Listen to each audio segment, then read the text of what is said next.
Chapter 1206. In fact, Zhongfeng did not know what he wanted to do in the future.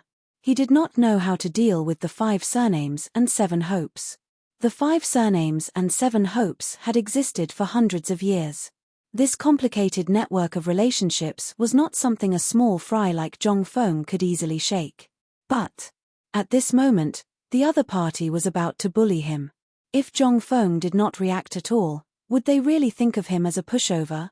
This iron ore was related to Zhongfeng's future research. In particular, there were all kinds of mineral resources. If they did not embezzle, he might not stoop to their level. But you guys are stuck on the path of scientific research that I want to do.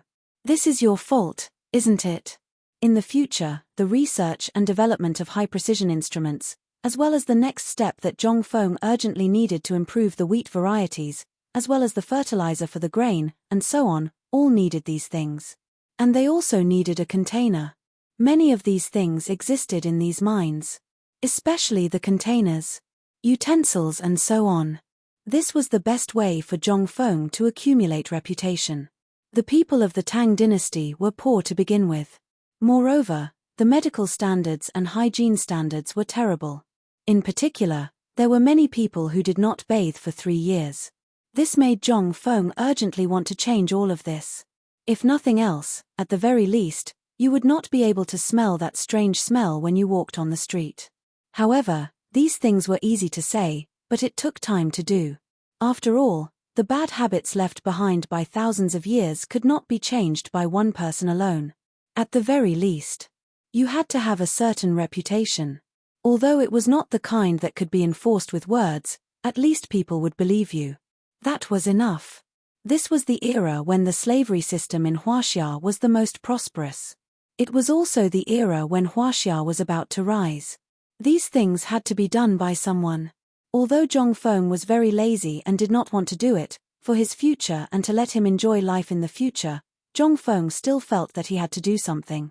Zhongfeng explained his thoughts to Yuqi in detail. Yuqi leaned into Zhongfeng's embrace, her eyes filled with tears. Big brother Feng, how did you think of so many things? Yuqi hugged Zhongfeng and asked emotionally. Zhongfeng kissed Yuqi's smooth forehead and said, "Isn't today the Mid-Autumn Festival? I'm a little homesick. When I'm homesick, I suddenly feel that the things I did before were all very selfish. Although I am separated from my previous home by a time and space, I have all of you now.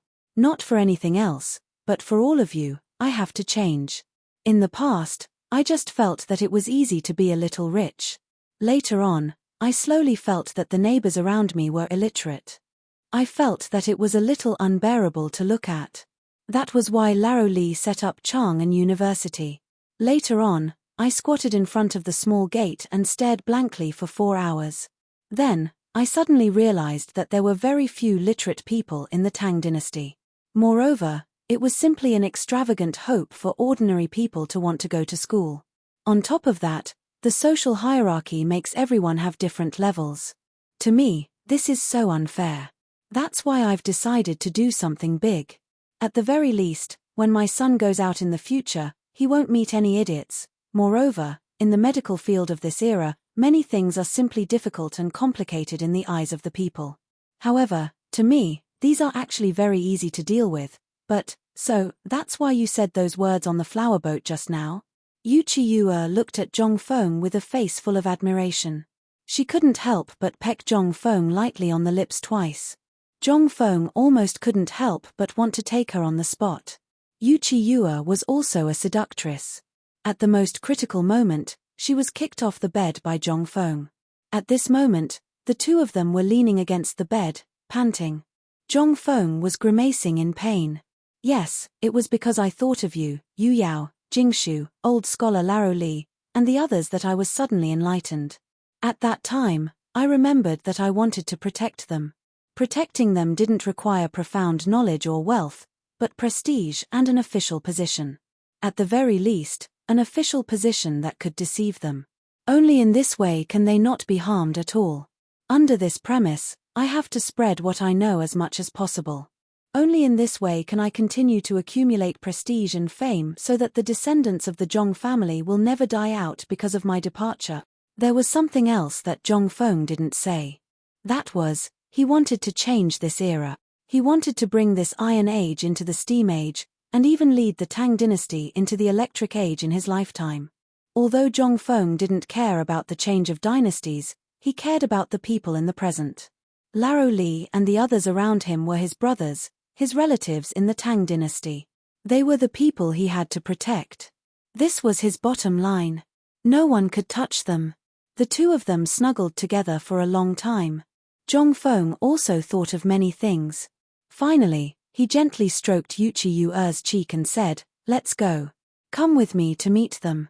Chapter 1207. Yuchi Yuer wanted to refuse. But she also knew that this was a rare opportunity. Basically, except for the emperor and the others, everyone Zhong Feng knew and was familiar with had come. Zhong Feng wanted to bring her to meet his family. Although she didn't want to, she still went along with Zhong Feng and blushed. The banquet in the front hall hadn't started yet. Everyone was talking about their family affairs, but the most talked about was Zhong Feng's incident on the flower boat today. Gradually, Yu Shenan and the others arrived. Cheng Chumo, Yuchi Baolin, and the others all came with congratulatory gifts. Li Shimin also came. They didn't want to come at first, but when they learned that Yuchi Yuer was also here, they suddenly felt that there would be a big melon to eat tonight. Li Shimin even brought a cart of muskmelons from Longyu Daoyun that he had kept for a long time. When Zhong Feng and Yuchi Yuer walked into the front hall, the people in the front hall instantly booed. Boo! This is unreasonable. Lao's face can be considered quite handsome, but why are all the good women in this slut's arms? This was Zhang Xuan's lamenting. However, Zhong Sun was then hit on the head. That's my aunt. Why? Do you have a problem with her? Yuchi Baolin glared at Zhong Sun and clenched his fists so tightly that his knuckles cracked. Zhong Sun was so scared that he waved his hands repeatedly. Amidst the laughter of the crowd, Zhong Yuyao and Jingshu came out to greet them. They knew about Yuchi Yuer. They were all women, so who didn't know about this relationship? Although they were also helpless, they also knew how powerful Yuchi Yuer was. What could Zhong Feng say? He could only cup his fists and greet everyone. This time, Li Shimin still had a conscience and sent Zhong Feng 100 jugs of the newly brewed white wine. It was enough for Zhong Feng to drink to his heart's content tonight. After greeting everyone in the front hall, Zhong Feng brought the three women into the living room. There were 3 tables in the living room. One table was occupied by Old He, Zhong Shan, and the others from Tong Hui Fang. The other table was occupied by the great scholar, Li Shimin, and the others. At the other table was Li Chengqian, Ma Ju, and the others. As soon as he entered the door, Zhong Feng saw the melon on the table and couldn't help but be stunned. This is a watermelon. Since when did the Tang dynasty have watermelons? When Li Shimin saw Zhong Feng staring at the watermelon, he stroked his beard and smiled. What do you think? It seems like this isn't the first time you've seen this thing. Laro Li, where did you get this thing? Zhong Feng asked hurriedly. While speaking, Zhong Feng didn't stand on ceremony and pulled the 3 women to sit next to Li Shimin and the 4 great scholars. When Li Shimin heard this, he laughed and said, "Did you forget that I have a property in Longyu Road? Although this melon belongs to the imperial family, if I want to get some, it's still possible. After all, there are a lot of them planted in that medicinal field." You have it in Longyu Road? Zhong Feng was a little confused, but after thinking about it carefully, it seemed that this thing did exist in the Tang dynasty. It seemed to have been introduced to the Tang dynasty from Persia. This was not surprising. Everyone was a regular guest, so there was no need to be polite. They drank and chatted with Zhong Feng. After a full hour, the banquet was over. The guests in the courtyard seemed to know that Zhong Feng and others had something important to do, so they left early. At this time, there were only 3 tables in the living room left in the Zhong mansion. Fengzi, no, I should call you Hexian now. The old scholar asked with a smile, do you know why the old man gave you this nameplate? Zhong Feng shook his head. Everyone laughed but didn't say anything. Cheng Chumo asked naively, old scholar, Why did you give me such a bad name? It's not as domineering as Juzyan. If that doesn't work, you can also call me drunkard. Or immortal poet is also fine. You better shut up. Zhongfeng's face flushed red. Immortal poet? How could a plagiarist dare to call him immortal poet? The old scholar laughed and stood up. He patted Zhongfeng on the shoulder and said, "As you can see, Miss Zhong Yuyao, Jingshu, and Yu are all rare beauties. In addition, they can share some trivial things for Fengzi in all aspects. They can also help him relax when he is upset." What is this? This is a family. It's something that no one can replace. The old scholar looked up at the gradually disappearing moon in the sky and said, "The old man wants them to sing together." Now, everyone finally understood the old scholar's meaning. The old elementary scholar was blatantly protecting his calf. Li Shimin couldn't help but sigh slightly. How could he not know the old scholar's meaning? Zhongfeng was a man with a family. You guys seemed to be afraid of tricking Zhongfeng. Were you still brothers? But, to be honest, Li Shimin really felt a little guilty. Zhongfeng had helped him more than a little, but he didn't even tell Zhongfeng his true identity. He had been thinking, what if Zhongfeng knew his identity, what would happen? Would Zhongfeng still be brothers? After all, he had been a loner for a long time. If it wasn't for the fact that he accidentally walked into the small tavern, if it wasn't for Zhongfeng's guidance, he might still be living in deep pressure, self-blame, the curses of the court, and all kinds of complicated trivial things. Thinking of this, Li Shimin laughed heartily and said, "Old Xiaocai is indeed worthy of being an old pedant, an old senior. You hit the nail on the head. Indeed, Fengzi, it's time for you to have a family. Why do you still plan to get married 3 years later?" Zhongfeng looked at the three girls, then looked at the crowd and nodded. "My situation, you should all be clear. Although I feel a little sorry for them, but what I want to do now is to have a better reunion in the future. If I don't get rid of the 5 families and 7 clans, I'm afraid that the people I care about will be implicated. I don't want them to be implicated or affected. You know my temper. They, as well as all of you here, are the people closest to me. That's why I don't want you to be affected because of this matter. That's why I'll make a statement in front of everyone today. If I don't get rid of the 5 families and 7 clans, I, Zhongfeng, will not marry." Chapter 1208. Li Shimin was surprised. Was Zhongfeng determined to go against the people of the 5 surnames and 7 clans? But after thinking about it, Li Shimin felt relieved. At this time, they had already stood on the opposite side of the people of the 5 surnames and 7 clans. It was already a situation where they would fight to the death. If they showed weakness at this time, everything they had done before would be nonsense. Most importantly, if the people of the 5 surnames and 7 clans were forced into a corner, even if the retired emperor gave Zhongfeng the blood jade of Fenglang Jushu, it would not work. These people had extensive connections in both the underworld and the legal world. Once, Li Shimin didn't dare to think about it. At this time, everyone in the living room was strangely quiet. Even the old Xiaocai and Zhongshan didn't say anything. Even they didn't dare to touch the terror of the people of the 5 surnames and 7 clans. If this thing was not solved, it would be really big trouble. Mother **K. Fengzi, if you trust me, then give me the group of veterans in your estate and the academy. I'll annihilate your entire family in less than a month. Right at this moment, Jiao Khan suddenly stood up and spoke with a baleful aura all over his body. Everyone's expression changed when they heard this. Although they were in the depths of the mansion, it was inevitable that some problems would occur. Jiao Khan, sit down for this old man. Are you trying to show off your abilities? Yu Shenan's expression turned cold as he berated Jiao Khan. Jiao Khan stood there stubbornly, feeling aggrieved. Zhongfeng glanced at him and couldn't help but have an idea. Although Jiao Khan's words were a little reckless, it was also a way. If I send a small group of special forces to stir up trouble behind these people of the 5 surnames and 7 clans, wouldn't it be? Thinking of this, Zhongfeng couldn't help but change his expression. Instead, he really began to think about it.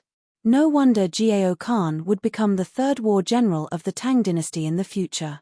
This was really not a joke. But, he still needed to practice. Thinking of this, Zhong Feng suddenly laughed.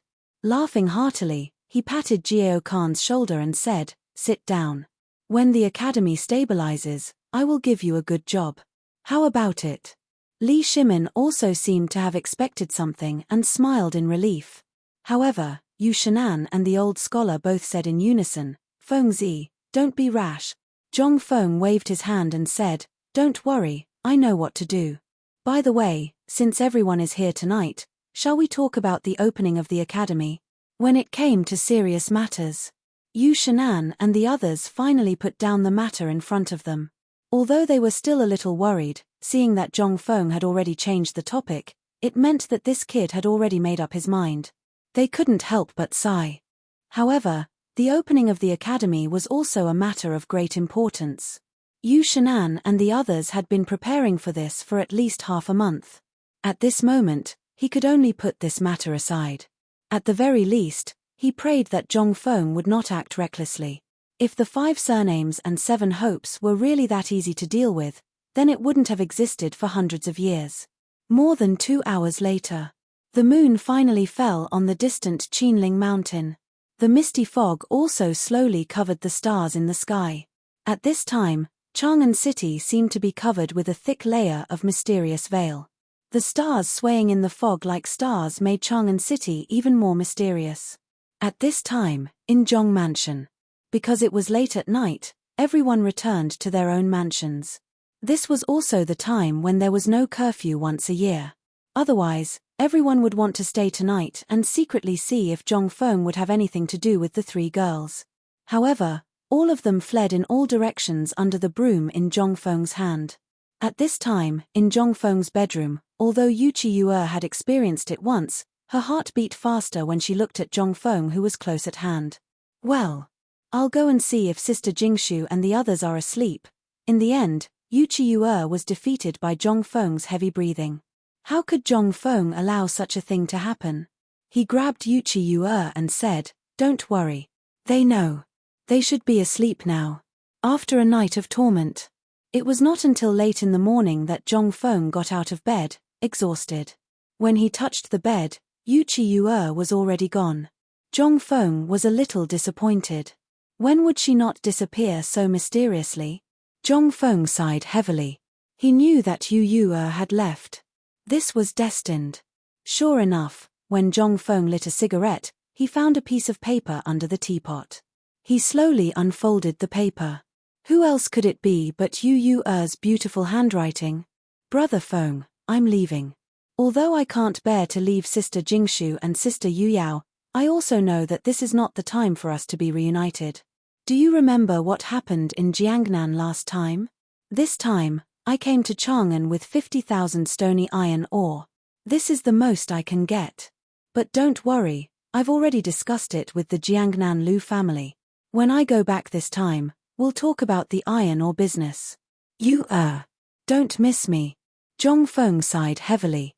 When Zhong Feng walked out of the room, he saw Yu Qigong sitting in the yard with a birdcage in his hand. He was happily playing with it. When he saw Zhong Feng come out, Yu Qigong smiled playfully and said, "How was last night?" "Hihi, you're so early. Don't tell me you've been eavesdropping since last night?" Zhong Feng was a little suspicious. Yu Qigong rolled his eyes. He said, "You spent a lot of effort to persuade the Lu family. But as far as I know, the Lu family wants you to be the 3rd wife of their 2nd son. You know what to do, don't you?" When Zhong Feng heard that, his expression changed instantly. Damn it, where did the Lu family come from? Did they eat a leopard's gall? How dare they touch Zhong Feng's woman? Jiao Khan, get the hell out of here for Lao Tzu. Go. When Yu Qigong saw that Zhong Feng was really anxious, he said flatly, "He's a branch of the Fanyang Lu family. Think about it." Chapter 1209. The Fanyang Lu family? Why the F*ck did the Fanyang Lu family get involved? Zhong Feng was a little confused. But this D*mn guy dared to snatch his woman? If he wasn't tired of living, then what was? F*ck him. Do you really think I, Zhong Feng, am a sick cat if I don't show my power? Yu Qigong sighed when he saw this. "I knew you would be like this. Don't worry, I've already informed them. Although Yu doesn't know, I've already sent a letter to Yu's father. I also know that Laro Li has already arranged people in Jiangnan. This guy from the Lu family has long been one of Yu's suitors. This time, Yu is in a hurry to get the iron for you in Jiangnan, and this Lu family happens to have iron mines. That's why this happened. But don't worry, the Lu family won't dare to go against us. When Zhong Feng heard this, he quickly asked, "This is the Lu family of the 5 surnames and 7 clans. Are you sure they won't dare to do anything to you? Don't you have that hairpin? I've already sent a message to the Lu family, so I'll leave it to you." When Zhong Feng heard this, he heaved a deep sigh of relief. But at the same time, this was the first time he faced these people of the 5 surnames and 7 clans. As expected, overflowing power was the only way to go about it. "Old Yu, let's go back to the academy." Yu Qigong thought that Zhong Feng was going to do something, but when he heard Zhong Feng say that, he couldn't help but be stunned. "Why are we going back to the academy? Aren't we going to look for iron mines?" Zhong Feng smiled coldly. "Do you really think the Wang clan's people will just stand there and watch us look for iron mines? Actually, it's true that there are iron mines on Mount Longshu, but do you know why I built the academy on Mount Xiao? Who would know what you're thinking? Why did you build the academy in this godforsaken place?" Yu Qigong cursed silently. But at this moment, Zhong Feng said with a sly smile, "Because there are a few iron mines in the depths of Mount Xiao." What did you say?" After a brief moment of shock, Yu Qigong hurriedly threw down the birdcage and dragged Zhong Feng into the study. As soon as he entered, Yu Qigong hurriedly asked, "Tell me in detail, is there really a mine in Pyrolite Mountain? What kind of ores were they? How did you know? Logically speaking, you've never been to this godforsaken place." Of course, Zhong Feng had never been to Xiao Mountain before the establishment of the academy. However, Zhong Feng knew better than anyone what would happen in Xiao Mountain thousands of years later. After thinking for a while, Zhong Feng said, "Do you still remember those limestone kilns I built on Pyrolite Mountain? It's the mine that makes cement." Yu Qigong nodded. Zhong Feng continued, "In that place, where there is limestone, there will definitely be coal mines. And where there are coal mines, there will definitely be iron mines and other mineral resources. And oil." However, Zhong Feng did not mention this. After all, although there was indeed oil in Bailu Plains after exploration in the future, but, with the current technology, it was extremely difficult to extract it. Moreover, the age of steam had not even been reached. It would be useless to create such a thing. That was why Zhong Feng did not mention the oil. However, Yu Qigong could not help but feel a little angry. "Since you already know that there are iron mines here, why did you waste so much effort to find people to look for iron mines? Are you toying with us?" When Zhong Feng heard that, he hurriedly waved his hand and said, "No, no, no. How is this playing with us? This is called diverting attention.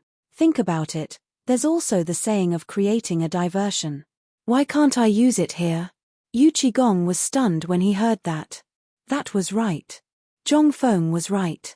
However, there was also a big problem. Although Zhong Feng was right, but Yu Qigong heaved a deep sigh of relief. Last night in the palace, the emperor had already ordered a large number of soldiers to Mount Longshu to find the iron mines before the Wang clan. He had even planned that once the Wang clan found the iron mines, he would not allow them to bring the news back even if he had to kill every single member of the Wang clan on Mount Longshu. But now, Yu Qigong's face was solemn as he tried to light a cigarette with trembling hands. However, his hands were shaking so badly that he could not light it up after a few tries. In the end, he gave up and snatched the cigarette from Zhong Feng's hand. After taking a few deep breaths, he asked, "Then what do you plan to do? Take the initiative to attack." Zhong Feng clenched his fists. "The people from the 5 families and 7 clans are bullying us. If we don't do anything, we will really be cowards. If we can get the iron mines on Mount Longshu, there will only be benefits for us. Even if we can't get it, we still have a final choice, right? We can also probe the Wang clan's background. That's the most important thing. Once we have the initiative, have you ever thought of the saying that a 1,000-mile dam can be destroyed by an ant's nest? Yu Gong scratched his head and scratched his curly beard, giving Zhong Feng goosebumps. After a while, Yu Gong said, "Never heard of it." Chapter 12:10. After hearing Zhong Feng's plan, Yu Gong hurriedly returned to the palace. Zhong Feng also went up the mountain after giving some instructions on the matters in the mansion. Niu Jinda originally wanted to go to the Zhong mansion last night. But after thinking about it, he decided not to go. It was not that he did not want to go, but he wanted to accompany his son. As for Zhong Feng's side, he believed that Zhong Feng would not blame him. All these years, he had been too harsh on Niu Jianhu. And all these years, he had not spent much time at home, nor did he have much time to accompany his wife and children.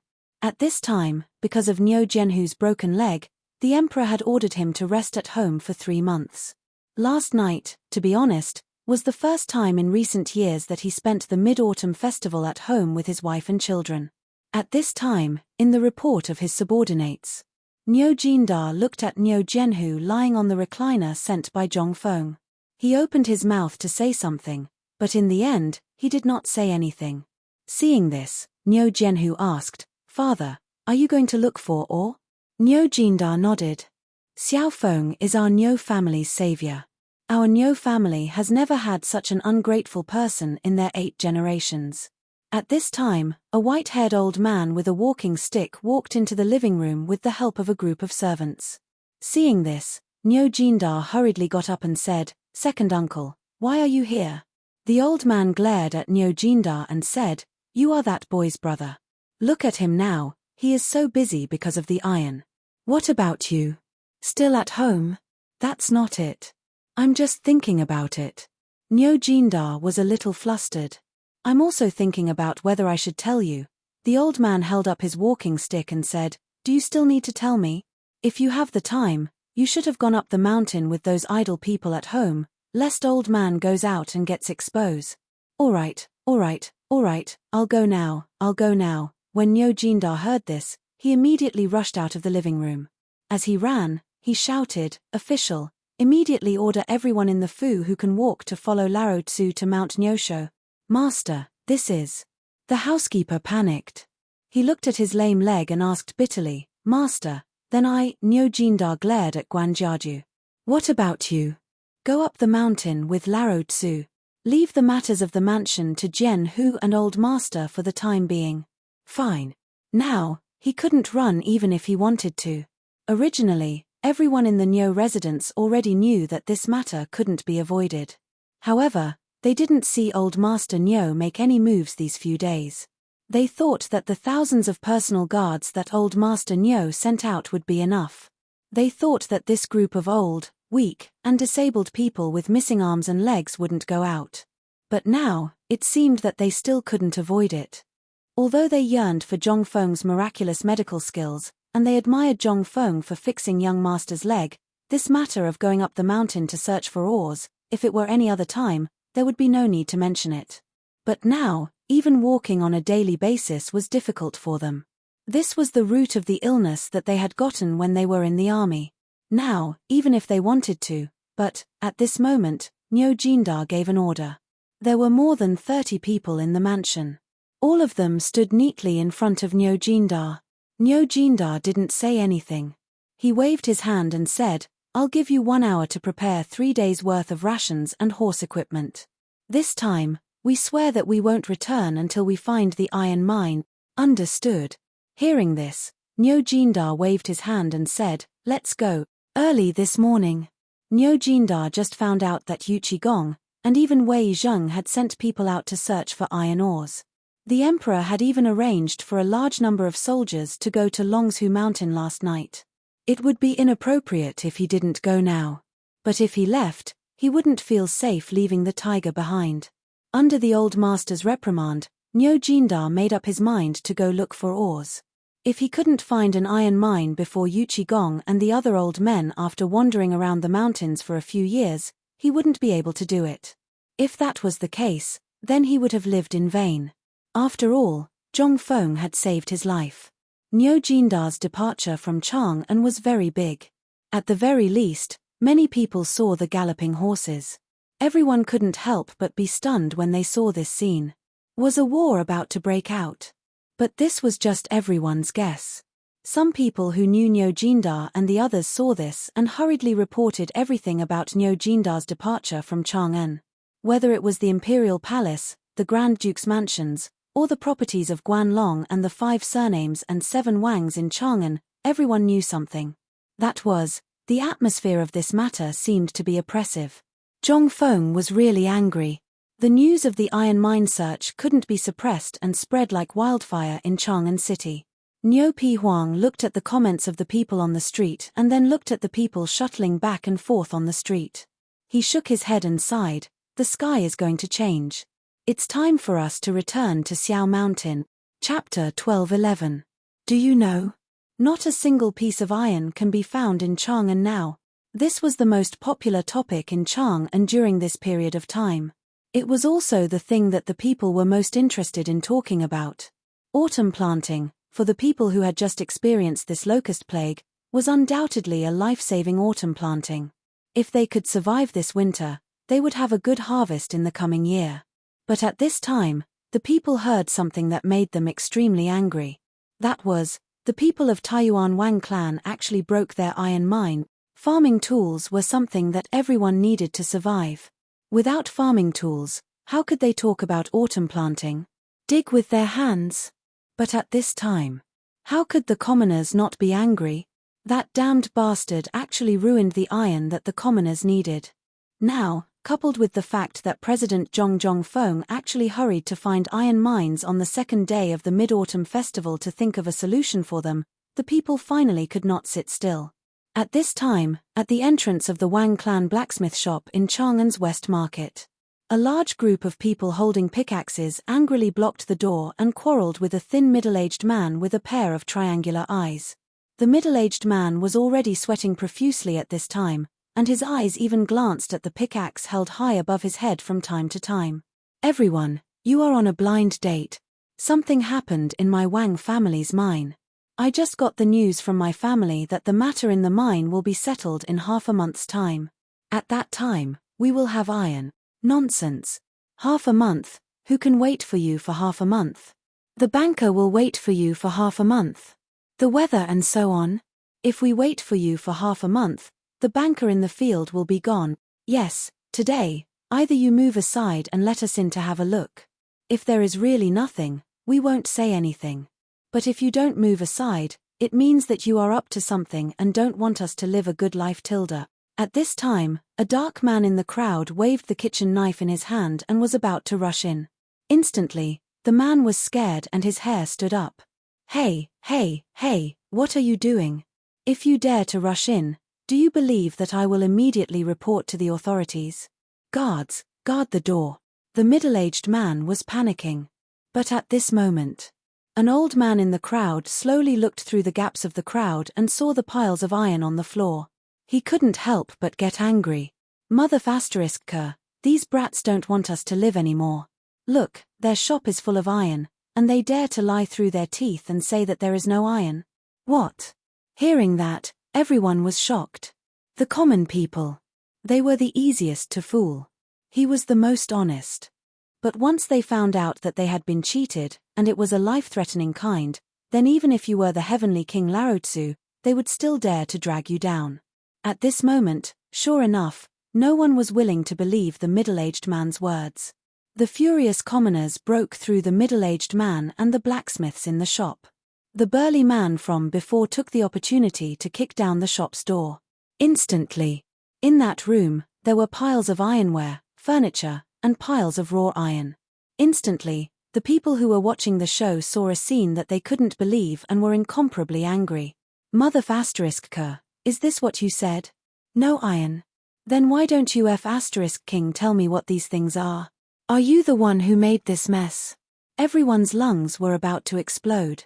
At this time, the middle-aged man still stiffened his neck and struggled to say, These are all ordered by the palace. You can't mess around. These are all the emperor's things. Larotsu, **CK off. If they were the emperor's, would the emperor send people to look for iron? Would the common people suffer? The burly man couldn't bear it anymore. He punched the middle-aged man in the nose. In an instant, the burly man screamed like a pig being slaughtered. Murder. Does anyone care about it? Murder. Guards. There was a burst of shrill screams, as if the burly man had done something to him. The noise here had already attracted the attention of the patrolling guards. At this time, the guards of the Chang and local government rushed up. What's going on? What's going on? Get out of the way. Put the knife down. The guards were all farmers and didn't want to interfere. But when they rushed into the crowd to take a look, they couldn't help but be shocked. The kitchen knife in the brawny man's hand was actually raised to the man's neck, and the middle-aged man's nose was already full of blood. When he wiped it, his face was covered in blood. As soon as he saw the guards, the man couldn't help but scream again, "Sir, murder! Help! Shut up!" The guards were not easy to fool, especially those who worked in Chang'an City. They were even more sophisticated. At this time, the burly man still ignored the guards and scolded, "Yazi, you want Laro Tsu to let go of you? Go in and let Laro Tsu see the things in the shop, then you come back and talk to Laro Tsu. Mother **Ka, don't you know that your father almost smashed the pot at home for this piece of scrap iron? Take a look at what's in the shop." Among the guards, a young man who was slightly younger heard this and immediately leaned forward. "Uncle Zheng, please give me some face, I'll give your father some face. Go in and take a look. Are you coming or not? If you don't go in, Laro Tsu will chase you in with a butcher's knife." Seeing this, the guard hurriedly begged for mercy. Then, he whispered a few words into the ears of the angry bailiffs. Then, he led the bailiffs to knock down the workers who were not allowed to enter the door. As soon as they entered the shop, the guards were dumbfounded. In the past few days, the news of their lack of iron had been spread all over the city. But in their eyes, what was it? Mother **Ka, there was a room full of iron. Mother **Ka, what was this? The higher-ups had asked several times, but didn't these guys say that they had no iron? What was this? What was this? This was the crime of deceiving the emperor. This was a great function. Yazi and the others couldn't help but pull out the knives at their waists. They turned pale with fright and said, "Guards, tie them up for me. Quick, go and inform Lord Nyo." Chapter 12:12. This time, the people from the Wang clan's blacksmith shop panicked. They had stocked up on these things long ago, waiting for the autumn planting season to earn a large sum of money. However, they did not know why the owner of the shop suddenly stopped them from selling. They were already feeling guilty and had no choice. Moreover, they were discovered by the commoners after the commotion. Although it was not to the extent of defying an imperial decree, it was not a big deal to be locked up in jail for a few days. The middle-aged shopkeeper was an understanding person. Seeing that Yazi was young, he hurriedly came forward and said, "Sir, may I have a word with you?" Yazi saw this and asked, "What's the matter?" The middle-aged shopkeeper looked around, gritted his teeth, and handed over a stack of banknotes from his sleeve. He smiled like a blooming chrysanthemum and said, "This is a little token of my appreciation. Could you please pretend that you didn't see anything?" "Didn't see anything?" Yazi smiled. He took out the banknotes the shopkeeper gave him. Instantly, the commoners and officials who had been paying attention to the shopkeeper were enraged. The smile on the shopkeeper's face froze. "Oh, this is a lot of money." Although Yazi was young, he had replaced his father to enter the magistrate court. He was not even 18 years old and was considered the youngest person in the magistrate court. However, it was also because of this that Yazi's upright and plain-spoken character made everyone in the magistrate court particularly fond of him. At this moment, Yazi took out the banknotes in his hand one by one and waved them casually. The commoners who were watching did not pick them up. Instead, they stared at the shopkeeper with bloodshot eyes.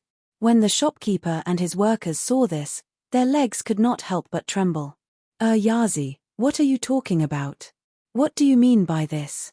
When the shopkeeper saw that they had fallen out, he became unyielding. "Although Laro Tsu does not know if your lifetime salary is more than the banknotes Laro Tsu gave you, I will remember you." As he spoke, the innkeeper said fiercely, "You guys still don't know, right? Many of the businesses in Chang'an City belong to my Taiyuan Wang clan. If you dare to offend my Wang clan, believe it or not, my Wang clan will make sure that you won't be able to buy even a single grain tomorrow. Heh, Wang Shu, you're really impressive. At this moment, Niu Weili's voice rang out from behind the crowd. Following him were more than a dozen burly men.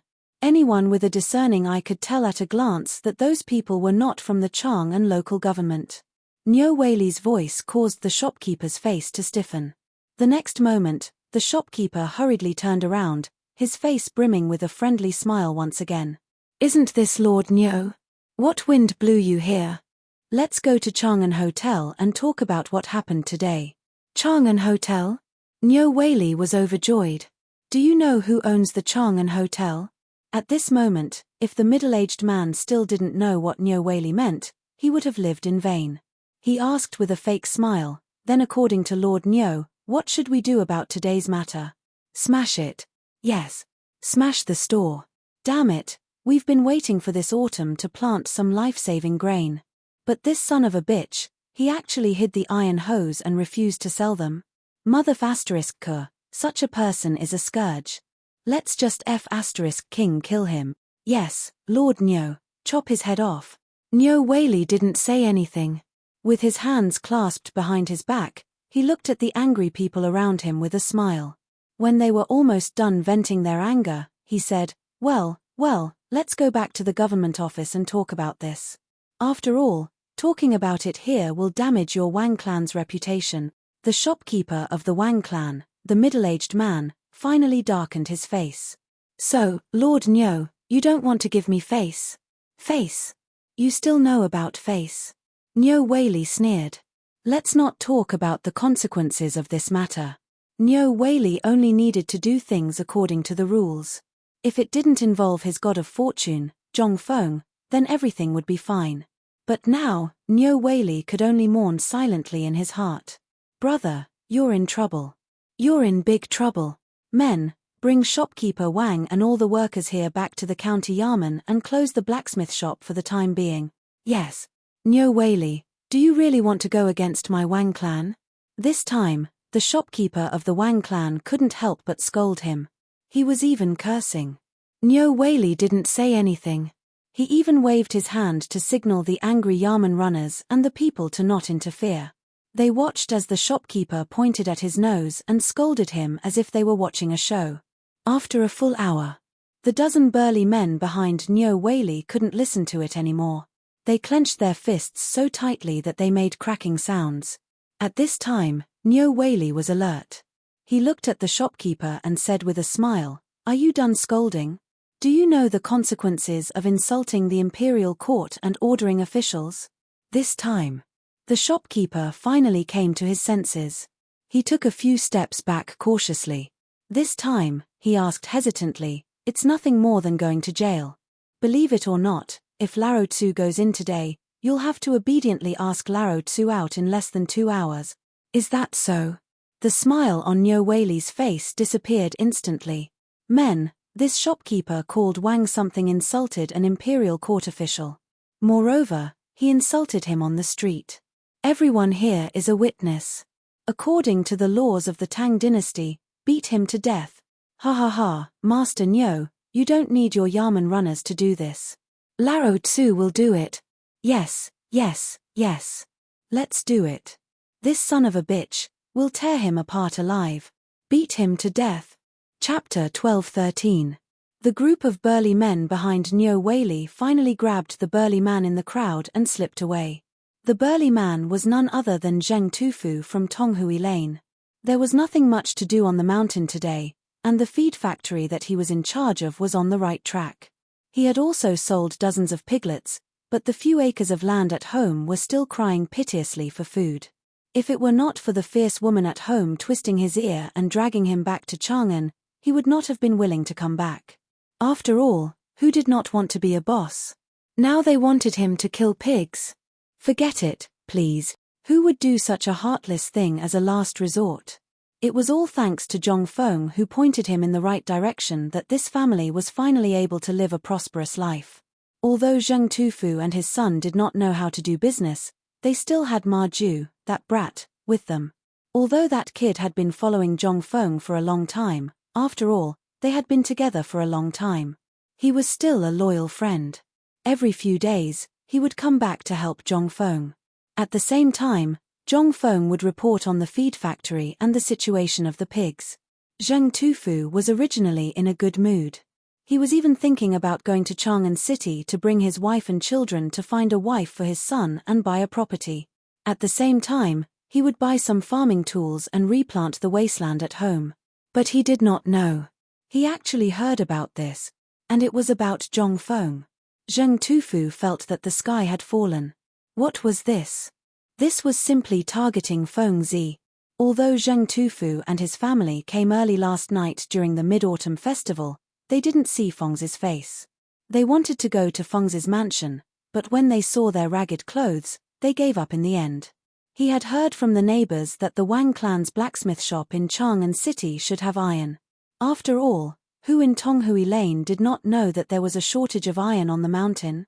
Plus, it was autumn now. Who did not lack iron? But this damned group of people. How could they get the iron stuck? He also knew about the iron and the importance of iron to the people on the mountain. Once there was a problem, it would be a big problem. At this time, the dozen or so men were selected from the army by Yu Qigong, as well as Jiao Khan and the others on the mountain. The purpose of these people was to hide by Niu Weili's side. Investigate this matter. At this moment, in the government office of Chang'an, Niu Weili, Jiao Khan, Yu Qi Baolin, Yu Qi Baoqi, Zheng Tufu, and the others took their seats. Niu Weili's expression was grave as he said, "Over the past 2 days, this official has investigated the shops of the Wang clan, the Zheng clan, the Li clan, and the other major clans in Chang'an. But now it seems that this is the only result. What should we do?" The people sitting there were a bunch of rough people. Their purpose here was to blow things up. This was also the mission that Zhong Feng had given them. Tell them to stir up this muddy water. The bigger the matter, the more advantageous it would be for Zhong Feng. Zheng Tufu just happened to meet a few people. That was why he volunteered to join in. After all, he still had some reputation in Chang'an. It would not be easy for him to be exposed. At this time, Yu Qi Baolin said while smoking, "We don't understand these things. Feng Zi's mission is to stir things up. As for how to deal with this matter, Feng Zi wants to leave it to Lord Niu." Hearing this, Niu Weili was also troubled. When he was in Lantian, he had seen the power of the Wang clan. Although he wanted to help Zhong Feng now, he could only do it like today. If this matter blew up, not to mention the benefits and disadvantages, he might even lose his life. After all, if these people wanted to kill someone, it would be a piece of cake. Report. Lord Niu, there are 5 youths in the front hall. They say they want to see you. Youths. At this time, Niu Weili was really troubled. How could he be in the mood to see these people? But he was still cautious. He asked, "Did they say anything?" "Lord," one of them said, "his name is Ma Ju." "Ma Ju? Ma Ju?" Zheng Tufu's eyes lit up. "Lord Niu, we don't have to worry anymore. This Ma Ju is Feng Zi's favorite student. This means that Feng Zi really wants to make a move this time. Quickly invite them in." Niu Weili was instantly energized. He hurriedly got up and went out to welcome them. Jiao Khan and the others also breathed a sigh of relief. They were fine with fighting and using their fists, but they really couldn't do this. Now that Ma Ju and the others were here, their good days were really here. Anyway, they had Feng Zi's approval. In this Chang'an hotel, they could eat and drink for free. Where else could they find such a good thing? After a while, Ma Ju, Hao Chujun, Guo Shuyi, Li Yifu, and the others were invited into the hall by the Yamen runners. Ma Ju then said, "Master has already made a decision on this matter. This matter is settled. Master wants us to pass on a message to Lord Niu." Ma Ju nodded his head and said, "Master has already made a decision on this matter." Niu Weili asked with a passionate look, "What message?" "Lord Niu, are you afraid of trouble?" Chapter 12:14. Night. Chang'an was once again shrouded in dense fog. And at this moment, the night patrol soldiers of Chang'an City were continuously passing through every corner of Chang'an City. Within Chang'an City, apart from these people, there was no one else to be seen. But in the darkness, burly figures were rapidly shuttling out from every corner of Chang'an University. And then scattered in the darkness. Yang Lai Restaurant. At this moment, Yang Lai Restaurant was still brightly lit. Due to Zhong Feng's actions at the meeting the day before yesterday, Yang Lai Restaurant's popularity had simply risen. Usually, there were very few guests who could stay overnight. But now, there was simply an endless stream of people. There were no empty seats. And that Yang Lai Restaurant's brothel keeper's mouth seemed to be fixed below her ears, not moving at all. The night before yesterday, because of their ruckus, they had actually disturbed the emperor. Yesterday, all the major brothels in Chang'an had suffered a calamity, and Yang Lai Restaurant had also been severely punished by the internal servants department. But this did not affect Yang Lai Restaurant's popularity. Why? Because of that group of musicians that Zhong Feng had borrowed previously. At this moment, Yang Lai Restaurant had been playing this song from morning till night. This had caused that group of musicians to suffer, playing the song that Zhong Feng had composed over and over again. Although it had greatly increased their popularity, and had even been directly booked for future performances by some wealthy families in Chang'an City, but their hands and mouths could not bear it. But now, there was no other way. Because the 4 great demon kings had returned. If they did not serve these lords well, not to mention living, they would not even be able to take care of themselves. In a compartment on the 2nd floor of Yang Lai Restaurant, Cheng Chumo and the rest had long been drunk from the compliments of a group of men and women. Even that Du Go was already lying on the ground drunk. At this moment, following the arrival of Yuchi Baolin and the rest, after whispering to Li Chengqian and the rest for a while, Li Chengqian gave a signal with his eyes. Cheng Chumo waved his hand and said, "Everyone." Instantly, the clamor in the entire Yang Lai Restaurant temporarily stopped. Everyone upstairs and downstairs looked at the people on the 2nd floor. "Everyone, it's rare for us to leave the mountain today. I'm sure you don't know the purpose of our visit, right? Tonight, the 4 great demon kings had come out of seclusion to treat them. Those invited to the banquet were all famous stubborn people in Chang'an. More importantly, they were the disciples of the aristocratic families, as well as the children of the princes, dukes, and officials. How could these people not know their identities?" At this time, seeing Cheng Chumo shouting, he hurriedly asked, "Brother Li, what happened to Brother Chen? We're all brothers. If we can help, we'll definitely help. Yeah, we are all brothers. What's the matter? Just tell me. We have some connections in Chang'an City." Seeing this, Li Chengqian exchanged a look with Cheng Chumo. Then he stood up and cupped his fists, saying, "Everyone, I presume you all know the recent situation in Chang'an City? Lack of iron?" Someone asked hesitantly. Li Chengqian nodded. "Yes, it's a lack of iron. Now, the dean of White Deer College is anxious day and night because the people can't plant in autumn. So, we want to do something. After all, you saw what happened last night. However, I, Li Chengqian, promise you that if anyone can get iron, I'll buy it at the original price. I'll also give the person who sells the most iron a place to go to Chang'an University. What do you think?" In an instant, all the stubborn people were in an uproar. Who didn't want to make a name for themselves? Previously, everyone thought that Chang'an University and White Deer College were like the 5 snakes and scorpions. But now, it was different. As Zhong Feng's reputation grew, more and more things happened. Now, as long as the students wore the uniforms of these 2 colleges, they could do whatever they wanted in Chang'an City. How could they miss out on such a good thing? But they also knew that this iron matter was serious. They couldn't help but feel conflicted. Seeing this, Li Chengqian secretly said, as expected, "Everyone, do you know that the plague of locusts and the food shortage have already hurt the foundation of the Tang dynasty?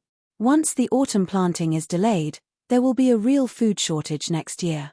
Not to mention the people, I'm afraid that the farmers in your fields will."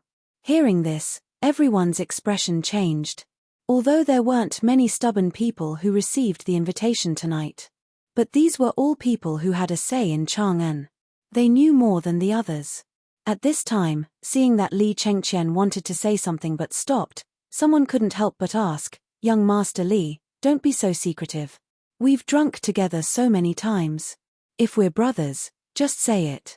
We'll try our best to help. But I also have some fields. If there's a problem with the people's autumn planting this year, what will it have to do with us?"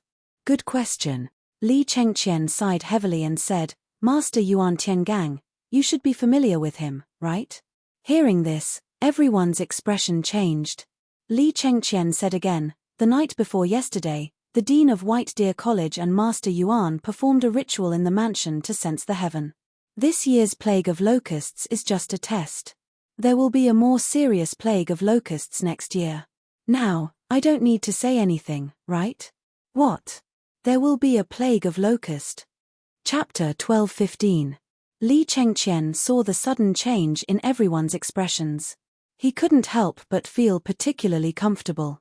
All of them knew about this. Especially since Zhong Feng had said before that this year's locust plague was nothing, but next year's locust plague would be the real horror. They asked Zhong Feng why. He directly picked up the hoe and dug a few rakes in the field. Looking at the densely packed eggs, everyone was terrified. Damn it. If it was so serious this year, then wouldn't it be over next year? But what Zhong Feng didn't tell them was, under his medicine, if these eggs were led into the water source of the field during autumn planting, most of the eggs would be indirectly killed.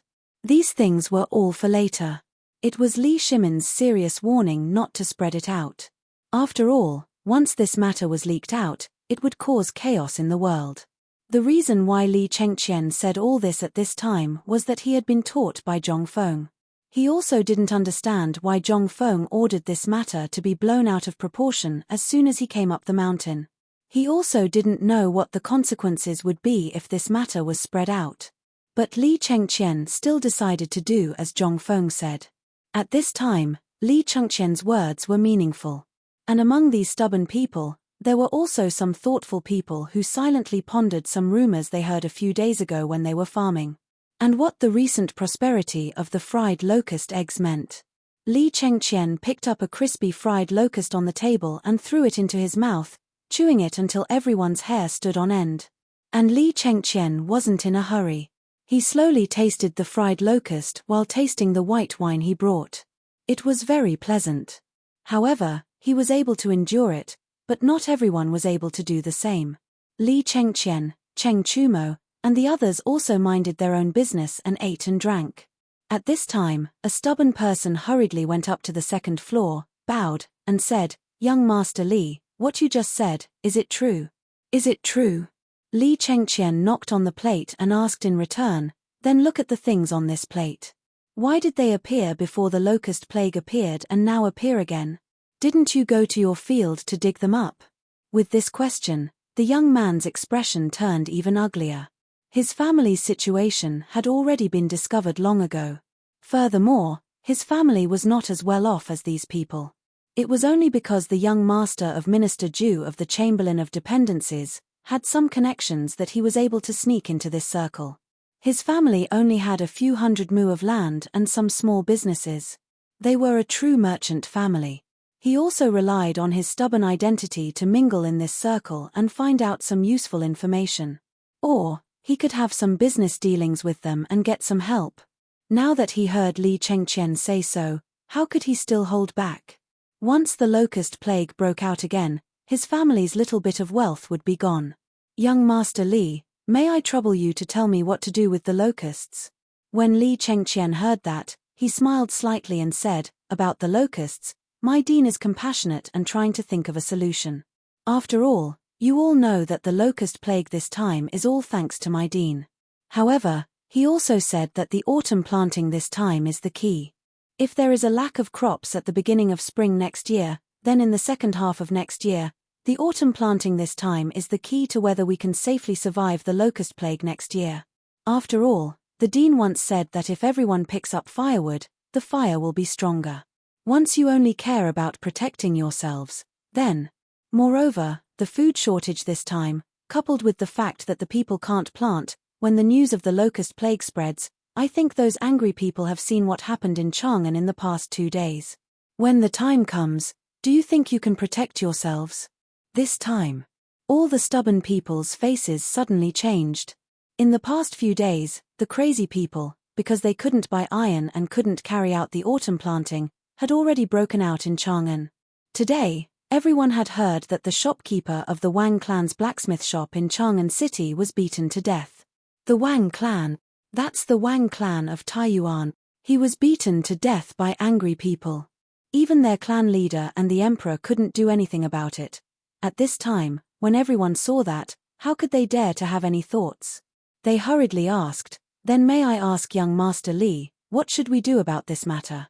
Seeing that, Li Chengqian looked at Cheng Chumo and the others and said with a smile, "It's very simple.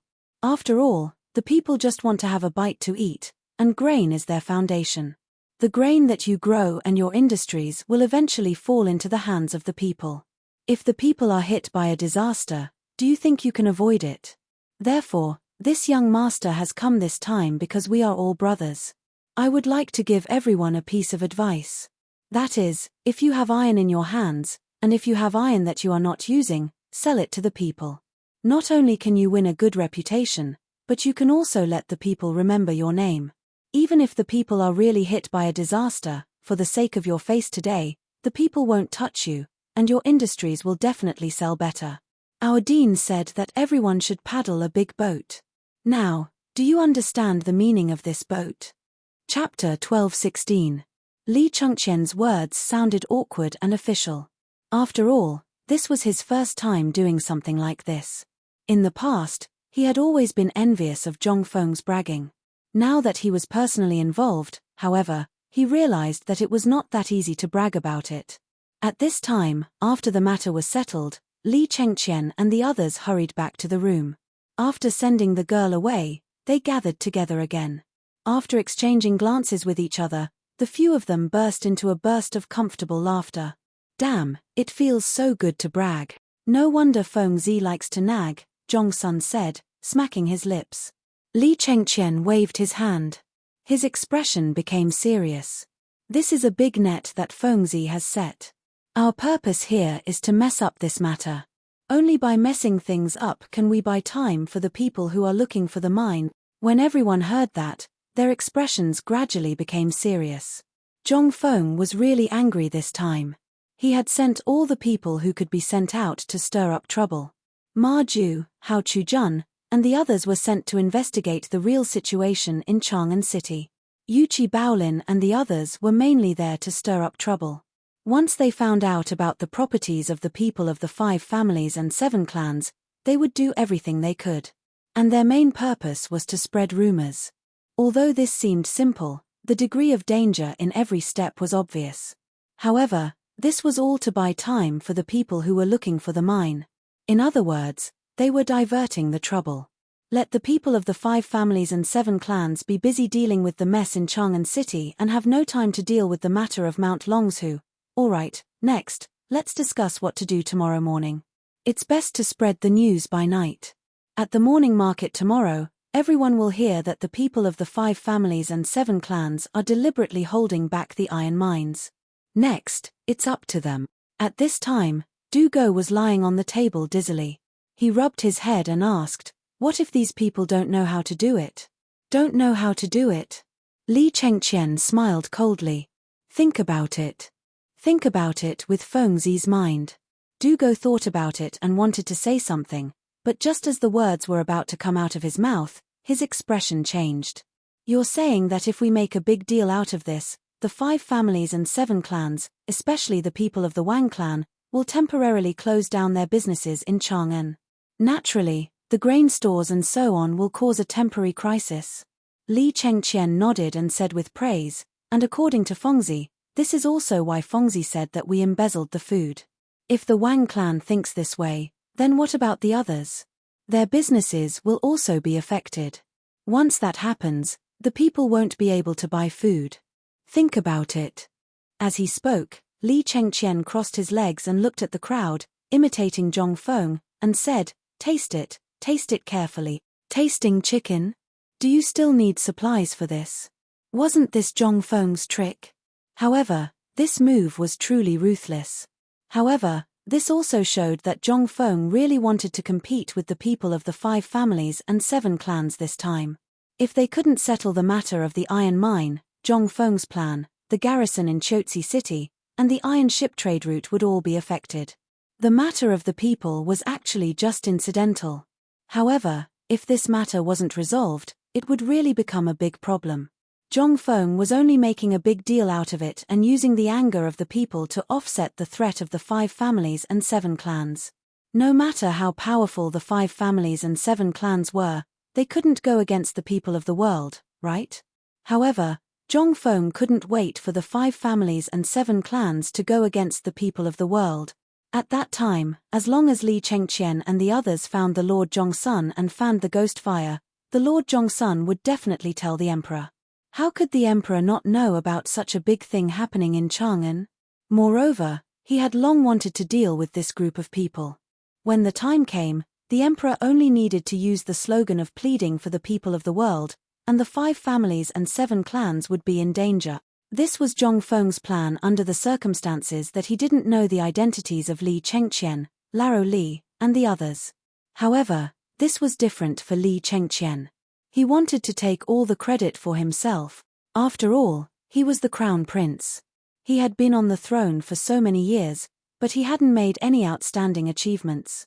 If this matter was done well, then the achievement of eliminating the 5 families and 7 clans, as well as Guanlong, which were 2 huge mountains on the back of the Tang dynasty, would be enough to be praised by future generations. At the thought of this, Li Chengqian's heart became eager again. He was completely unaware that everything they were doing at this time was already within the scope of Li Shimin's surveillance. In the bedchamber of the Taiji Palace, little Gizi was like a butterfly, going in and out of Li Shimin's bedchamber every once in a while. At this time, Li Shimin was standing on the attic of the 3rd floor of the bedchamber, looking down at Chang'an City hidden in the fog. His eyes were slightly narrowed, and no one knew what he was thinking. Your Majesty, at this time, Hao Chujun and the others have already settled down in the tavern, but Yuqi Baolin has also come out of the Crown Prince's room in Swallow Descent Restaurant. Li Shimin frowned. Investigate again. By the way, is there any movement from the 5 families and 7 clans tonight? Little Gizi heard and said, there is no movement for the time being, but the Wang clan's people seem to have closed down most of the industries in Chang'an. Li Shimin heard this. Only then did he nod and smile. It seems that Feng's plan is working. Send a message to the people looking for the mines to speed up. As you wish. Chapter 12:17. Niu Jindar had a very comfortable life these 2 days. Although he went up the mountain to look for minerals, the things that had been suppressed some time ago disappeared after he killed 2 big wild boars with his bare hands. Eating roasted wild boar meat and drinking white wine, his life was even more comfortable than in the mansion. But the only thing that was not comfortable was that the ore had not been found yet. Mount Long's was too big. Damn it, Zhong Feng did not tell him clearly where to find it. After leaving Jinyaro sect on the first day, he basically arrived at the boundary of Mount Long's. But after more than a day of searching, not to mention the ore. In addition to the yellow soil, there were only the lush trees that grew crazily. This made Niu Jindar more irritable. There was only a little more than a day left before the opening day of Zhongfeng Academy. Moreover, Cheng Yaojin acted as Yuqi Gong, and even the emperor sent people everywhere to look for it. How could he not be anxious? Mount Long's was big, but with so many people and he heard that the people of the Wang clan were also looking for it, Mount Long's was only so big. Originally, he was also a person who was used to living in the wild, and he knew better than anyone the principle of not entering the forest late at night. But tonight, Niu Jindar had long forgotten this matter behind his ears. After all, at this time, if he could find the iron ore earlier, not only could he repay Zhong Feng for saving his life, but also he could show off in front of everyone. How could this not make him anxious? At this time, Niu Jindar ate a large pile of barbecued meat and fell asleep in a drunken stupor. But at this time, there was a disturbance in the camp, which made Niu Jindar raise his heavy eyelids and roar with some anger. What are you doing in the middle of the night? Da Zhuang, come over here. In Niu Jindar's angry roar, a group of people came over with something in their hands, trembling with fear. Nyo Jindar was still lying on the ground, staring at them and asked, "What were you doing just now?" "Master, we've discovered something strange." As he spoke, the burly man named Da Zhuang hesitantly handed over a handful of white stones to Nyo Jindar. Although it was called a stone, its texture was soft, just like the smell of old yeast. Nyo Jindar's interest was piqued. "What is this?" I don't know.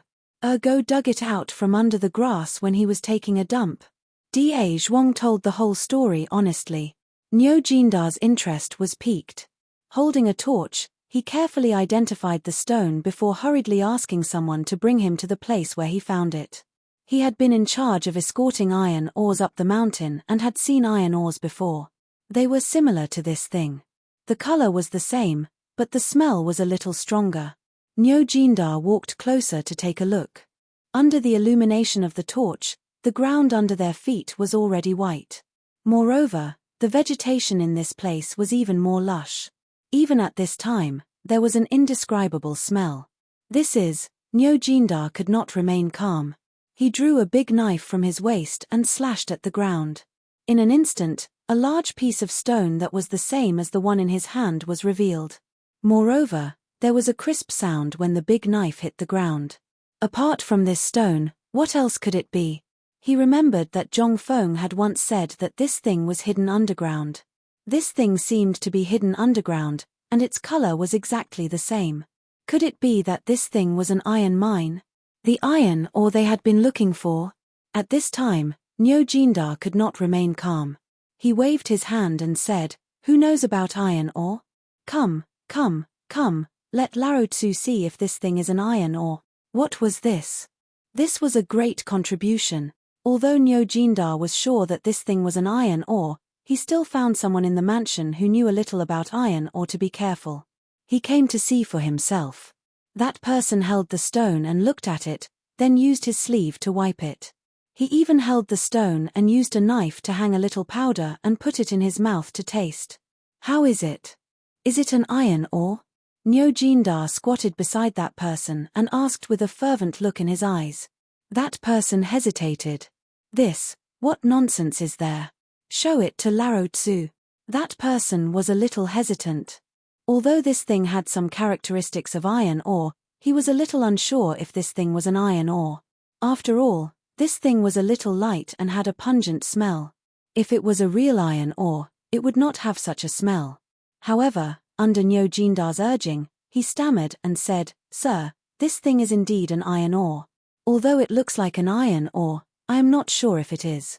After all, it was dug out from the ground and is different from what we normally see. Tell me the result."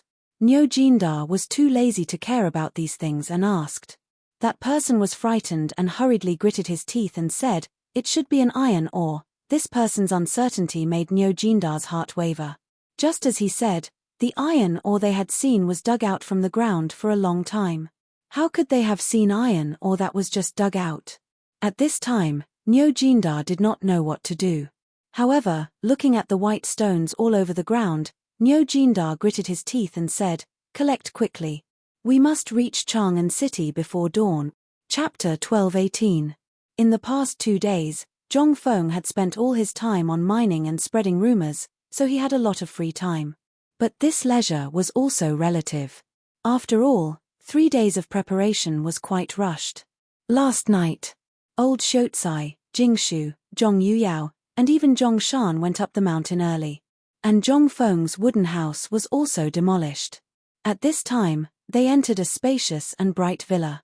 Last night, it took a lot of effort for him and Mochiado to finally make the glass. However, due to the lack of technology, they could only make frosted glass. It was the kind of glass that had carvings on it, and the scenery on both sides couldn't be seen. Even on a piece of glass, one could see 2 or 3 colors. Although Zhong Feng was still a little dissatisfied. But he could only make do with it. When these pieces of glass were put on, it would have a different flavor. In the room, Jingshu and Yuyao carefully dressed Zhong Feng, and even put on the Confucian robe that he wore during the opening ceremony of Chang'an University last time. Originally, according to Zhong Feng's intention, he was going to wear a Chinese tunic suit during the opening ceremony. But now, under the strong opposition of old Shotsai and the others, Zhong Feng could only admit defeat. At this time, in another single-family villa on the side of Zhong Feng's villa, Yu Shenan and the other Confucian scholars also changed into white and blue Confucian robes and slowly walked out of their own villa. As soon as they went out, a touch of unconcealable excitement appeared on their faces. This academy was basically taken care of by the four of them. And to be able to live in such a villa was enough for them to show off for the rest of their lives. The thatched waterfall that they talked about before was simply bullshit at this time. How could it be more comfortable than living in this villa? From the inside to the outside, Zhong Feng basically did it himself. From the bed to the furnishings and so on, Zhong Feng basically decorated it according to modern classical decoration knowledge. Not to mention them. Even if Lu Ban was alive, Zhong Feng was also confident that he could beat them. When the four of them left the villa, they bumped into Ma Ju and the others who were waiting for them. Ma Ju, Li Chengqian, and the others naturally knew about today's big event, so they returned to White Deer College early. Seeing the four great scholars come out, Li Chengqian reported what happened at the foot of the mountain in the past 2 days. However, the four great scholars were obviously not interested in these conspiracies. Instead, they asked, "How is the market at the foot of the mountain? Everyone who should be here is here, right?" "They're here." Li Chengqian was a little depressed. He originally wanted to flatter them, but he didn't expect that the four great Confucians weren't interested in such things. Yu Shenan nodded and said, "That's good. Make the necessary preparations. The sect opening ceremony will officially begin at noon. You can go and entertain the guests. Right now, at the mountain gate, it's basically Teacher Wen Ji, Teacher Zi Huai, and the people from Tong Huifang who are socializing. Should we prepare to lead the guests to the academy?" Yu Shenan didn't want to say anything at first. However, seeing that Li Chengqian actually said something like that, he couldn't help but say meaningfully, "Do as you see fit. Just don't affect the plan." "Yes. Yes." Li Chengqian and the others hurriedly left. At this moment, Ouyang Zun couldn't help but look at Li Chengqian's back and say, "Is there something wrong with this kid?" "You noticed it too?" Yu Shenan asked. Ouyang Zun nodded. "I don't know what's wrong with this kid recently. He's a little impatient when it comes to doing things or his homework. This isn't good. Should we tell Fengzi?" After all, Li Chengqian was the crown prince. Moreover, the things he learned were basically the sum of everyone's knowledge. Most importantly, under Zhong Feng's teaching method that treated everyone equally, Li Chengqian obviously didn't have any advantages. It would be strange if he wasn't anxious. They looked at Li Chengqian's back and thought for a moment. Then, they shook their heads and said, "Let's go eat first. We still have a big show later. I really envy that brat Zhong Feng. I wonder if he's awake now." They chatted and laughed as they walked towards the dining hall. On the other side, Qian Wanli was tirelessly leading the students of the academy around Xiao Mountain. They shouted the slogan 1, 2, 1, and ran in an orderly manner. When the orderly shouts reached the mountain gate, the people in the market at the foot of the mountain couldn't help but look sideways. Everyone already knew the teaching method of White Deer College. They knew it and even learned the morning exercises. However, when they saw the thousands of youths dressed in white and blue with the words White Deer embroidered on their chests, it still gave them the illusion of a magnificent army with thousands of men and horses. At this moment, there wasn't a single peddler in the market. As early as yesterday, everyone had cooperated with the students in the mountain to clean up the square. They had even set up 3 rows of tables and benches on the straight cement and rubber road, extending from the mouth of the canyon to the front of the statue at the mountain gate.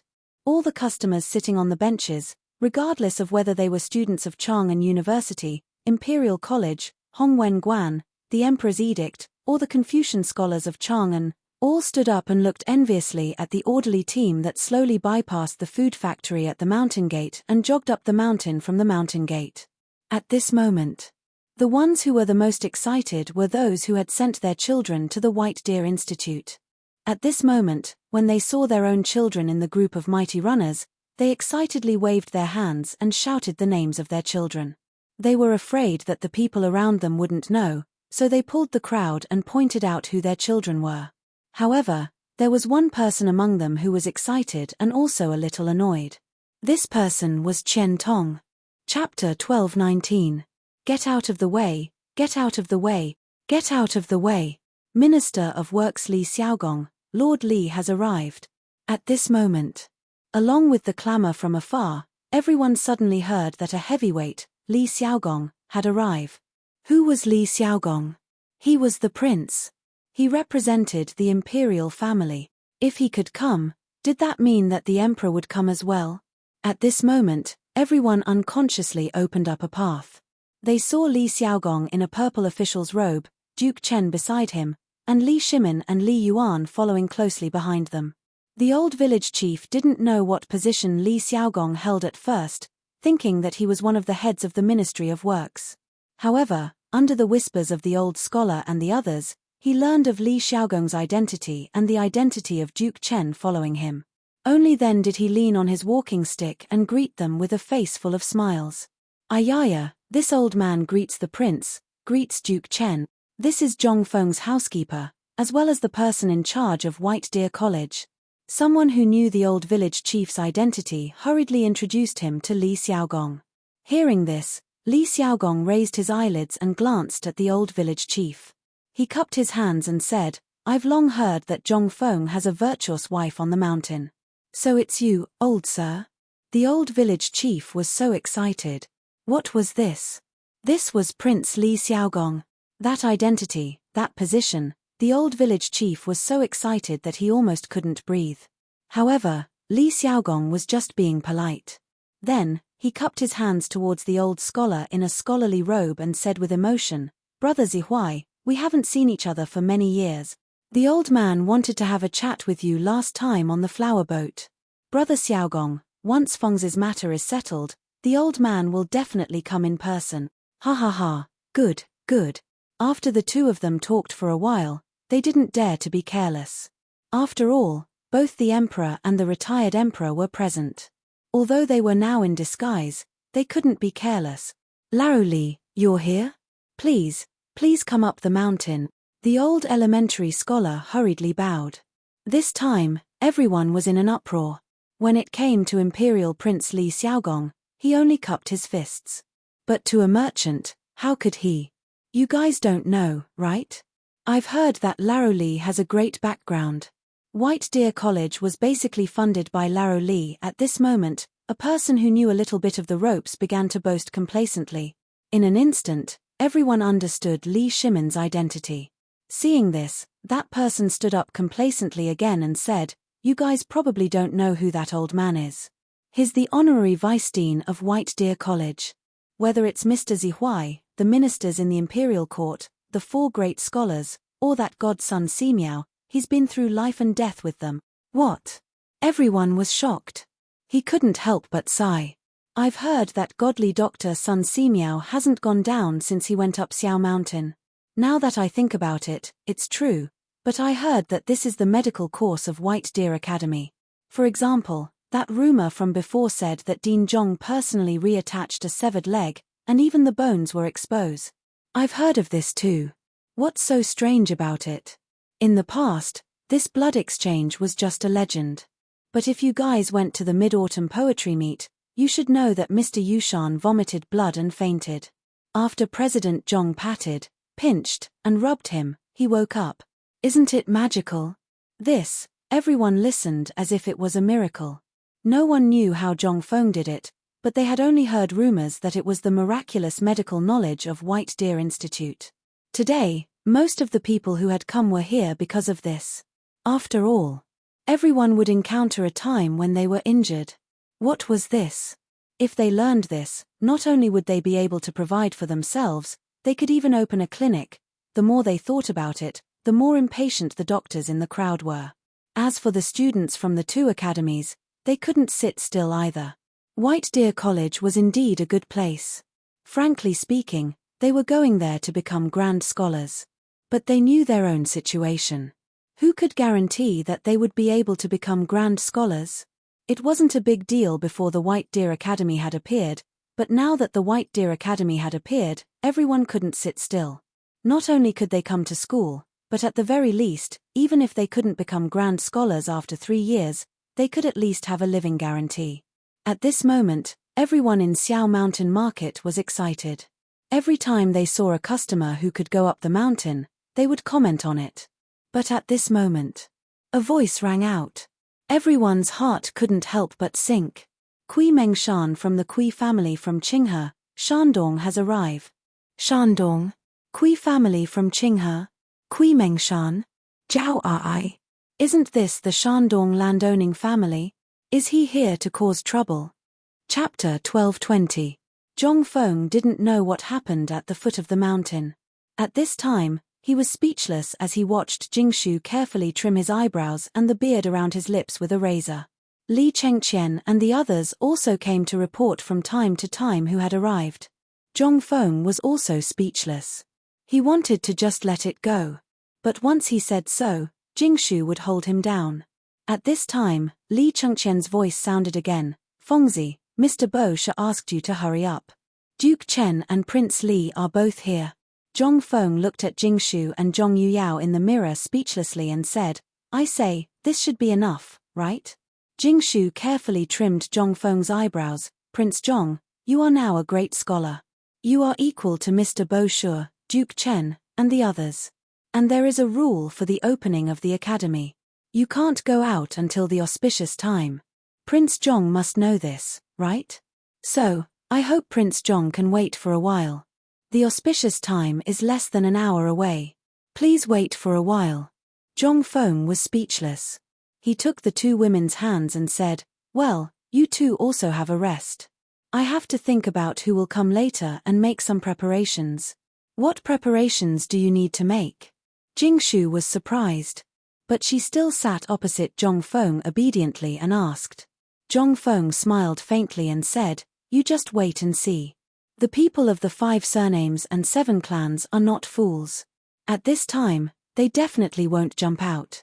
But think about it, who else do I, Zhong Feng, have enemies? This time, Zhong Yuyao was really confused. She didn't know anything about Zhong Feng. Everything was in a mess. She didn't know how many enemies Zhong Feng had. But in her memory, it seemed that except for the people of Guanlong and the people of the 5 surnames and 7 clans, Zhong Feng didn't seem to have any opposition to him. But Jingshu frowned slightly and said, you mean the people of Shandong? Zhong Feng nodded. At this time, Zhong Yuyao's face changed slightly. Even if she didn't go out often, she knew about the nobles in Shandong. After all, it was the hometown of Confucius, the birthplace of the world's literature. Those landowning households, on the other hand, considered themselves to be the descendants of Confucius. To make trouble at this time. Then, involuntarily, Zhong Yuyao was about to cry. She held Zhong's hand tightly and said, Prince Zhong, then, if they come at this time, the academy, don't say it, Sister Yuyao. Jingshu hurriedly interrupted Zhong Yuyao and said, Prince Zhong will deal with this matter in this way. But last time on the Mid-Autumn Eve, they should have seen Prince Zhong's ability. Those who can come to Mount Xiao at this time shouldn't be ordinary people. Zhong Feng's eyes lit up when he heard this. He really hoped that the person who came was someone important. Although he knew that those who could come at this time should be at the same level as Yu Shinan and the others, he knew nothing about the nobles in Shandong. At this time, Jingshu asked, Jingshu, how many people from Shandong can come? The nobles in Shandong are mainly divided into the Heqing Kui clan, the Lanling Xiao clan, the Langye Wang clan, and the Langye Yang clan. But among these 4 clans, there are 13 officials who are above the 3rd rank in the imperial court, not to mention other official positions and the political connections they control. Zhong Feng's heart sank when he heard this. Zhong Feng really knew little about the nobles in Shandong. He only knew that the nobles in Shandong were a group of idiots who only knew about the things and jumped out to make trouble for Li Shimin. But now it seemed that things were not as simple as he thought. Officials above the 5th rank had to attend the morning court and had official positions that could cover the sky with one hand. These 4 clans had 13 3rd-rank officials. What did this mean? In the imperial court at this time, whoever had the most people would have the final say. These 13 3rd-rank officials, plus his subordinates, might have more subordinates than 13 fourth-rank and fifth-rank officials. In this case, then things would be difficult to handle. Poor Li Shimin. Although he was said to control all the officials in the imperial court, but among them, if he excluded the people from Shandong, the people from the 5 clans and 7 families, as well as the people from Guanlong, how many people did he have? At this moment, Zhong Feng couldn't help but mourn for Li Shimin, who he respectfully called the emperor of all ages. Fengzi, not good, Kui Mengshan from the Qinghe Kui clan is here. At this time, Li Chengqian's voice was serious at the door, and then he added, Mr. Bo Shi and the others are asking if the opening ceremony is about to start. Otherwise, there might be changes. Zhong Feng's face darkened. Then, let's start. I want to see what this Kui Mengshan is up to. All right. Li Chengqian thought for a while, and then left. Chapter 12:21. At this time, in front of the teaching building of the academy, rows of seats had already been placed. On the high platform in front of the teaching building, the 4 great scholars, Li Yuan, and the others had already sat on it, and the seat in the center was empty. Anyone with discerning eyes could tell that it was prepared for Zhong Feng. After all, Zhong Feng was the main character today. But when Kui Mengshan and the others from the Kui family of Qinghe arrived, Li Yuan and the others on the stage couldn't help but change their faces. Even the people below the stage who knew this master also changed their faces at this time. Needless to say, the people of Shandong's aristocratic families had always been a little resistant to other people opening academies. To their knowledge, most of the people in the academy had to have a famous teacher to be qualified. As for those who had a famous teacher, they had to be from a clan in Shandong or an outstanding talent from Confucius and Mencius to be qualified. But in their eyes, Zhong Feng was born in the wild. And what Zhong Feng stood for was not the same as what they stood for. Instead, it was somewhat contradictory. It would be strange if they didn't come. Li Shimin had already warned Shandong, and he deliberately let people spread Zhong Feng's poem in Shandong. The main purpose was that he was afraid that this group of bastards would come to make trouble. But now, obviously, it was too late. This bunch of bastards had obviously turned a deaf ear to his word. The most direct thing was that Zhong Feng was going to find out who he really was. Although this was an opportunity, once he showed his cards at this time, it would give Zhong Feng 2 choices. At this time, it was not to say whether they could be brothers or not. Instead, he put a multiple-choice question in front of Zhong Feng. Either he would go down the dark path with him, or he would stand on the same side as the people of Shandong's aristocratic families, the 7 clans, and Guanlong. After all, the people of Guanlong chose to believe Zhong Feng for the time being because Zhong Feng didn't know Li Shimin's identity and was sure that Li Shimin didn't dare to show his cards at this time. But now, once Li Shimin showed his cards, the people of Guanlong would definitely come to ask Zhong Feng first. After all, at this time, Zhong Feng and Li Shimin's industries had slowly begun to infiltrate Guanlong's industries. This was a big plan. Once there was a mistake now, then, thinking of this, Li Shimin couldn't help but stand up with a slightly gloomy face. But Yu Shenan seemed to understand Li Shimin's meaning at this time and hurriedly pressed him down. Looking at Kui Mengshan, who was slowly walking up the stage, Yu Shenan clasped his fists and said, "Brother Kui, long time no see.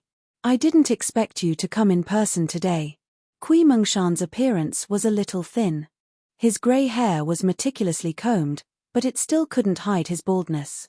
His moustache was also a little curly, but it was unknown what he had smeared on it. At this time, it looked hard, as if it was glued to his lips. His plain face was a little dark. At first glance, he looked like a farmer. But this was excluding his pair of triangular eyes and thin lips, which gave people a sharp and unkind first impression. However, those who knew him well would know that he was terrifying. Not only was he sharp and unkind, but he was also unusually cruel and merciless. If someone dared to disobey him, that person would be unlucky. But his status was not low at all. He was known as the 38th generation great-grandson of Confucius. Even Li Shimin would have a headache when he saw this title. In addition, he had a lot of titles, such as the #1 Confucian in Qinghe, and so on. At this time, seeing Yu Shenan like this, he just slightly clasped his fists and went straight to the main seat, ready to sit down. At this time, Yu Shan'an stood in front of that chair unintentionally and looked at Kui Mengshan with calm eyes, saying, "Brother Kui, I didn't know you were coming, so old man specially prepared a seat for you." While speaking, Yu Shan'an pointed to the chairs that two children were putting next to Ouyang Kai and Liu Hongwen. Kui Mengshan glanced at the chair sitting at the edge and squinted at Yu Shan'an, saying, "Brother Boshi, old man calls you Brother Boshi for the time being. Do you think that old man doesn't deserve this seat?" This time, everyone present was in an uproar. What the hell? This old guy didn't hide it at all. Even in the main house, he did it according to the identity of a guest.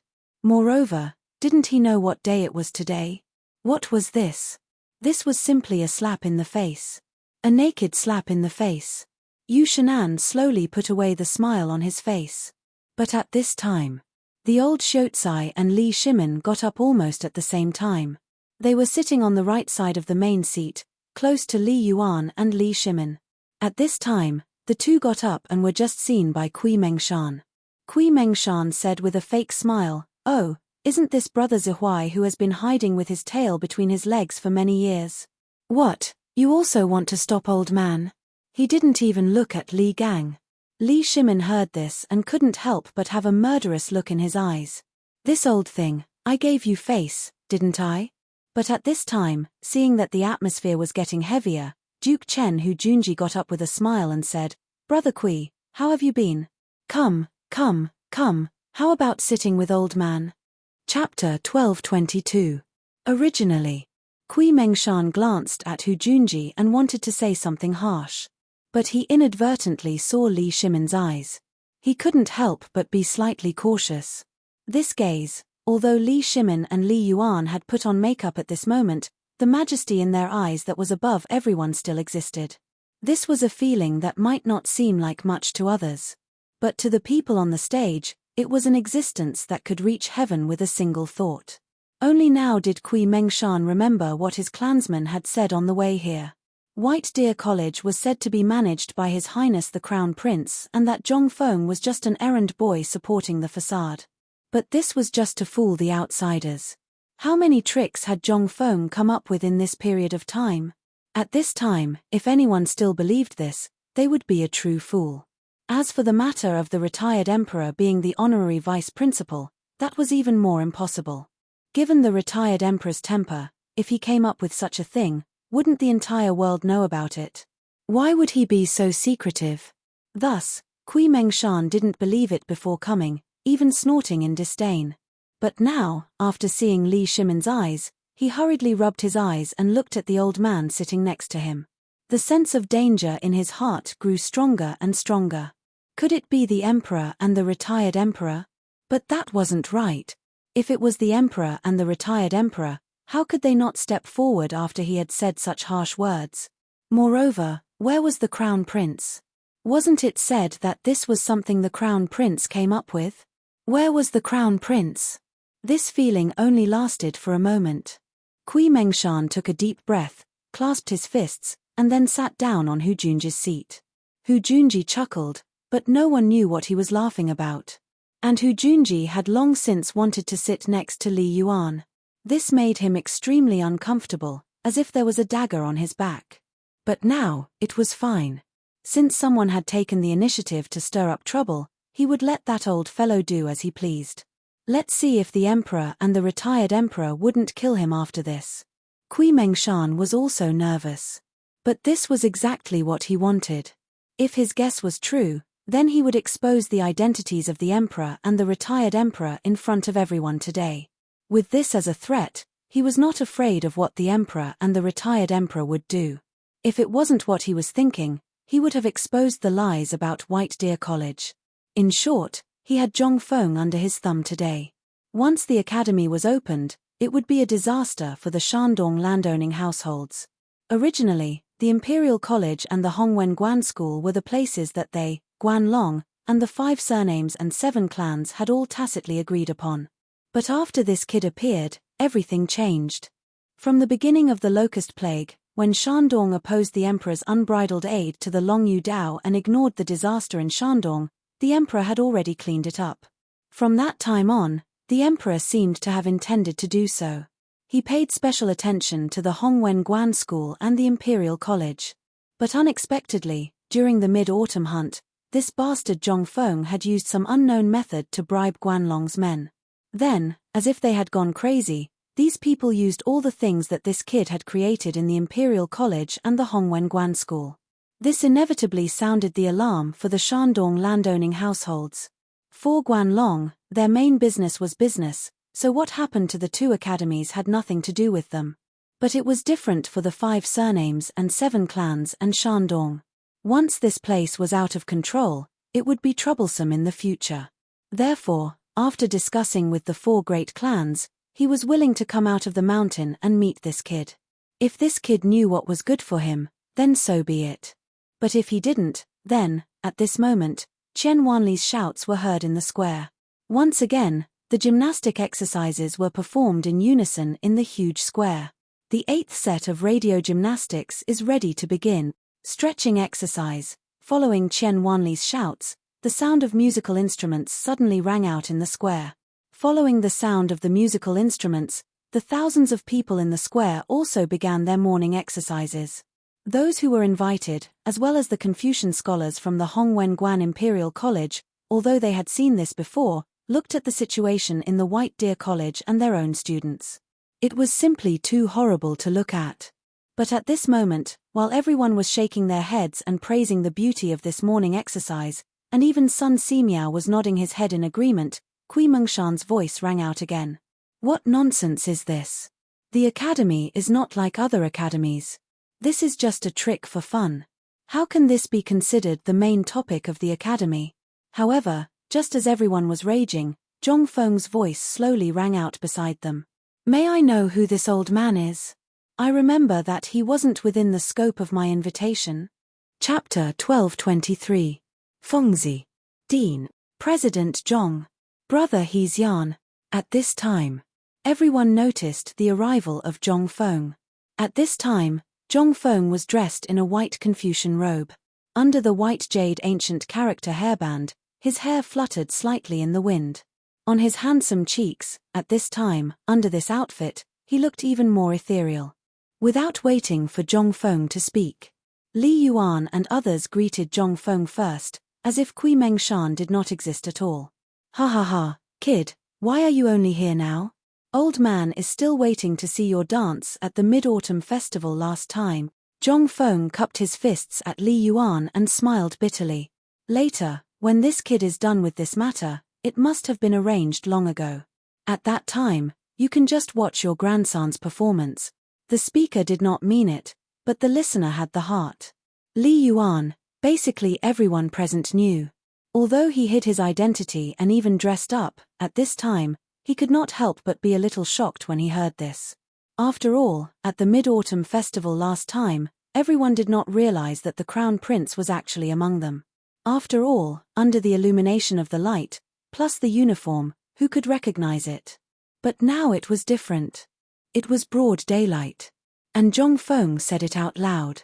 In an instant, several people's faces changed slightly. Li Yuan heard the words and twitched the corner of his mouth. He always felt that Zhong Feng was scolding him, but he had no evidence, so he could only laugh and then sit down. At this time, Zhong Feng carefully looked at this Kui Mengshan. Kui Mengshan was also carefully looking at Zhong Feng. Seeing that Zhong Feng was looking at him at this time, he said leisurely, "You are Zhong Feng?" "Yes, but old sir, who are you?" Hearing this, Kui Mengshan slightly narrowed his eyes and said, "Old man, Kui Mengshan of the Kui family of Qinghe." "Kui family?" Zhong Feng pretended to be surprised and looked at Yu Shenan and said, "Teacher, is this Kui family very famous?"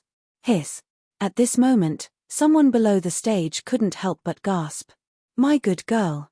Is he famous? Holy shit. How did this brat ask that? Wasn't this a slap to his face?" Even Li Shimin and Li Yuan, as well as the old scholar and the others, wanted to see what exactly Zhong Feng wanted to do. "Ahem, Zhong Feng, this is Mr. Kui Mengshan, a great scholar from the Kui clan of Qinghe from Shandong province. This time, he should be here to discuss some academic problems with you. Since you're a guest, Why don't you two find a place to discuss Taoism later? Right now, the auspicious time has already arrived. If we delay the auspicious time, it won't be good. Yu Shan'an looked at the sun in the sky and hurriedly stepped forward to stop the fight. If this was allowed to develop, who knows what would happen today? Since the Kui family dared to come, they must have made sufficient preparations. Seeing this, Kui Mengshan also snorted coldly. Forget it. The first thing they wanted to do was to humiliate Confucius, who was an existence that no one dared to delay. At this time, although he was very angry, he could only suppress it. At this moment, not far away, Chu Suiliang slowly got up and stood in front of the statue of Confucius. He slowly placed the 3 sacrificial animals on the table and then said majestically and solemnly, "Open the altar. Students, return the salute." Hearing this, the more than 3,000 students standing in the square, as well as the people on the stage, respectfully tidied up their clothes, and then respectfully walked toward the Confucius statue. Standing in front of the statue, everyone bowed 3 times in unison. At this time, Chu Suiliang waved his embroidered robe and said, "The ceremony is over. Rise. Zhong Feng, a Confucian disciple of Confucius, come forward. Salute." Zhong Feng was very disgusted with these vulgar salutes. But he had no choice. These were all necessary. And if these things were not done properly, he would directly offend all the students in the world. Zhong Feng did not dare to do so. This set of vulgar salutes took a full 2 hours. After 2 hours, Zhong Feng sat back in his original position in a daze. But before he sat down, Yu Shan'an, who was next to him, kept kicking him. Zhong Feng was stunned. Yu Shan'an looked forward and said with a smile on his face, "Speak." "Huh." Zhong Feng was stunned. Then he came to his senses. What the F***ck is this? What should he say? What should he say? Why didn't anyone tell him in advance? But now was not the time to care about this. Zhong Feng forced himself to be alert and thought, isn't this a mobilization meeting? Although there is no script, who is he? He is a liberal arts student. After thinking about it, he instantly figured it out. He stood up and made a scholarly gesture. Then he said, "I am a merit order. Since the establishment of the school on Mount Xiao, I command White Deer College. Jixia White Deer College follows the teachings of Old Man Kong and is known by the world for its unrestrained style of learning and its fair treatment of all students. It has been more than 2 months since the establishment of the college. This time, I respectfully invite Old Man Kong to join Mount Xiao. I follow the vow that there is no end to learning and there is no distinction between nobility and lowliness. Today is the opening ceremony. Everyone can ask me anything. As long as it is academic, I will tell you everything." Hearing this, instantly, a Confucian scholar hurriedly asked, "I am Ju Yuan Mountain. May I ask Dean Zhong Feng, what is important and what is not?" This question was very tricky. Zhong Feng could not help but take another look at that person. At this moment, Li Shimin and the others could not help but take another look at that person. This was obviously to make things difficult for Zhong Feng.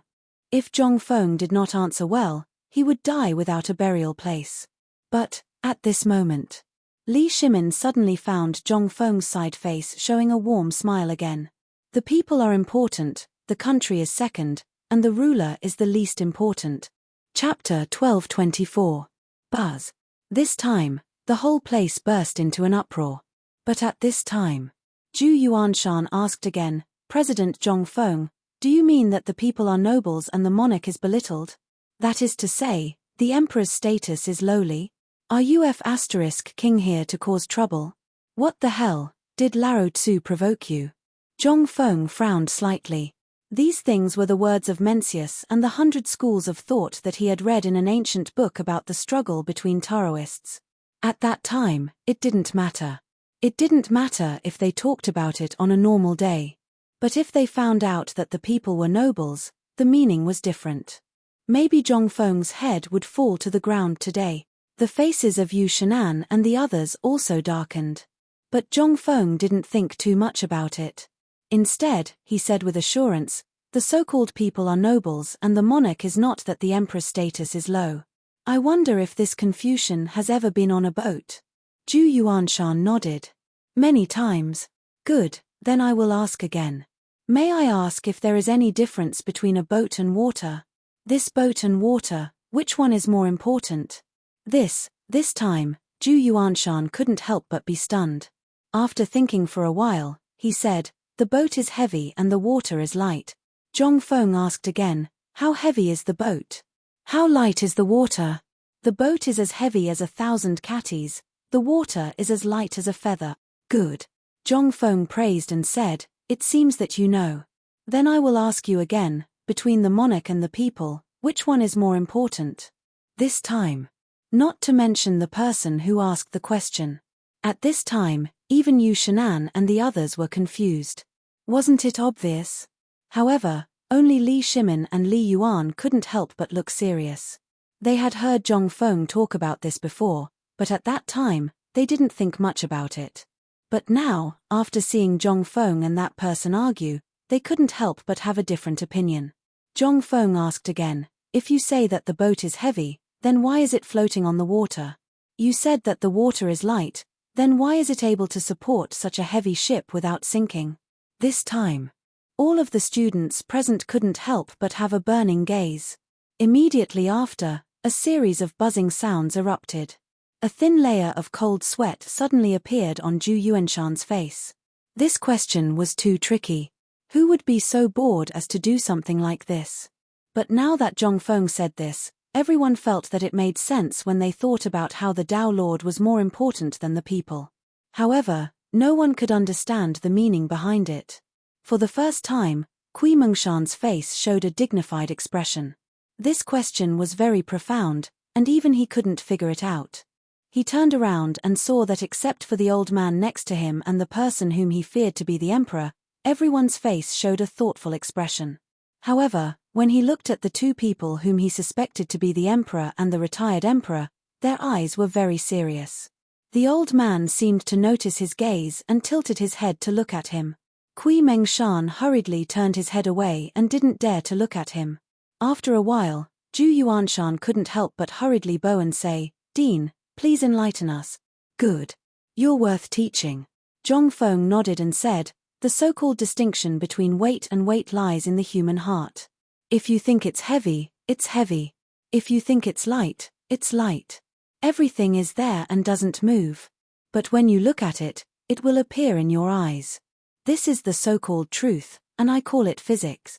Besides, the boat is equivalent to the emperor and the Tang dynasty. And the water can be regarded as the people, thousands of students, and thousands of soldiers guarding the border. Wow! In an instant, everyone couldn't help but burst into a roar. What was Zhong Feng talking about? This was the Great Way. But at this time, Zhong Feng said again, the meaning of this sentence is that the water can carry the boat and also sink it. Buzz. This time. Even Yu Shinan, the old Xiuzai, and the others were moved. Even Li Shimin stood up excitedly. These words, when he heard them before, felt a little familiar, but now, it seemed to make some sense. But now, after Zhong Feng explained it in detail from beginning to end, Li Shimin, Li Yuan, and even Yu Shinan and the others present also had a deeper understanding. This kid was talking about the importance of the people in a different way. He compared the people to the water and the country to the boat. The water can carry the boat and also sink it.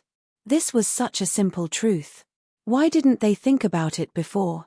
Zhong Feng actually didn't mean to target anyone, nor did he have any idea to amaze the world with a single brilliant feat he knew so much. To be able to rack his brains and say it out, that was already the best he could do. Where would he have the time to study these things? Every day, this and that, he was so busy that he couldn't get away. At this time, he didn't care whether the people understood or not. It was best if they could be confused. Seeing that many people wanted to ask questions, Zhong Feng hurriedly waved his hand and said, I know that everyone has a lot to say, but this matter can only be understood and not explained in word. In fact, everyone has their own answer in their heart. What is the water? It is all things. What is the boat? It is also all things. So all things should have their own track. You can understand it by yourself. When everyone heard this, the corners of their mouths twitched. What kind of logic was this? They couldn't even ask. Chapter 12:25. However, at this moment, Kui Mengshan stood up and said, "Old man has a question." Everyone's eyes lit up when they heard that. Zhong Feng was waiting for this old man to ask, so he made a gesture of invitation. Kui Mengshan asked, "May I ask what is the key to the world that is plagued by endless wars?" This was blatantly stirring up trouble. Wasn't he trying to set a trap for Lao Tzu by saying that the emperor was not benevolent? Li Shimin and the others' eyes also changed slightly. For a long time, the people in Shandong had thought that he was a soldier and did not have the temperament of a scholar. They even criticized some of the things he had promulgated. Now, he was going to say this in public. Did he really think that the emperor had no temper? However, at this moment, Zhong Feng's voice slowly sounded. Looking at the overall situation of the world, the Tang dynasty is the most peaceful and healthy. Although it has experienced ups and downs, it is still thriving. This is because the current emperor is benevolent and carries out due rights.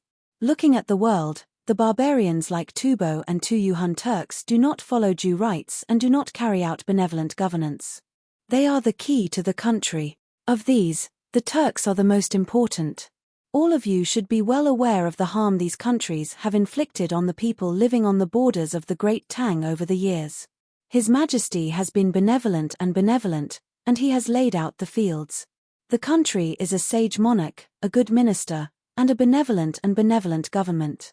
In a short time, he has quelled the plague of locusts and swept away the famine. Ha ha ha.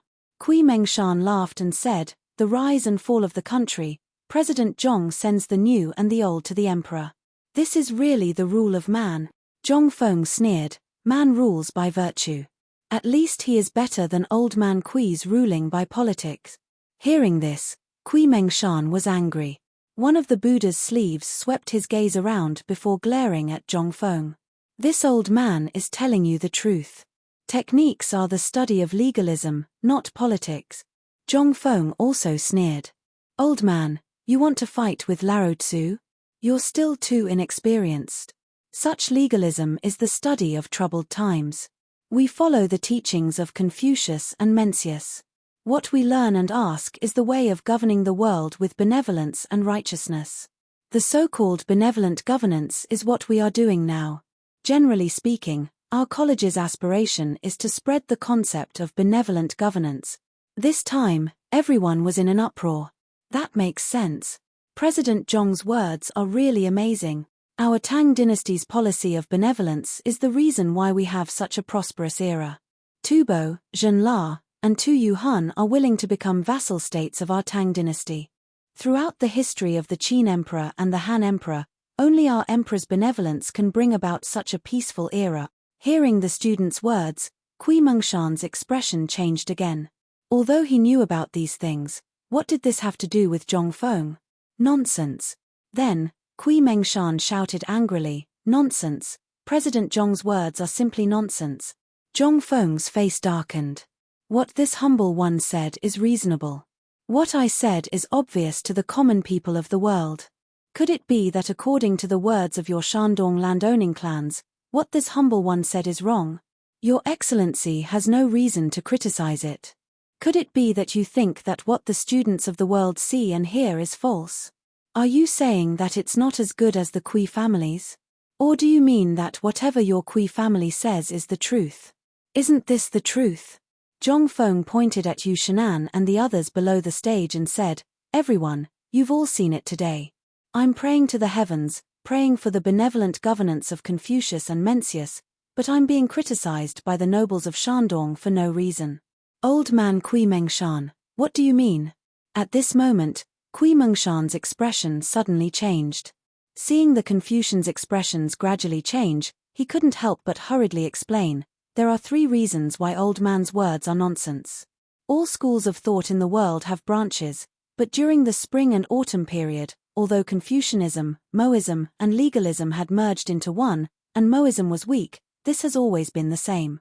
However, you've taken this out of context, using techniques as the basis for legalism. This is the first reason. Although the 3 schools of legalism have always had their differences, their roots are the same.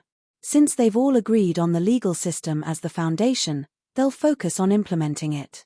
However, you've ignored the foundation of legalism, attacking one point and not the other. This is the second reason. Legalism's techniques are based on the foundation of law. They focus on cleansing the government, strengthening the investigation of officials, and manipulating politics. There's a world of difference, but you've intentionally erased its foundation. Your judgment is extremely rash. This is the third reason. Shut up. When Kui Mengshan finished speaking, Li Shimin indifferently said, "Then let me ask you, who are you? Which school of legalism is it?" This time, Li Shimin was truly enraged. Why did such a thing come out of the opening ceremony to stir up trouble?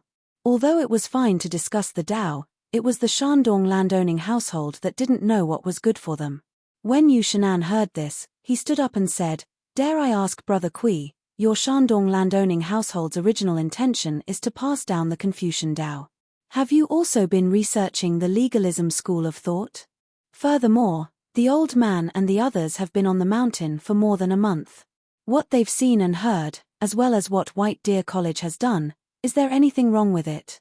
Zhong Feng finally let out a sigh of relief. Son of a bitch. In this aspect, he really couldn't win against this damned old man. If not for Laro Li and Yu Shanan continuing the conversation, he really wouldn't know what to say. However, when Yu Shanan said this, Zhong Feng instantly knew what to say next. He interrupted Yu Shanan and said, "Dare I ask, what is the foundation of the Shandong landowning household? Are you not adhering to the teachings of Old Man Kong, but are you specifically speaking without thinking? If everyone was like that tyrannical government, how could there still be peace in this world? You can go and take a look at my White Deer College. When you're in Chang'an, you can ask around. We're always pushing the new and getting rid of the old, but we're mostly teaching and educating people. We're not talking about the Tao of the world anymore. Instead, we're doing things. When I gave up my family's fortune to save the victims of famine, have I ever done it for myself? I, Zhong Feng, made white paper, braised meat, and beer. Which one of them didn't benefit the country and its people?" This time, Kui Mengshan's expression changed. He was speechless. Zhong Feng took the opportunity to step forward and said, "I, Zhong Feng, have never been as good as any of you. However, in terms of conduct, in terms of standards, I, Zhong Feng, believe that your Shandong landowning household is nothing compared to me." Wang. Chapter 12:26. All the students and Confucians were in an uproar. What they had learned, what they had seen and heard all day long, which one of them was not the way of governing the world?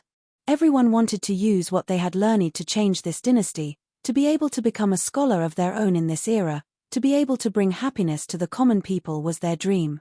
Just now, Zhong Feng and Kui Mengshan's discussion. They could not help but open a door for everyone. It had even decided the outcome of the Tao debate. At this moment, Kui Mengshan listened to the noise and the questioning eyes. He could not help but taste blood in his mouth. A trace of blood hung on the corner of his mouth. When Zhong Feng saw this, he smiled slightly and moved closer to Kui Mengshan, saying, "Zhong Feng would like to give Shandong another piece of advice. The way of governing the world is no longer empty talk, but practice. Whether it is the rule of law or the rule of men, who can make the people rich, no longer live a bitter life, no longer receive unequal treatment, and make the Tang dynasty prosper day by day, become a powerful country, and enrich the people. This is the right way, otherwise, it is just empty talk and will affect the world. Just like the war in the surrounding area. Can Shandong give a reasonable solution? Could it be that you can only use your impeccable looks to preach and discuss Tao with those barbarians? Or do you want to influence them? If that's the case, then I, Zhong Feng, dare to say that in less than 10 years, your ideas will definitely be abandoned by the general trend. The days are moving forward, and the steps are moving forward. We have to set our sights further. Don't come to the research area with ancient books and research every day. It's not wrong to abide by the rules, but what are we? We are educators. Our vision must be longer than anyone else's. Only in this way can we educate the next generation of people who are more outstanding than us. Only in this way can all the people of the Tang dynasty really stand tall and be respected by the world. People are kind by nature, just like that dog. If the person he follows is kind, then he can guard your house and protect your life. But if he follows an evil person, then he's a demon by your side. Man is born good. You don't need me to tell you these things again, do you? Puff. In an instant, Kui Meng Shan couldn't hold it in any longer. He spat out a mouthful of blood, reflecting sparkling and translucent light in the sun. At this time, everyone in the square widened their eyes and looked at Zhong Feng in horror. Zhong Feng ignored the unconscious Kui Meng Shan.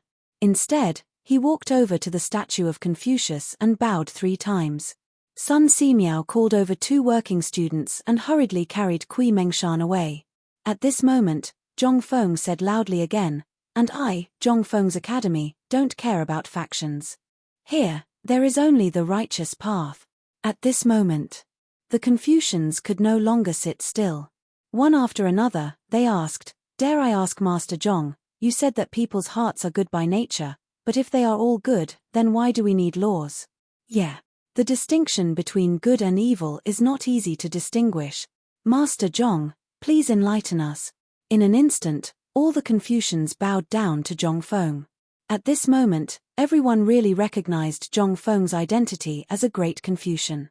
Li Shimin and the others also looked at Zhong Feng with some horror. They thought that Zhong Feng would be in big trouble this time, but now it seemed that he didn't need to do anything. At this time, he and Li Yuan looked at each other, and the two looked at each other and laughed. Yu Shenan patted the old scholar's shoulder and said with emotion, "Brother Zihuai, did you teach Fengzi all this?" The old scholar said with a dignified expression, "Didn't you teach him this?" At this time, several people's expressions were sluggish. They glanced at Zhong Feng and then looked at each other, and then burst out with gratified expressions. "Let's watch the show and see what else this kid knows." "Yes, ha ha ha, I really didn't know that this kid had to be squeezed. If you don't squeeze, you'll never know that this kid knows so much." At this time, Zhong Feng's voice interrupted the whispered conversation of several people. Seeing that the situation was under control, Zhong Feng also restored the feeling that everything was under control. He paced slowly and said, "Evil. Because of human nature, there is a legal system.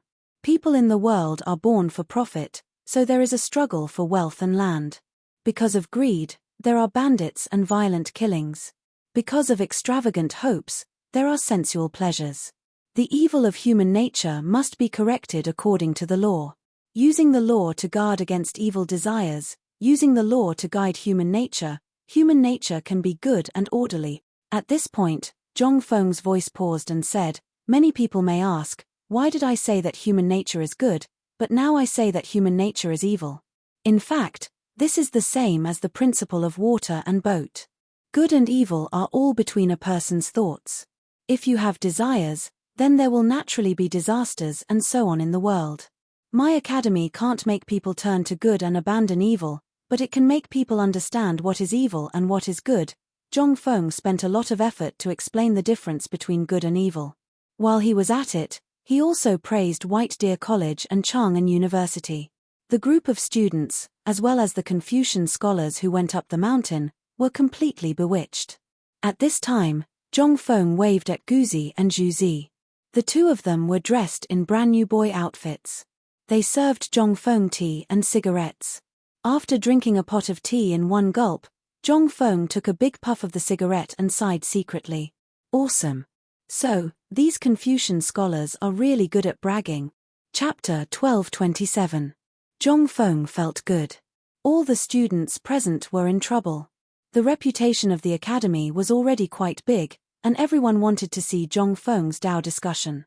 However, who would have thought that such a big thing would happen in this round? Who could take it?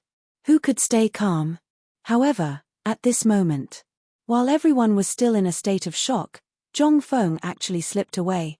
This was out of everyone's expectations. What time was this? This was the opening of the academy. How could Zhong Feng slip away? However, those who knew Zhong Feng well weren't surprised. This was what this kid liked to do. He slipped away after showing off. After 15 minutes after Zhong Feng left, the people present realized that Zhong Feng wasn't present. They all clamored for Zhong Feng to take his turn again. Yu Shanan stood up with a smile on his face. Everyone. Today is the opening of White Deer College. The banquet is ready. Everyone, why don't you follow the old man to the cafeteria? If you have anything to discuss, we can talk about it later. Yu Shanan's status was there for all to see. Now that he had spoken, who would dare to defy him? Not only that, it was rumored that the architecture of the White Deer Institute was unique, and the canteen was even more majestic and magnificent compared to the imperial kitchens in the imperial palace. It was already considered extremely lucky for them to be able to attend the Dao discussion today. But now that they heard about it, they decided to pay a visit. When Qian Wanli saw that the Confucian scholars and Lao Li had left, he walked up to the stage and bowed. Everyone, today I will lead you on a tour of White Deer College. Please follow the students closely, on the other side. When Zhong Feng walked out of the school building, he was deflated. He rolled and crawled back to his room. The moment he entered, he gulped down a pot of herbal tea. Seeing this, the two girls were dumbfounded. Although the two women hadn't been there just now, they had watched the discussion between Zhong Feng and Kui Mengshan from afar. At this moment, looking at Zhong Feng again, he was like a completely different person compared to his previous heroic self. Jingshu couldn't help but cover her mouth and laugh. Prince Zhong, what's wrong? Didn't you just see Prince Zhong showing off his invincible might?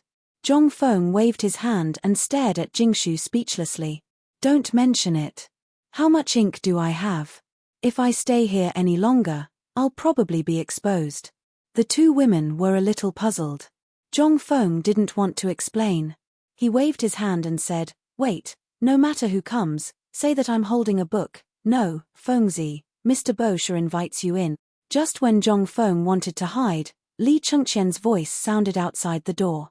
Seeing this, Zhong Feng knew that he couldn't hide anymore. He had to open the door listlessly and follow Li Chengqian to the villa of the four great Confucian scholars. The villas were all together. Zhong Feng's villa was basically in a row with the four great Confucian scholars and Li Shimin, so he didn't have to worry about bumping into those Confucian scholars as soon as he went out. When Zhong Feng entered the door, in the spacious living room, there were 3 modern wooden sofas. Li Shimin, old scholar Li Yuan, and others were all sitting upright. Seeing Zhong Feng come, they all looked at Zhong Feng with a faint smile. Zhong Feng felt uncomfortable all over. Well, don't look at me like this. It makes me uncomfortable. Zhong Feng sat on the empty seat next to the old scholar and asked, why is it so troublesome to open the mountain gate? Troublesome? Li Shimin laughed and said, actually, it's not troublesome at all. Who asked you to be so ostentatious before? Now everyone knows about it. Zhong Feng was speechless. If he hadn't flipped through this kind of book by chance before, and if he hadn't been learning about the 100 schools of philosophers' debate before he transmigrated, he would have been embarrassed today. Let's not talk about this anymore. Yu Shanan said with a smile, after what you did today, I'm sure that in less than 3 days, there will be more people coming to visit you. Just wait and feel uncomfortable. But, this is also a good thing. Zhong Feng was speechless. What kind of good thing was this? Who had nothing better to do than do this all day? He was just a paper tiger. He could brag, but, sigh. Poor old bones like us. We've just received news that all the Confucians that ascended the mountain today have been inspired by you and are preparing to join White Deer Academy once more. We've just done a rough estimate, and I'm afraid there won't be 1,000 people this time. There should be around 800. So many. Zhong Feng was shocked. But then, Zhong Feng rolled his eyes and went to Yu Shanan and the others. He said with a smile, Teacher, this is an opportunity. Yu Shanan rolled his eyes. What opportunity? It's time to expand the teaching staff of our college. After Zhong Feng finished speaking, Yu Shanan and the others' eyes lit up. That's right. Whether it was Chang'an University or White Deer College, there was a serious imbalance in the teaching staff. Even with Ma Ju and the others joining, they couldn't handle it in a day. However, although most of these Confucian scholars were mediocre, there were some who were outstanding. This way. It was really a good idea. At the thought of this, Li Shimin couldn't take it anymore. Seeing that they were discussing, he waved his hand and said, Gizi, immediately spread the news that Zhong Feng said that he's going to recruit a few teachers for White Deer College and Chang'an University. Chapter 1228. Emperor Yang of Sui's sword finally lay in Zhong Feng's arms. After yesterday's opening ceremony, Li Shimin reluctantly gave it to Zhong Feng. At this point, Zhong Feng had been hiding in a gentle place, unwilling to show himself.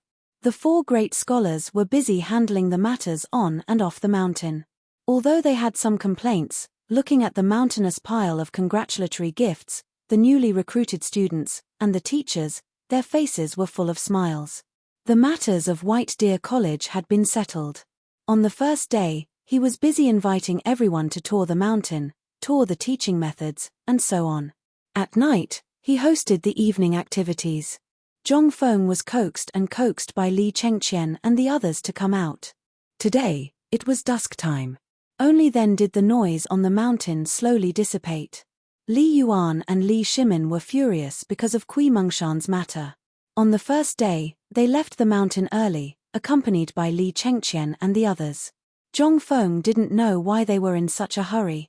However, after Yu Shenan got drunk, Zhong Feng vaguely heard that Shandong was going to be in trouble. However, this didn't concern Zhong Feng. He had always dealt with whatever came his way. At this moment, Zhong Feng sat on the balcony, looking at the waterfall under the setting sun. He closed his eyes and dozed off. Jing Shu was gently playing the guzheng beside him. Zhong Yuyao was also looking at Zhong Feng. No one knew what she was thinking. However, she also took over the glorious mission of Guzi and Zhuzi. At this moment, she tirelessly massaged Zhong Feng's shoulders. However, such a good thing didn't let Zhong Feng enjoy it for long. At this moment, a burst of noise forced Zhong Feng to stand up. "Who are you?" "This is the Villa District. You can't enter without an identity card. I am Arkin Non. Can I trouble you to inform the Dean that there is a matter at the forging workshop?" "Forging workshop? Are you from that workshop?" The group of veterans had already been formed into a security team by Zhong Feng. Basically, Chen Tianyu and the others were in charge of this matter. However, ever since these veterans followed Zhong Feng, they refused to go anywhere else no matter what. They only stood guard at the entrance of Zhong Feng's villa, guarding the door for him. They said that the old village chief and cripple Wang had looked for them and personally instructed them not to care about anything else but Zhong Feng's safety. Now, even if Zhong Feng didn't like these oversized lights, he couldn't do anything about it. At this moment, Zhong Feng heard the sound downstairs. He slowly got up and leaned against the balcony to take a look. It really was Arkin Non, who was dressed in grey. "Wait, I'm coming down now." Zhong Feng didn't dare to let him in. Even though he had ordered these people to bathe every day, the smell on his body was still enough to kill a cow. Zhong Feng went downstairs and asked at the entrance of the villa, "What's wrong?" "There's no more iron." Arkin Non sighed. Zhong Feng thought to himself, just as I thought. There wasn't enough iron to begin with. The forging workshop had been using the only iron they had. However, Zhong Feng didn't expect that there would be no more iron today. Then, how much iron is there left on the mountain? There's still about 3 days' worth of iron left. However, this morning, that man said that he could get some iron from the shipyard. It should be enough to last for a while. Zhong Feng rubbed his forehead and waved his hand. "All right, I know. Don't tell anyone about this. Do you understand?" "I understand." After all, Arkin Non was once an all-powerful figure in the western region. He was more astute than anyone else in some matters. At this moment, seeing that Zhong Feng was about to send him off, he hurriedly whispered, "The gun is basically done. Do you want to take a look?" "It's done." Zhong Feng was shocked. This is a good thing. He waved his hand and said, "Lead the way." If this thing was really done, it would be easy to handle. He could just take the gun and let Jiao Khan and the other uncouth fellows form a special force. They could directly kill their way into the hinterland of the 5 surnames and 7 hopes. How good would that be? They could directly tear those fellows apart. This was a big plan against the 5 surnames and 7 hopes. Therefore, when he heard that the gun was done, how could Zhong Feng sit still? This thing was where his confidence came from. It was better for him to have it than others. Once it was done, he could make himself a self-defense weapon. No matter how big the world was, he could go anywhere. The forging workshop was not far away. Zhong Feng and Arkin went from the waterfall to the crowded area of the academy. However, it still took them about 2 hours. When the sky was dark, the two finally arrived at the forging workshop. In the cave, Mochiado and the others had already stopped working. At this moment, the temperature in the cave had dropped a lot. Everyone sat casually by the walls of the cave, but their eyes were fixed on a wooden table in the middle of the cave. On the large wooden table, there were piles of parts of a type of gun that they had learned from Zhong Feng during this period of time. Beside the wooden table, there were dozens of oil lamps, which lit up the cave as if it was daytime. At this moment, when the two of them entered the cave, everyone hurriedly stood up and looked at Zhong Feng excitedly. Chapter 12:29. The next morning. On the cement road at the foot of Mount Xiaoli, a team of dozens of people was driving more than a dozen carriages to Mount Xiaoli slowly. The carriages emitted a nauseating smell along the way. Niu Jindar was sitting on the back of the horse at this time. He was weak and dizzy as if he was drunk. The people behind him were even worse off. Many of them were lying on the carriages like dead dogs. Their faces were ashen. Originally, Niu Jindar had planned to come back when Zhong Feng opened the hospital yesterday, but he didn't know what had happened. Since that night, his team had felt that something was wrong, so he didn't know why. At first, the team basically had abdominal pain and vomiting. Everyone thought they had eaten too much game.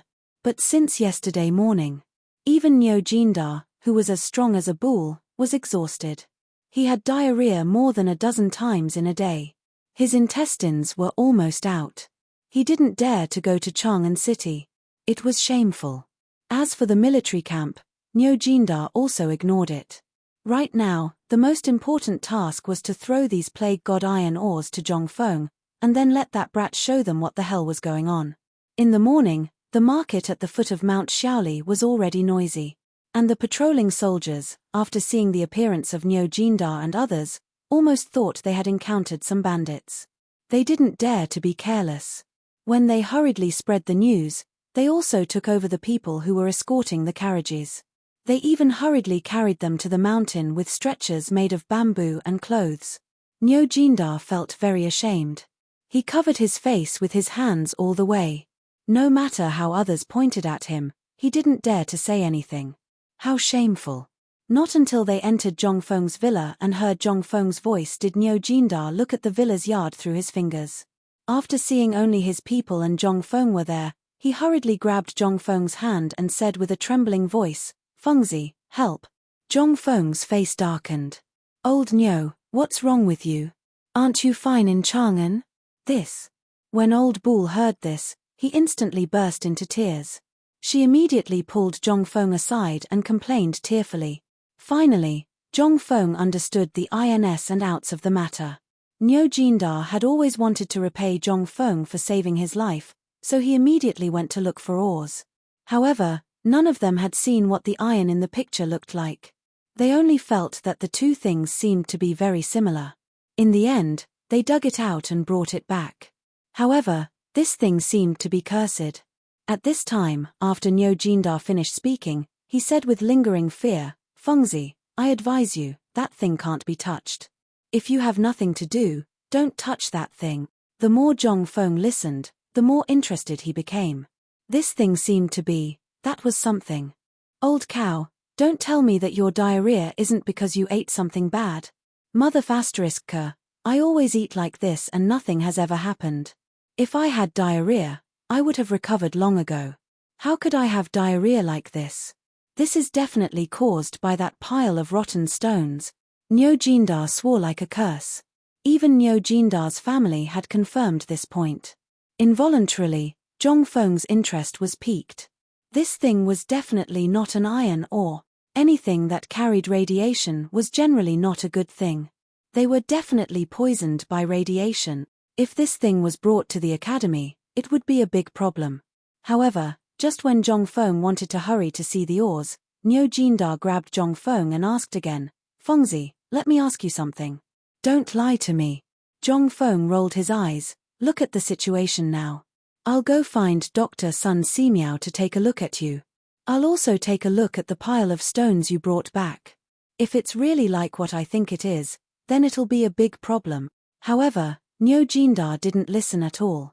Instead, he asked, let me ask you, old you and the others who went to look for ores, have they returned? No, you're the fastest. Come on. While speaking, Zhong Feng hurriedly ran away. Only Nyo Jindar was left laughing crazily. Ha ha ha ha, Laro Tzu knew it. Laro Tzu knew that I'm the fastest. While Nyo Jindar was proudly showing off, Sun Simiao entered Zhong Feng's villa with a serious face with Yu Shanan and the others. Seeing the courtyard full of injured people, his face couldn't help but sink. He didn't have time to talk and hurried to Nyo Jindar's side. He asked about the cause of the matter and checked his pulse. However, slowly, Sun Simiao's face changed. He hurriedly shouted, someone, carry them to a place where there's no one. Quickly find someone to disinfect the dean's villa. Everyone who came in contact with them, immediately come to find the old man. What was going on? In an instant, Nyo Jindar was dumbfounded. Nyo Jindar's subordinates were dumbfounded. The onlookers were also dumbfounded. What was going on? Why did the situation suddenly change? Could it be, was this a plague? Chapter 12:30. As soon as Zhong Feng left the dormitory, he hurried to the workshop. He was worried that this thing might be radioactive.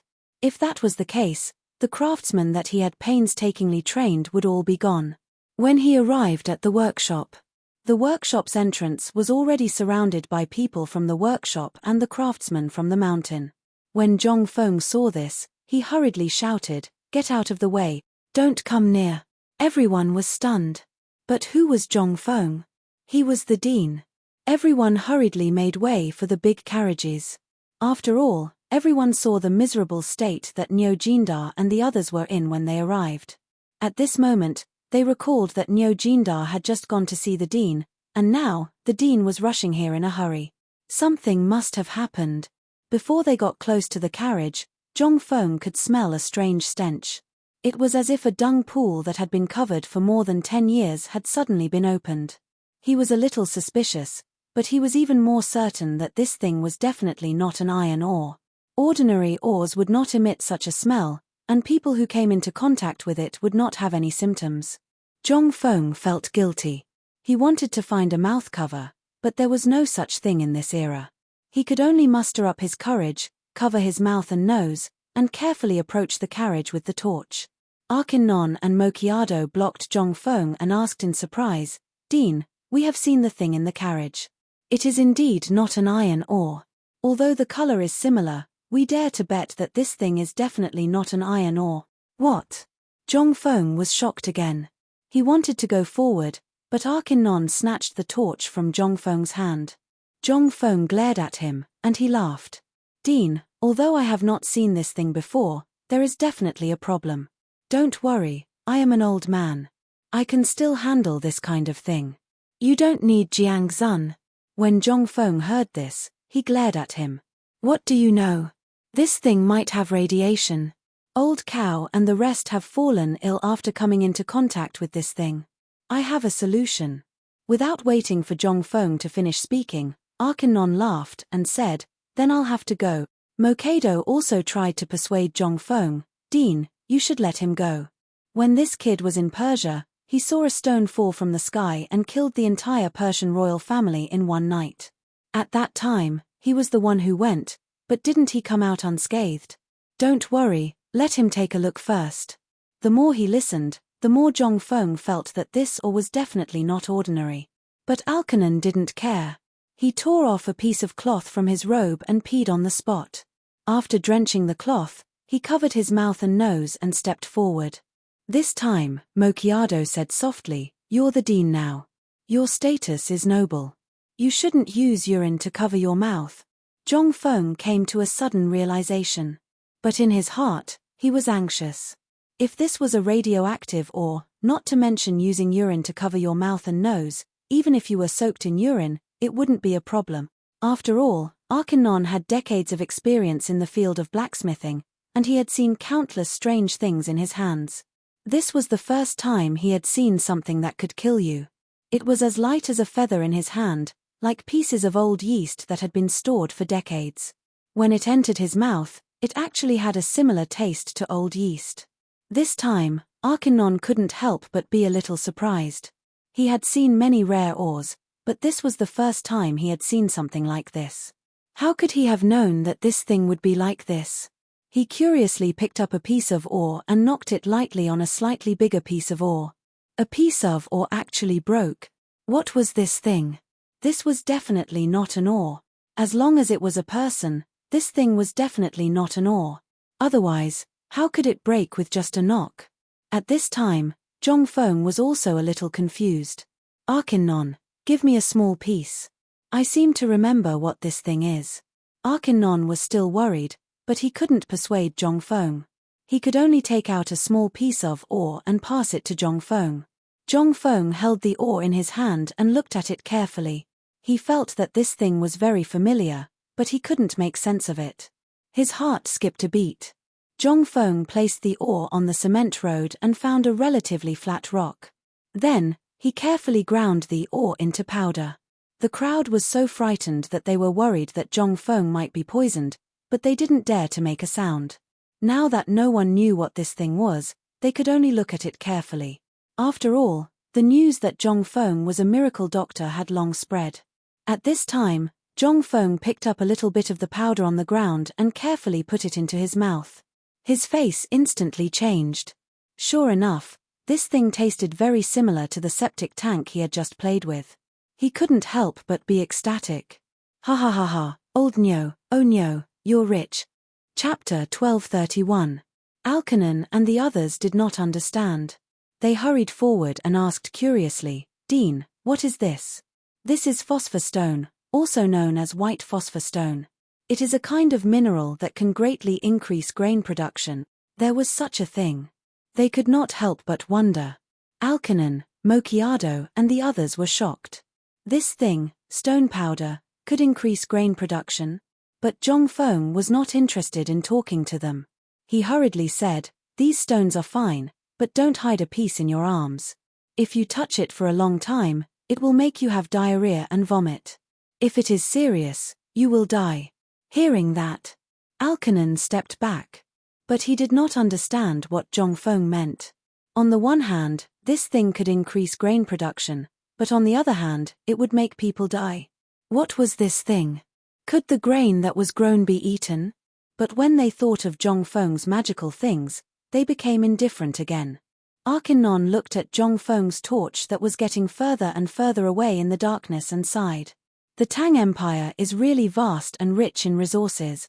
We are now the people of the Tang dynasty, right? Mokiado patted Alkanon's shoulder and asked. Then the two of them could not help but laugh. On the other side, when Zhongfeng returned to the dormitory area, he couldn't help but be shocked by this operation. Old Cow and the others, who were originally in the courtyard, were nowhere to be seen.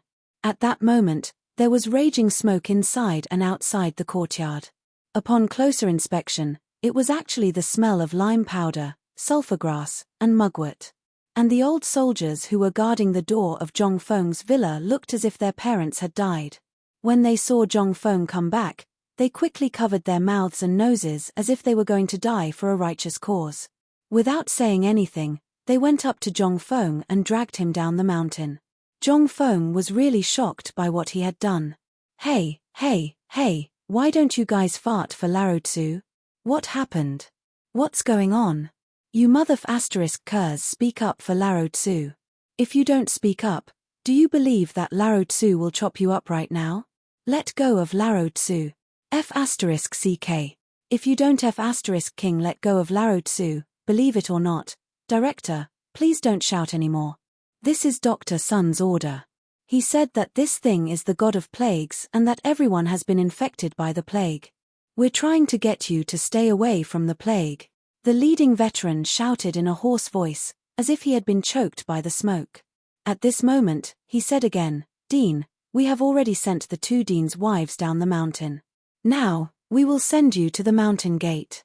Please don't shout, or you will cause panic. Plague. Send him down the mountain. Panic. What the F***ck is going on here? Let go of me. Where did this plague come from? Lao Tzu is a miracle doctor. I have already investigated. This is not a plague at all. Let go of me. Otherwise, if something happens to Lao Tzu and the rest, you guys will wait for Lao Tzu. Hearing this, the few men who were carrying Zhongfeng were stunned and stopped in their tracks. It's not a plague.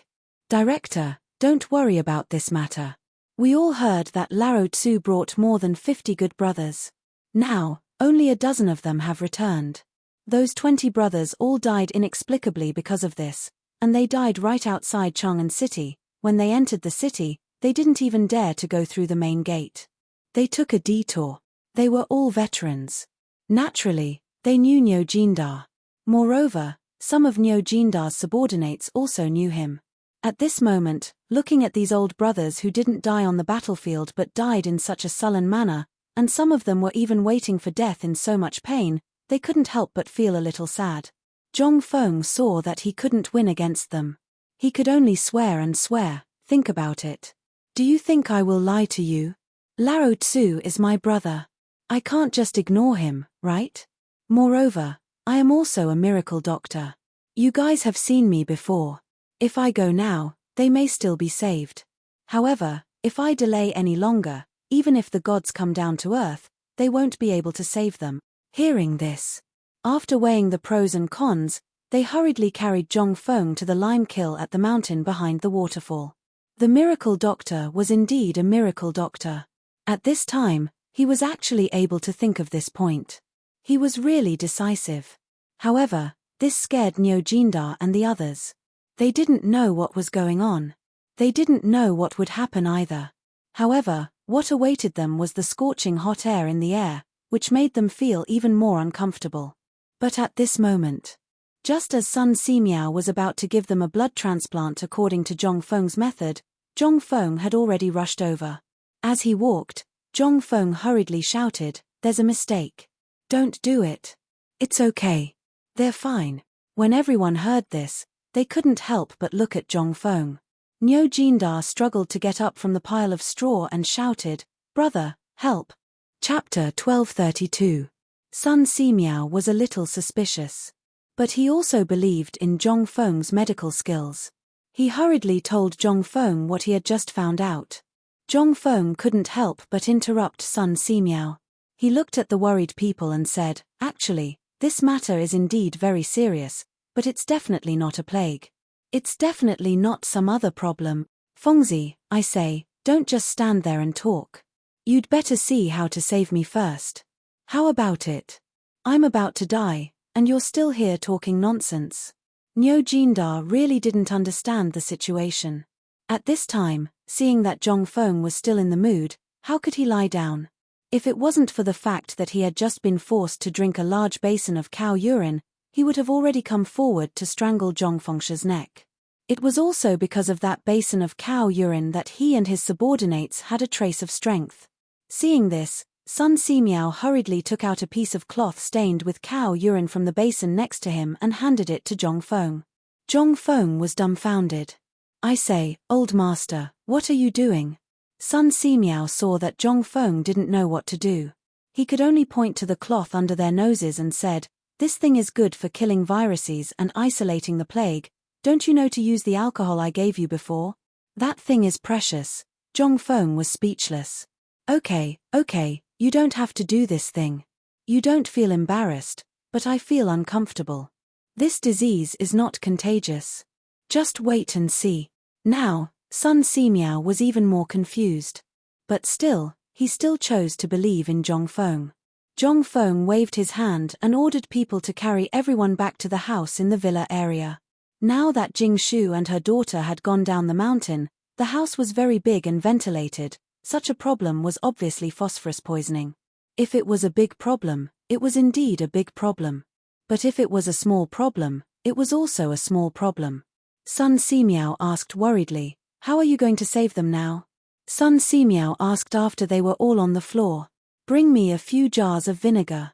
Zhongfeng looked at Niu Jindar and said. When she said that, Niu Jindar's eyes widened. "What's vinegar for?" "Here you go." Nyo Jindar was about to go crazy. If it wasn't for the fact that Zhong Feng's expression was very cautious, he would have thought that this brat was messing with him.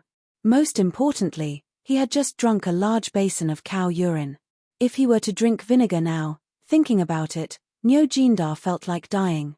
Seeing this, Zhong Feng squatted beside Nyo Jindar, lit a cigarette, and handed it to him, saying, "Old Nyo, you're awesome this time."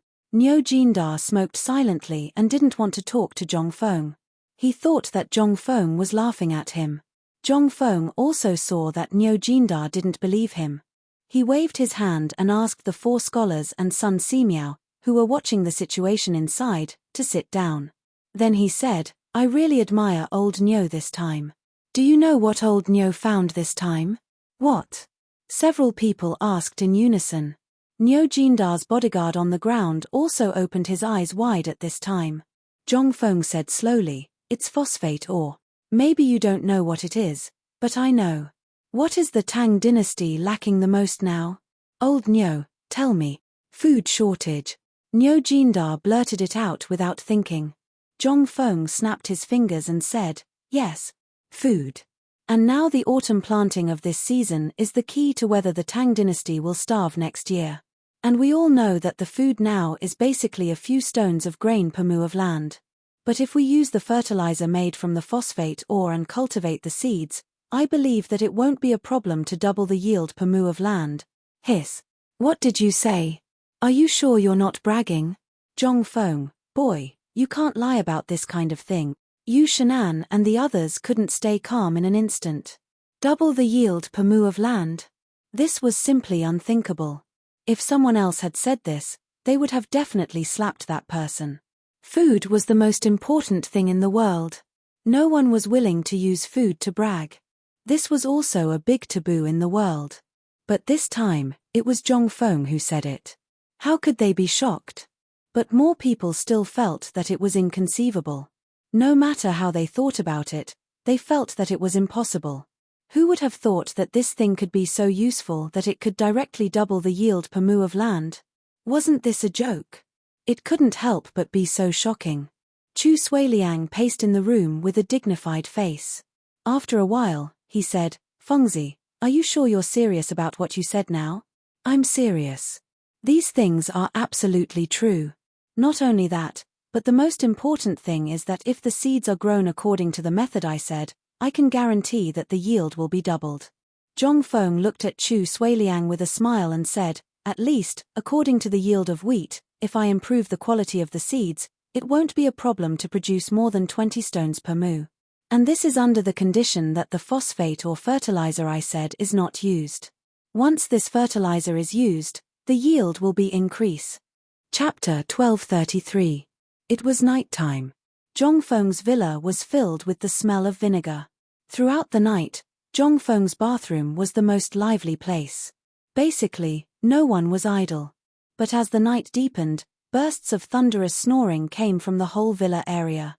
In such a dark night, the news that could change the fate of the Tang dynasty suddenly spread to the imperial palace. The next moment, Li Shimin couldn't sleep.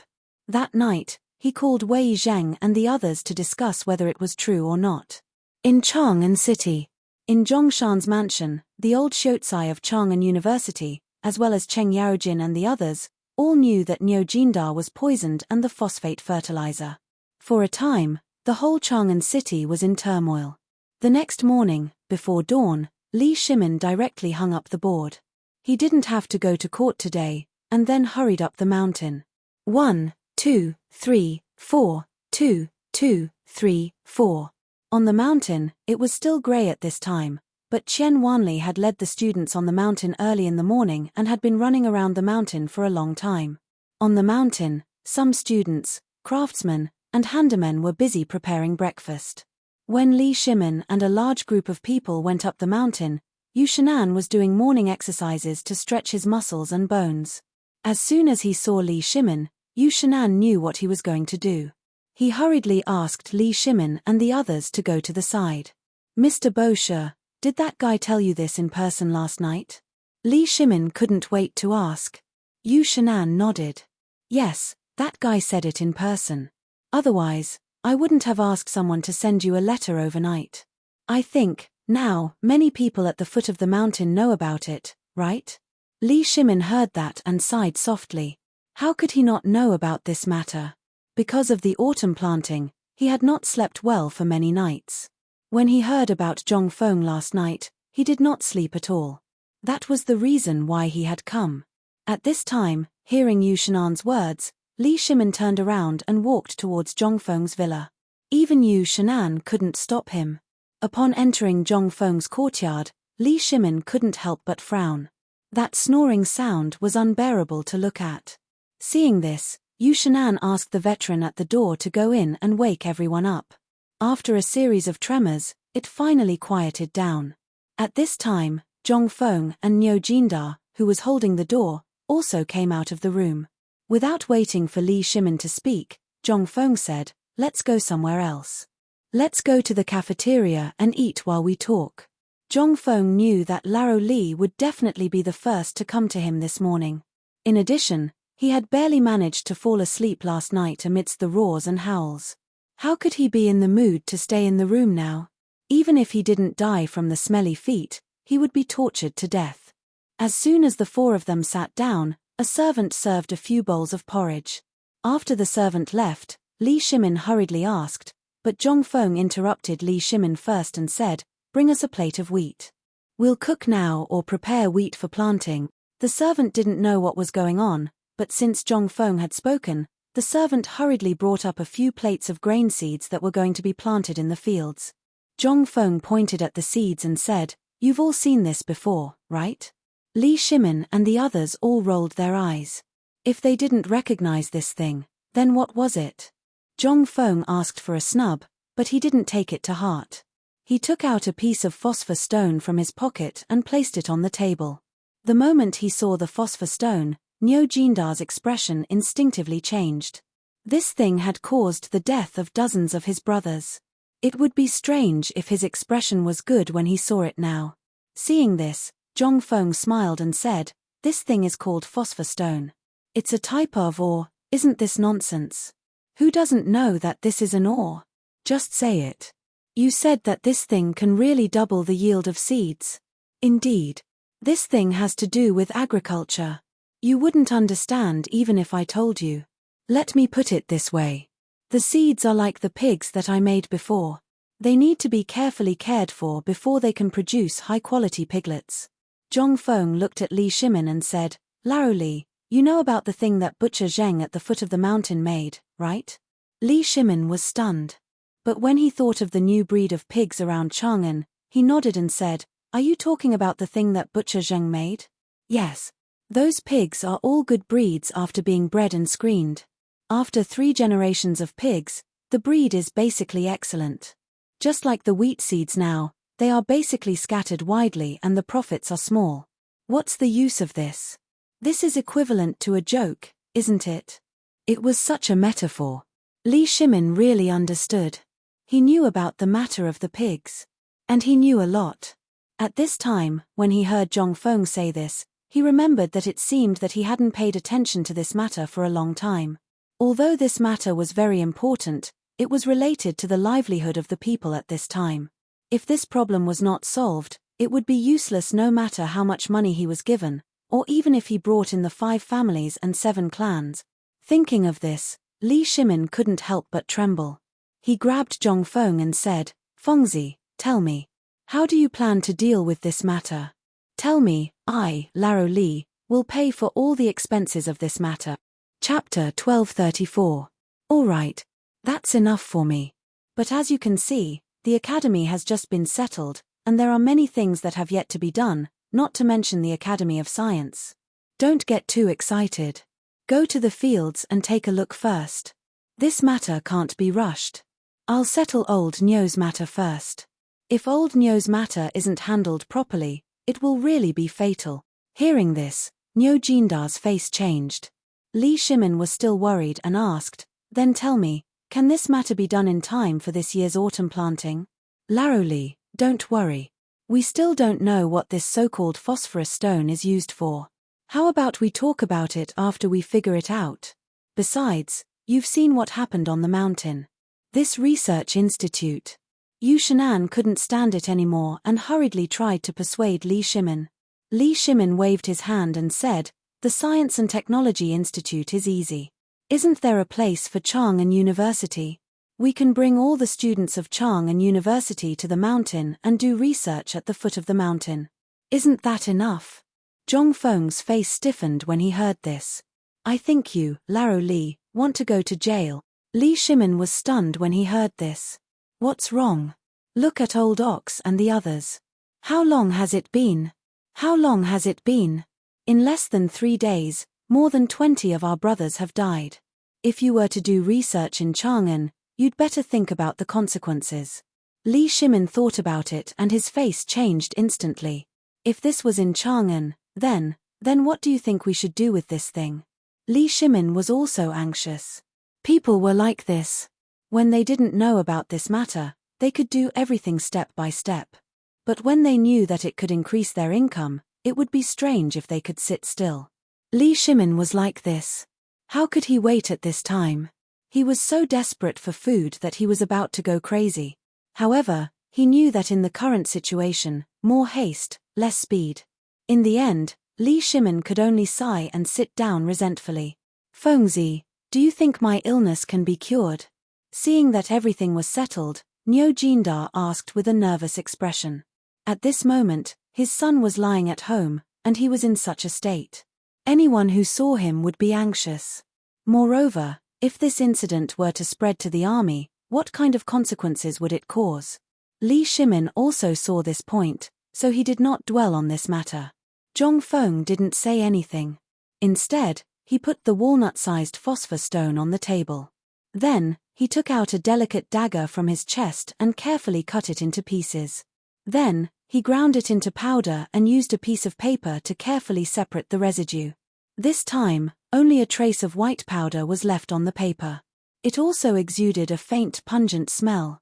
Li Shimin stared at this thing in a daze. Then, he looked at the thing that was comparable to fine salt with some doubts.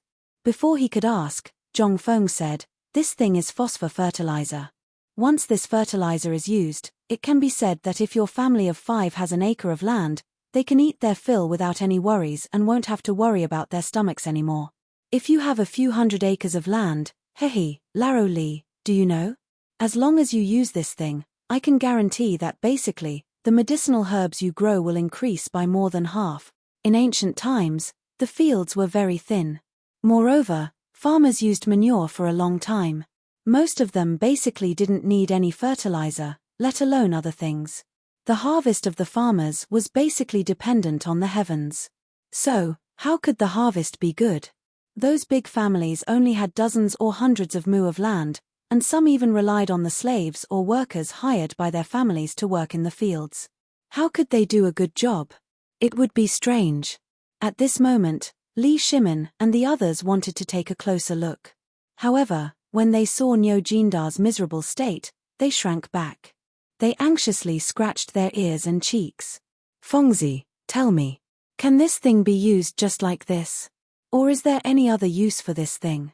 By the way, if you want to make this thing, how long will it take to make it? Also, about the seeds." Li Shimin couldn't wait. He asked. Zhong Feng rubbed his chin and thought for a moment before saying, "At this rate, the wheat should be planted by next month at the latest, right? Then let's do it before next month. We still need to start looking for a place to build the phosphate fertilizer factory starting tomorrow. After all, you have seen the power of this thing. If it's placed in a crowded place, it definitely won't work. Moreover, I still need to study some things here. Otherwise, if this person goes in, he will definitely be played with in less than a day. So troublesome." Li Shimin was stunned. However, he made up his mind and said, "This is not a problem. There are many prisoners on death row in the various prisons. When the time comes, I will go and get some people in. Just tell me when we can start. As for the location, I will think of a way." "No." Zhong Feng hurriedly interrupted Li Shimin and asked, "Laro Li, can you even get a death row prisoner? Are you sure?" Chapter 1235. Cough, Laro Li I'm also very curious. Although your business is very big, Getting someone out of the death row prison isn't a simple matter. Are you sure you have a way? Yu Shinan was scared out of his wits and hurriedly changed the topic. This time, Li Shimin finally came to his senses. Li Shimin couldn't help but break out in a cold sweat. He had been so focused on talking about this that he really had forgotten about this matter. At this moment, seeing Zhong Feng staring at him curiously, Li Shimin's eyes flashed and he said, "Actually, this person can definitely be brought over. Think about it, don't we know Lord Zhong's son? Right now, we also have Duke Chen, Hu Junji, and Imperial Prince Li Xiaogong. Moreover, this matter is beneficial to the country and the people. Think about it, would His Majesty not agree?" Thinking about it this way, Zhong Feng finally came to a realization. That's right. The current emperor had just experienced the predicament of being surrounded by tens of thousands of starving people. If he heard about this matter now, wouldn't he go crazy with joy? Then wouldn't he have anything he wanted? If he wanted to be an official now, then, with this thought, Zhong Feng's heart began to heat up again. Right, it's still you, Laro Li, who understands me. Now that you mention it, I suddenly remember that this matter of ours isn't just a business. More importantly, this business of ours can also help His Majesty solve a huge problem. TSK, if that's the case, then don't you think that I, Zhong Feng, am going to strike it rich? Not only that, when the time comes, all of us will be able to become officials. Just thinking about it makes me happy, don't you think? Li Shimin, Niu Jindar, and Yu Shinan were all dumbfounded. They couldn't keep up with Zhong Feng's thoughts at all. After a while, they asked, You said that we can all become officials? That's right. Zhong Feng excitedly slapped his thigh and said, Think about it, this is the era of agriculture. Those who obtain food will obtain the hearts of the world. If we can get this thing out, then won't we be able to benefit the people? And not only that, not only can we bring honor to our families, we can also leave our names in history. Aren't you all excited? Li Shimin and the other two black lines, Yu Shinan, slowly clenched his fists. Seeing Zhong's greedy eyes, he couldn't help but reveal a trace of coldness. However, Zhong Feng still didn't notice it. He continued to talk, Think about it. Right now, you guys are in the business world. You can't be seen in public. But once you have an official position, you will be related to the word official. Then, us brothers will all be officials in the future. I've said it before, when I, Zhong Feng, become successful, I won't forget you old brothers. How about it, Laro Li, am I, Zhong Feng, a brother? Think about it, what kind of official position do you want after the Emperor's edict comes down? The Ministry of Agriculture, the Ministry of Works, the Ministry of Agriculture, and so on. Boy, do you think old man is invisible? Just when Zhong Feng was thinking about what kind of official position he wanted in the future, Yu Shinan finally couldn't bear it anymore. Hearing this, Zhong Feng shrunk his neck. Only then did he remember that Mr. Bo Shi was still here. This time, Zhong Feng looked at Li Shimin, who couldn't hold back his laughter, and Niu Jindar, who had a green face, and was dumbfounded. F***ck, you said you were brothers. You two idiots, give me a hint. This is great. Zhong Feng glared at Niu Jindar, who was trying hard to hold back his laughter. He wiped the bowl of porridge and poured it into his bowl. Eat. Can't even eat to shut your mouth. Is it as funny as me? Look, even Mr. Bo Shi is unhappy. Cough. I didn't, I promise. Ha, Mr. Bo Shi, this boy. Ha. Niu Jindar wanted to quibble, but because his body was exhausted, he didn't have any strength at this time, so he could only laugh wildly. Zhong Feng was angry. He couldn't wait to smash the bowl of porridge in front of him on Niu Jindar's face. Yu Shinan sighed and said angrily, We are all scholars. It's okay to talk about this in front of old man and the others, but once outsiders know what you said today, have you thought about the consequences? As the dean, your goal is to benefit the people and the students, but all you think about is fighting for power. If you really enter the imperial court, what will happen? In old man's opinion, you shouldn't go to the imperial court to cause trouble. You'd better stay in the academy and teach for the old man. When you learn not to fight for power, we'll talk about it again. As he spoke, Yu Shan'an stormed off in a huff. Seeing this, Zhong Feng was stunned. Which part of my thinking is not for the country and the people? What part of my saying is wrong? Isn't it just a nominal official position? This is also for the convenience of doing things, isn't it? The more Zhong Feng thought about it, the more wronged he felt. He pointed at the direction where Yu Shan'an left and asked, Laro Li, look, what did I say wrong? This is a completely normal way of thinking, okay? I'm still a child. Fut. Enough. Chapter 1236. Did I say something wrong? I'm only 20 years old this year. Am I still? Ahem. Li Shimin couldn't stand it anymore. He was embarrassed by Zhong Feng. In the Tang dynasty, at Zhong Feng's age, he already had a lot of wives and concubines, and his children were already old enough to buy soy sauce. Now, you are telling me that you are still a child? Look at the things you have done. Which one of them was done by a child? Li Shimin was speechless. He narrowed his eyes and said, Fengzi, let's not talk about this. This is a matter of the future. Only after the harvest next year will the emperor give a big reward. But now, you are just talking about it. You haven't prepared anything and you haven't done anything. Aren't you talking too much? Originally, Li Shimin really wanted to reward Zhong Feng now, but Yu Shan'an's words just now were actually for him. Now, Zhong Feng was like a thriving tree. If he was contaminated by the bad atmosphere in the imperial court too early, it would only be disadvantageous to Zhong Feng. Zhong Feng's personality was frank, and he was extremely protective of the people around him. He was a man of principles, and he followed all of his preferences. He was fine as a brother, but once he entered the huge quagmire that was the imperial court, Li Shimin was very worried that in less than a month, Zhong Feng would be led astray. He knew that he was ashamed to face Zhong Feng, but this matter could only wait until Zhong Feng's wisdom and age were more mature, or until all the bad people were suppressed and entered the imperial court. At that time, with Zhong Feng's ability, Li Shimin believed that no one would dare to oppose Zhong Feng anymore. After all the food in Chang'an City was basically made by this kid. But this was not enough. At the very least, these things were not enough to capture the hearts of the cunning people in the imperial court. In the eyes of those cunning people, Zhong Feng was too easy to control. Li Shimin didn't want to see this happen to Zhong Feng. Most importantly, he didn't want to lose this brother so soon. Fengzi, tell me about your Science and Technology Institute first. As for the phosphate fertilizer factory, I will settle the factory for you after I go down the mountain today. As for when you want to start, that's your business.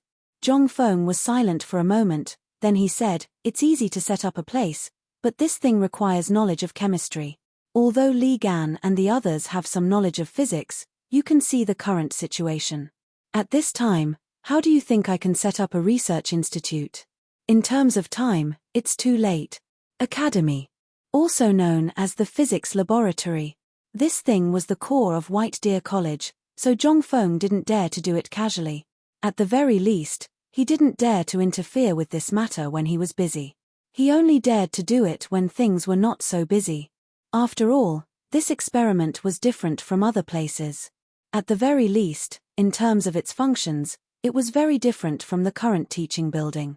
Although some things could be replaced by the empty classrooms now, but most of the physics experiments had radioactive effects.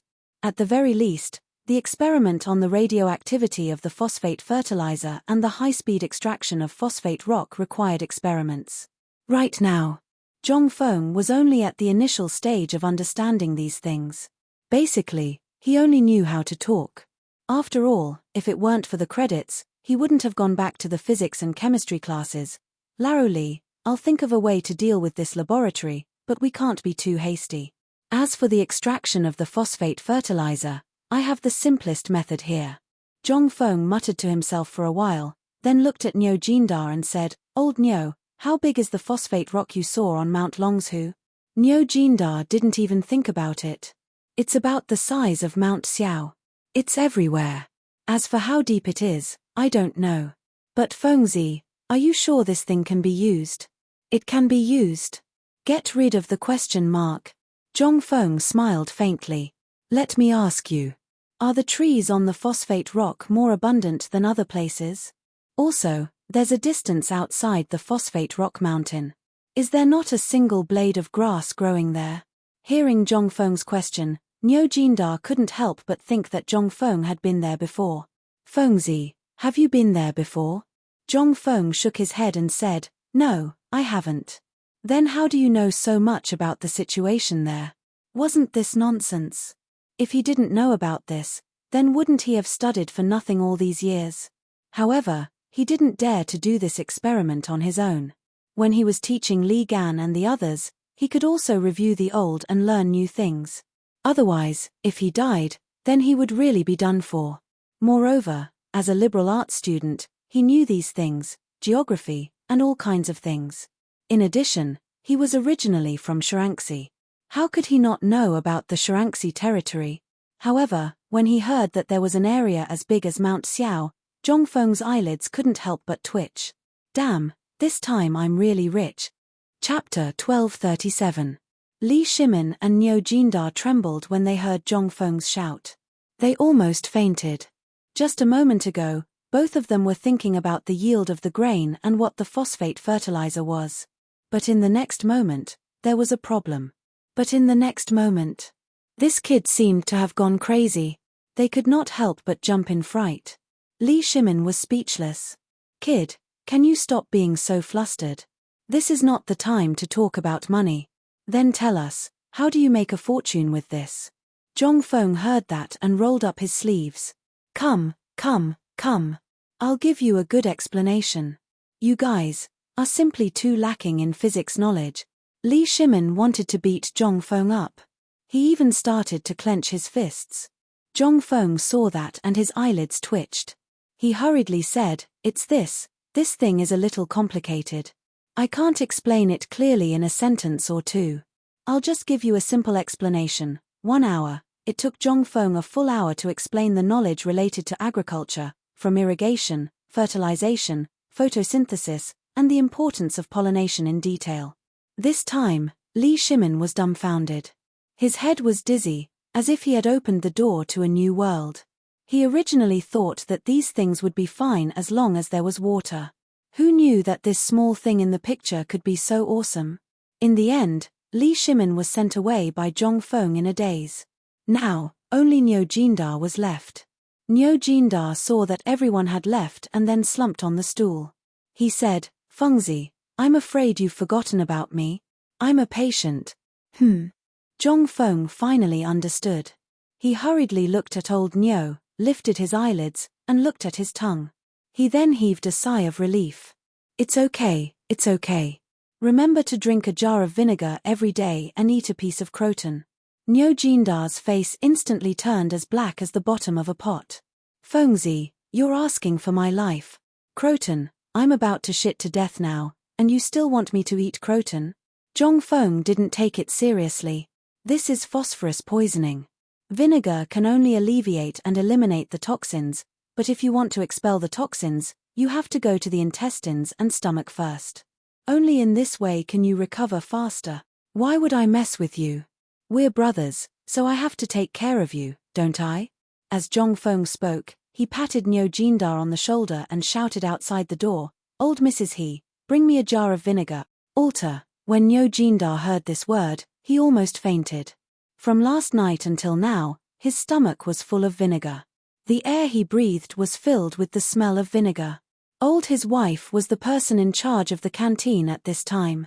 She was basically in charge of the canteen's purchasing and other things. She had already seen Zhongfeng enter the private room on the second floor and didn't come out. When she saw Li Shimin come out, she was outside the door. She didn't expect to hear Zhongfeng ask for a jar of vinegar. Although she didn't know what Zhongfeng wanted to do with vinegar. But he still did as he was told.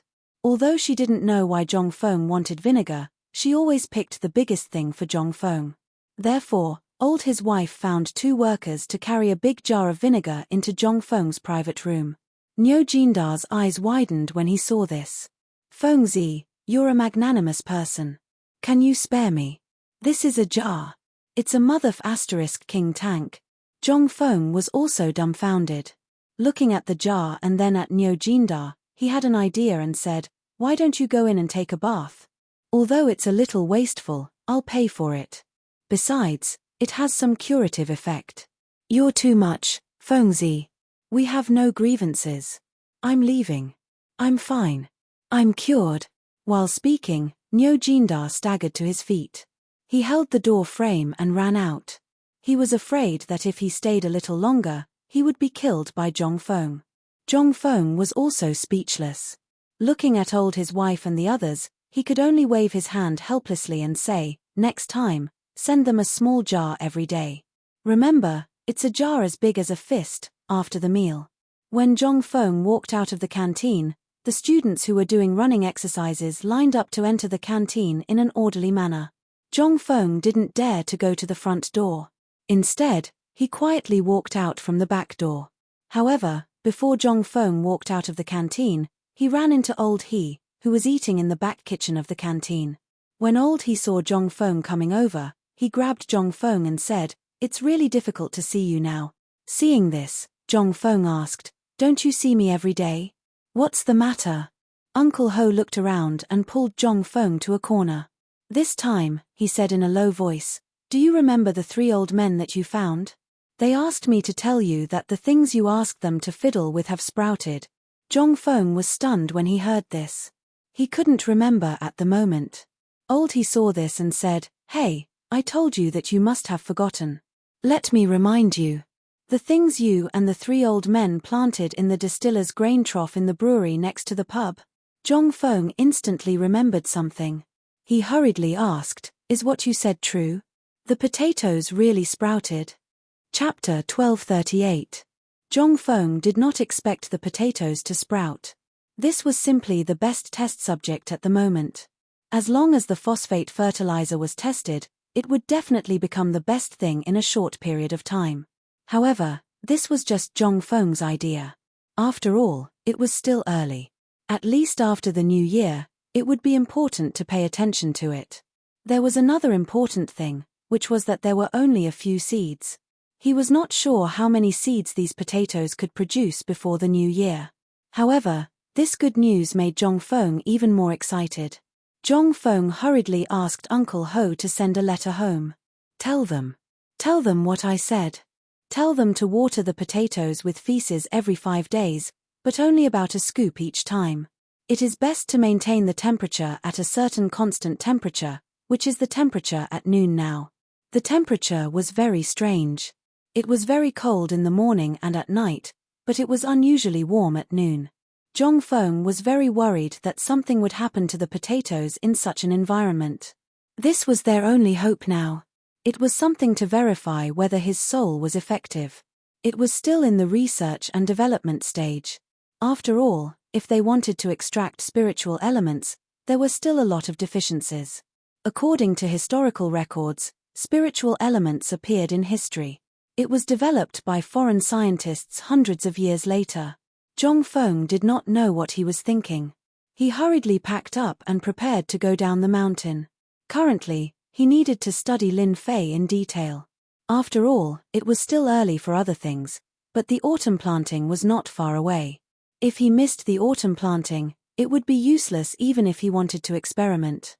Yu Shenan seemed to already know Zhongfeng's plan, so he did not say anything when he saw Zhongfeng hurriedly going down the mountain. Cheng Chumo and the others seemed to be eager for Zhongfeng to go down the mountain. When they saw Zhongfeng leave, they could not help but burst into a burst of exclamations. Li Chengqian's eyes flashed. He was surprised and doubtful. He did not know why Zhongfeng went down the mountain. However, something must have happened to his lower body. Otherwise, under the current situation, everything had been settled. Why would Zhongfeng go down the mountain? This obviously didn't make sense.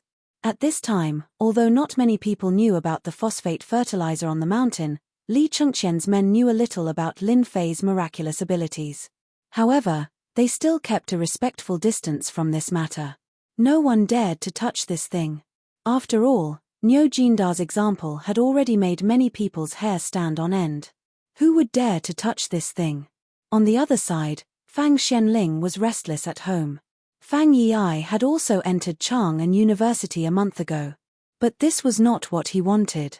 Every father would think about their son's future.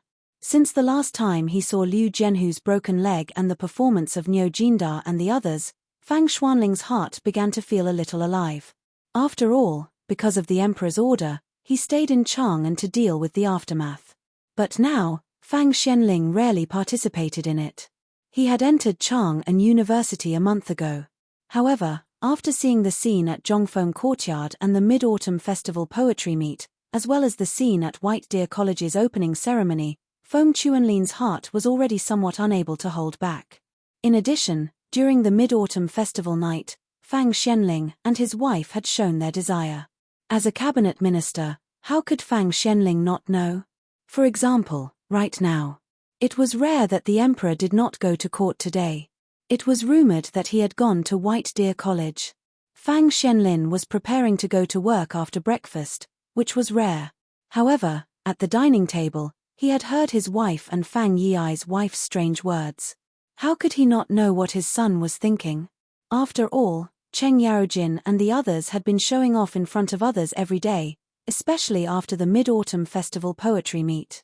How could Fang Xuanling's family not complain? After the meal, in Fang Xuanling's study room, Fang Yi stood in front of Fang Xianling unhappily. Fang Xianling asked, "Do you want to enter White Deer College?" "Yes." Fang Yi answered without even thinking. Looking at Fang Yi's burning gaze, Fang Xianling felt a little conflicted. He didn't know if he should wait and beg the emperor, or go directly to Chang'an University to talk about it, or go directly to Zhongfeng. However, after thinking about it, Fang Xianling sighed secretly and hurriedly left the room. Fang Yi saw this and hurriedly asked, "Father, where are you going?" Fang Xianling didn't even turn his head as he said indifferently, "To the pub." Although he knew that he wouldn't be able to see Zhongfeng if he went to the pub, Fang Xianling didn't intend to see Zhongfeng now. He wanted to find a place to calm down and think about how to deal with this matter. After all, if he went to beg Zhongfeng now, he would feel a little embarrassed. Chapter 1239. Yulai Restaurant had been deserted for a long time. On the mottled golden signboard, there were spots of black paint and traces of falling off, but there was not a single spiderweb on it. There was not even a single leaf on the steps at the door. Although it was already autumn, half of the dead leaves on the crooked tree at the door of Zhongfeng's restaurant had already fallen off. It was clear that someone had meticulously cleaned this place. Even the door of Zhongfeng's restaurant was not locked. But even so, it seemed that the woman had not opened half of the door for a long time. There was no trace of being opened at the connection between the ground and the wooden door. Tong Huifang had returned to her usual peaceful state. It was not midnight yet. However, on the streets, there were already many merchants selling goods. Most of them were selling farming tools, such as adjustments made of bamboo, bundles of hose in a row, flat machines, wicker baskets, and other farming tools. They were yelling along the streets for sale. Even the snack stall that hadn't been seen for a long time was here. It was bustling with activity on the side of the street. At this time, it was raining, and the basketball court was also filled with many old and young people. Some were Shangcheng Huoliang Ma, and some were off the court. They were cursing and pointing at the people who were playing basketball on the court. Looking at this peaceful scene, Zhongfeng could not help but be slightly intoxicated. Was this still the original Tonggui port? Was this still the original Chang'an city? Due to the addition of modern elements, Zhongfeng suddenly felt that the things in his memory had begun to subtly integrate with the lobby. He did not know whether it was right or not, but he had done it. He did not regret it. After all, the progress of the era needed to be made step by step. Since he had been through time travel for such a long time, if he did not do something, he would really be sorry for his knowledge. Zhongfeng knew very well that it was better to change the era than to change himself. His change was nothing, but if he could make the entire era move forward with him, then he would have really done something. After all, in this slave society, there were many things that Zhongfeng could not understand. For example, instead of using toilet paper to go to the toilet, they used bamboo chips or the black cloth that the Black Knights used to wipe themselves. This made Zhongfeng somewhat crazy and want to beat someone up. But with white paper, the cooperatives, and other things he created, and the slow popularization of medical knowledge and other things, Zhong Feng suddenly felt that the Tang dynasty seemed to be not bad. At least compared with the hypocritical later generations, there was more peace and tranquility here, and there was no intrigue. Zhong Feng took a deep breath and pushed open the door of the tavern. Perhaps he had not returned to the tavern for half a month, but when he pushed open the door, he was surprised to find that there was not a trace of dust on the tables and chairs in the tavern. This made Zhong Feng a little stunned. Originally, he thought that when he opened the door, the place would be full of mice and the musty smell, which would be enough for him to clean up for half a day. But he did not expect this scene. Zhong Feng shook his head with a wry smile and looked at a few children outside the door. When the children saw Zhong Feng looking at them, they laughed mischievously before dispersing in an uproar. Needless to say, all of this was done by these children. The government had new rules. He did not know whether these things were done by their adults or by these children's own initiative. Zhong Feng was willing to believe that it was the latter. Without thinking too much, Zhong Feng got angry and started a fire that had not been lit for a long time. After cleaning the stove, teapot, stove, and other things, he slowly took out a jar of wine from the cellar and drank it slowly. At this time, someone gently knocked on the door of the tavern. Zhong Fengyu reluctantly continued to drink, but the person at the door seemed to be waiting. After waiting for a while, there was no sound from outside. Instead, there was a soft sigh. Zhong Fengyu couldn't help but take a deep breath when he heard that sigh. Because this voice was familiar to Zhong Feng, he could not help but put down his wine cup and open the door. When the door opened, Zhong Feng could not help but be stunned. He saw a white-haired old man wearing a grey robe at the door. He had just turned around and was about to leave. Zhong Feng was not unfamiliar with this person. In fact, he was a little familiar. This person was Fang Xianling. Zhong Feng could not help but ask in surprise, "Eh? Old Fang, why are you here? We haven't seen each other for half a month." "Oh right, why didn't you go to the Mid-Autumn Poetry Meet? Also, I remember sending you Valentine's Day when I opened the door. Why didn't I see you?" "Oh right, Old Chen and Old Sun, how are they? I haven't seen them during this time. What have you been busy with?" Fang Xianling did not expect to see Zhong Feng here again. He asked in surprise, "Shouldn't you be at the academy at this time? Why did you go down the mountain?"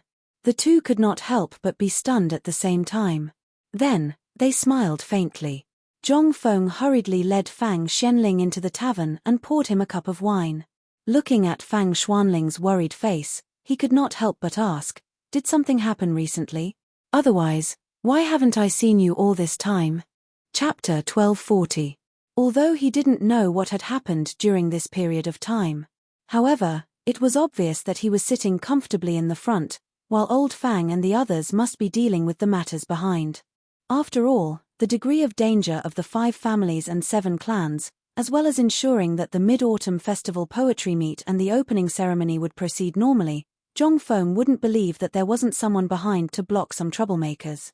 Therefore, when he saw old Fang at this time, Zhong Feng felt a sense of familiarity. After personally cooking a few dishes for Fang Xianling, he sat opposite Fang Xianling. "I haven't cooked for a long time, so my skills are a bit rusty." Zhong Feng said apologetically, "Eat while it's hot. Let's talk while eating." Fang Xianling smiled and stroked his beard. Looking at the blooming flowers, he was a bit speechless. In the end, he picked up his wine cup and drank 3 cups of wine. Only then did he feel much better. Putting down the wine cup, Fang Xianling regained his usual calmness and said with a smile, "Fengzi, what are you talking about? Didn't I eat and drink for free every time I came? It's not good to spend so much money every time I come. But this time, we won't drink wine. You don't have much left, right? Later, I'll get someone to send you a few carts of wine to store. You also know that old Chen and the others never leave anything behind when they drink. If they drink it all, they'll come and bother you." When Zhong Feng heard this, he was instantly moved. "Old Fang, you know me best. However, now that the winery has started brewing, the more wine we drink in the future, the more we drink." Zhong Feng saw that Fang Xuanling's expression wasn't right. After all, Fang Xianling looked about 70 years old. After working so hard, Zhong Feng felt embarrassed to persuade him to drink. Seeing that Fang Xianling was drinking with a heavy heart, Zhong Feng stopped Fang Xianling and said, "Old Fang, I still have 300-year-old ginseng that I swindled from old Master Li and Lao Li. I'll get someone to send one to you later. You can boil it into soup and nourish yourself. Look at yourself. Look at how much you've shushed your body. You've only had a few cups of wine and you're already like this. That 100-year-old ginseng is good stuff. As long as you eat it, I guarantee that you'll be as energetic as a dragon and as fierce as a tiger. I can't bear to eat it. I'll get you a prescription later. You can go to the pharmacy and get another set of medicine. After eating 3 sets, I guarantee that you'll be 10 years younger. You can even go to Yang Lai Lu to find some excitement." After Fang Xianling heard this, he couldn't help but laugh. "Fengzi, don't make fun of me. With my body, it's useless no matter how much ginseng I eat, let alone find any excitement. Please spare my old bones." It seemed that Zhong Feng really took it to heart. His eyes turned and instantly flashed with a touch of excitement. He nudged Fang Xianling with his elbow. He winked and said, "Old Fang, after we finish eating, I'll take you to find some excitement since we're free anyway." However, after thinking about it, this was the Tang dynasty. Who hadn't been there before? Instead, it seemed that he was a little too much. Zhong Feng sighed and said, "However, I reckon that you definitely know more than me. Maybe I'll need you to guide me this time." Fang Xianling finally couldn't stop. If he really went to Yang Lai Lu to have fun, then within 2 hours, the whole of Chang'an would know. Moreover, when had he ever been to such a brothel? In an instant, Fang Xuanling's face turned red. Cough, Fengzi, don't slander me. I'm a clean person and have always taken self-cultivation as my biggest hobby. How could I go to such a place? Zhong Feng was stunned. Scratching his head, he seriously doubted whether this old man was really not serious. He asked curiously, "Where?" This time, Fang Xianling was instantly speechless. Seeing this, Zhong Feng didn't plan to tease Fang Xianling anymore. He said, "I'm talking about going to the farmland to wander around." Fang Xianling, Okay, Fengzi, I know what you're thinking. We'll go later, but the premise is that you don't harm me. I'm already so old, I can't afford to be tormented. If you want to cause trouble, wait for old Li and the others to come next time. You can go and cause trouble for them. They're the best at it. If I go there and die, are you going to take responsibility? Zhong Feng heard this and instantly gave up on the idea. Originally, he wanted to calm down and think about the future of the Science and Technology Department, as well as the phosphate fertilizer. But who knew that old Fang would suddenly barge in?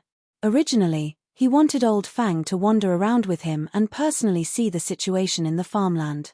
But now, it seemed that he could only give up and slowly think about it himself in the future. With this thought, Zhong Feng and Fang Xianling drank another cup of wine as an apology. Then, he asked, "Old Fang, the thing I asked you to do last time, how's it going?" Fang Xianling had really forgotten about this matter.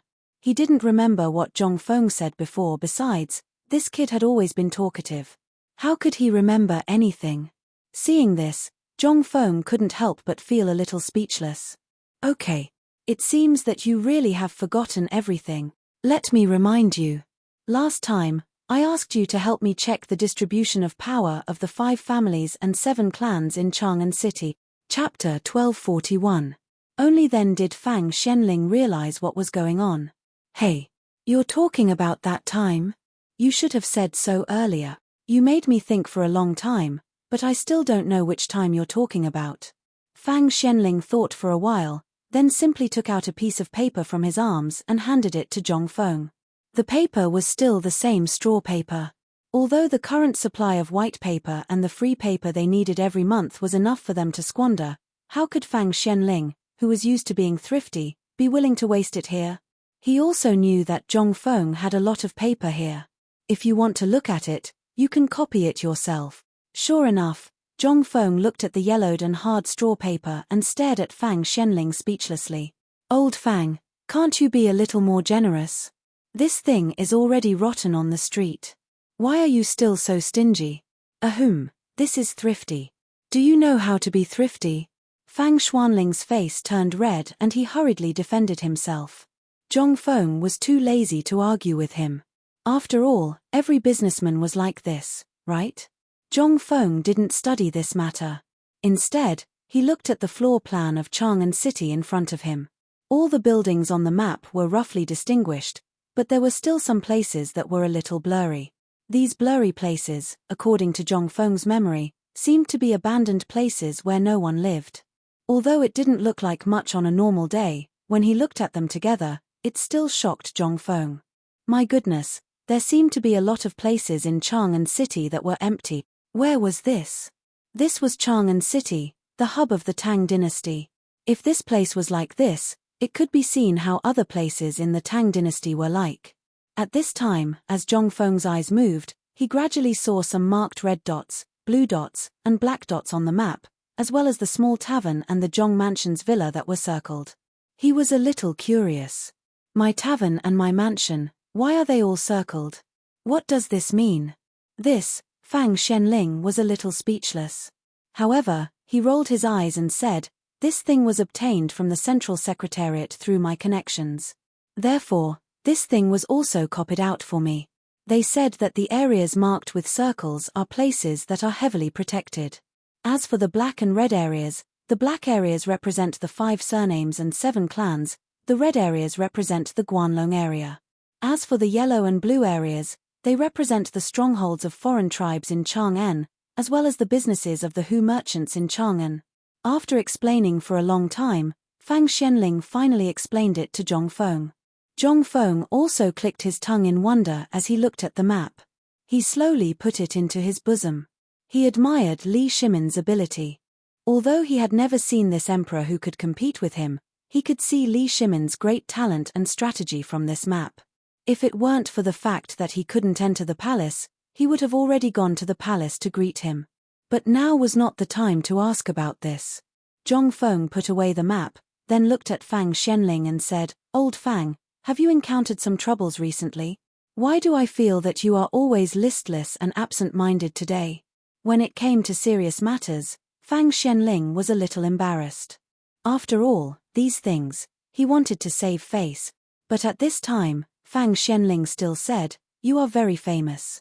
Yesterday, I went to visit Fang Liang, the head of the secretariat. Although Fang Liang is from my family, our relationship is quite distant. But he has been praising you. He wanted me to ask you if you are interested in being the head of the secretariat." Zhong Feng was a little speechless. What are you talking about? Although the head of the secretariat is good, it is a little inappropriate to talk about this at this time, right? Zhong Feng was also confused by Fang Xianling. He did not know what old Fang wanted to do. Could it be, something big happened? Otherwise, why would he be in a hurry to introduce him to an official position? Zhong Feng could not say it clearly. He could only go along with Fang Xianling and wait for an opportunity to see if he could get some useful information out of him. Otherwise, Zhong Feng had already formally asked twice and Zhong Feng did not say anything. If he asked a third time, the result would be the same. "Fine. If you don't ask, then I will just directly get it out of you." Although it would take a lot of effort, at least Zhong Feng would know the key points of the matter. Zhong Feng pretended to be surprised and said, "Old Fang, when old son introduced me to the Ministry of Personnel, I was too lazy to go. Now you are telling me this. Tell me, are you thinking about my phosphate fertilizer and the method that can increase the production of the crops? Lao Li is really something. I just said it, and now it has already reached the head of the secretariat. Sigh. It seems that in the future, I still have to hold back. Otherwise, even the slightest bit of good things will be ruined. Now, the business that was originally profitable is gone, right?" Fang Xianling was stunned. "What phosphate fertilizer are you talking about? Is there any way to increase the production?" In an instant, Zhong Feng understood. He was thinking too much. Damn, I was too careless. Why did I tell him this? Chapter 1242. Zhong Feng really wanted to slap himself. He had completely forgotten that old Fang was Lao Li's housekeeper and was in charge of this huge family business. It was also the autumn planting season. Why did I bring this up myself at this time? Of all people, I'm the one who brought it up. Zhong Feng quickly changed the topic before Fang Xianling could react.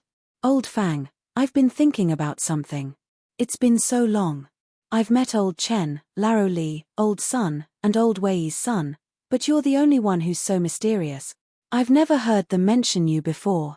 Could it be that you have a daughter? At this point, Zhong Feng winked at Fang Xianling. How about it? What does your daughter look like? Do you want to? Fang Xuanling's expression instantly changed. Stop. My daughter is married. Don't think about harming her, but after saying that, Fang Xianling hesitated. But I have a son in my family. He's currently at Chang'an University. Zhong Feng frowned. Why is he at Chang'an University? Why didn't you tell him to come to White Deer College? Seeing Fang Xuanling's hesitation, Zhong Feng said, Tell me, what's your son's name? I'll get someone to inform old Shotsai and have him immediately scram up the mountain. That isn't good. After all, it won't be good for his reputation. What's so bad about his reputation? The school is mine. I have the final say. Zhong Feng waved his hand. Seeing how smart you are, I'm sure your son won't be too bad, right? When the time comes, I'll just let him go up the mountain. At least he can take care of Tai Nyo and the others. Most importantly, I'm in urgent need of someone with a sharp mind. Fang Yi had a sharp mind? Fang Xianling could not help but have a question mark in his heart. He had been busy with government affairs for the past few years. Regarding the discipline of his children, he basically had to ask about some things every day. Even during this period of time, because they frequently left the palace, he had been dealing with the aftermath. Therefore, even if they lived in the same residence, he rarely saw Fang Yi. When Zhong Feng said this, Fang Xianling couldn't help but feel a little guilty. Thinking of her son standing in front of her today, wanting to say something but not daring to, she felt even more ashamed. Although he had agreed to this matter, in the end, it was Zhong Feng who took the initiative to ask him. This was the failure of a father, but what could Fang Xianling do? Since ancient times, loyalty and filial piety were difficult to achieve. Ever since he chose to work in the imperial court, he rarely cared about his family's affairs. However, when he heard Zhong Feng say that he needed someone with a sharp mind, he couldn't help but ask curiously, What are you going to do? Weren't Li Gan and the others here? You. Don't tell me you're going to do that so-called technology thing. Fang Xianling had indeed heard of this before, but Zhong Feng had never mentioned it. Furthermore, Zhong Feng had been busy all this time, so everyone had forgotten about it. However, now that Zhong Feng mentioned it, he really remembered. This was Zhong Feng's goal in establishing White Deer College. As for the so-called college, in Fang Xuanling's opinion, it was just a cover. However, this college was originally meant to be a cover. Now, it seemed that this kid had built the college like an iron bucket. Even Fang Xianling wanted to go there and learn a thing or two from the academy. However, at this moment, when Fang Xianling was about to forget about this matter, Zhong Feng actually mentioned it. Could the so-called phosphate fertilizer be the key to promoting the development of this technology institute? After all, they were all aware of Niu Jinda's poisoning. How could they not know about this? Could this poisonous thing really be used by the Zhuang family? Would it be all right for them to eat it? These were all things that needed to be considered. Right now, the Tang dynasty did indeed need food, the army, and the people. These were all the foundations of the imperial court.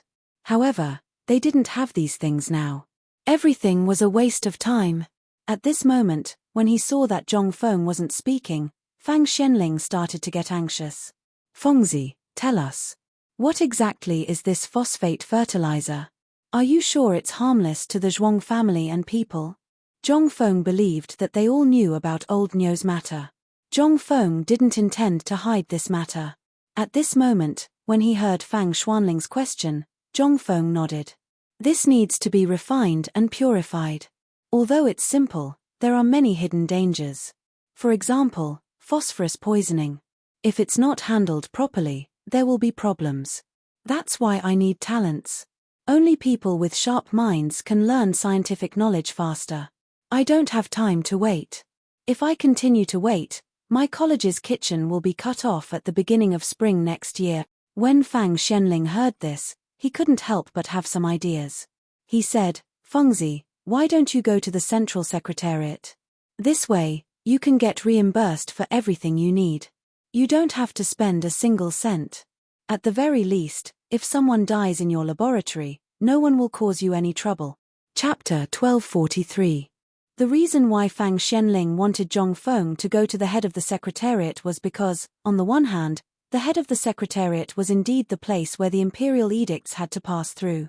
Moreover, all the memorials sent to the emperor had to pass through here. It could be said that this was the center of power. Once Zhong Feng went to the head of the Secretariat, even if it was just an idle job, it was still better than other departments. The most important thing was the phosphate fertilizer and other things, as well as the research institute. Even if he didn't say anything, would Li Xiaogong and Zhongsun Wuji let go of Zhong Feng? If that was the case, he might already be waiting for Zhong Feng at the top of the mountain with the recommendation letter that had been stamped. What was Zhong Feng?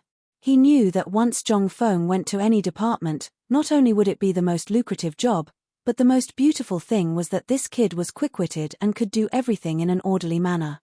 For example, the check-in function that he had created before was the thing that the emperor liked the most during Fang Xuanling's tenure. At this time, although Fang Xianling and the others' families were indeed poor, since the cooperation with Zhong Feng and the joint operation of the paper factory, even Wei Zheng, who used to be poor but received a lot of help from the emperor, became rich. There was no need to talk about this. This was a matter of face. Although the emperor couldn't talk about it now, it was the emperor's business. He had to get him an idle job first. After all, in Fang Xuanling's opinion, Zhong Feng's entry into the imperial court was not far away. It was just a matter of a sentence, and there was time to talk about it at any time. However, the emperor still didn't say anything. He knew that the emperor was waiting for an opportunity, a suitable opportunity. Now it seemed that this opportunity was the autumn planting.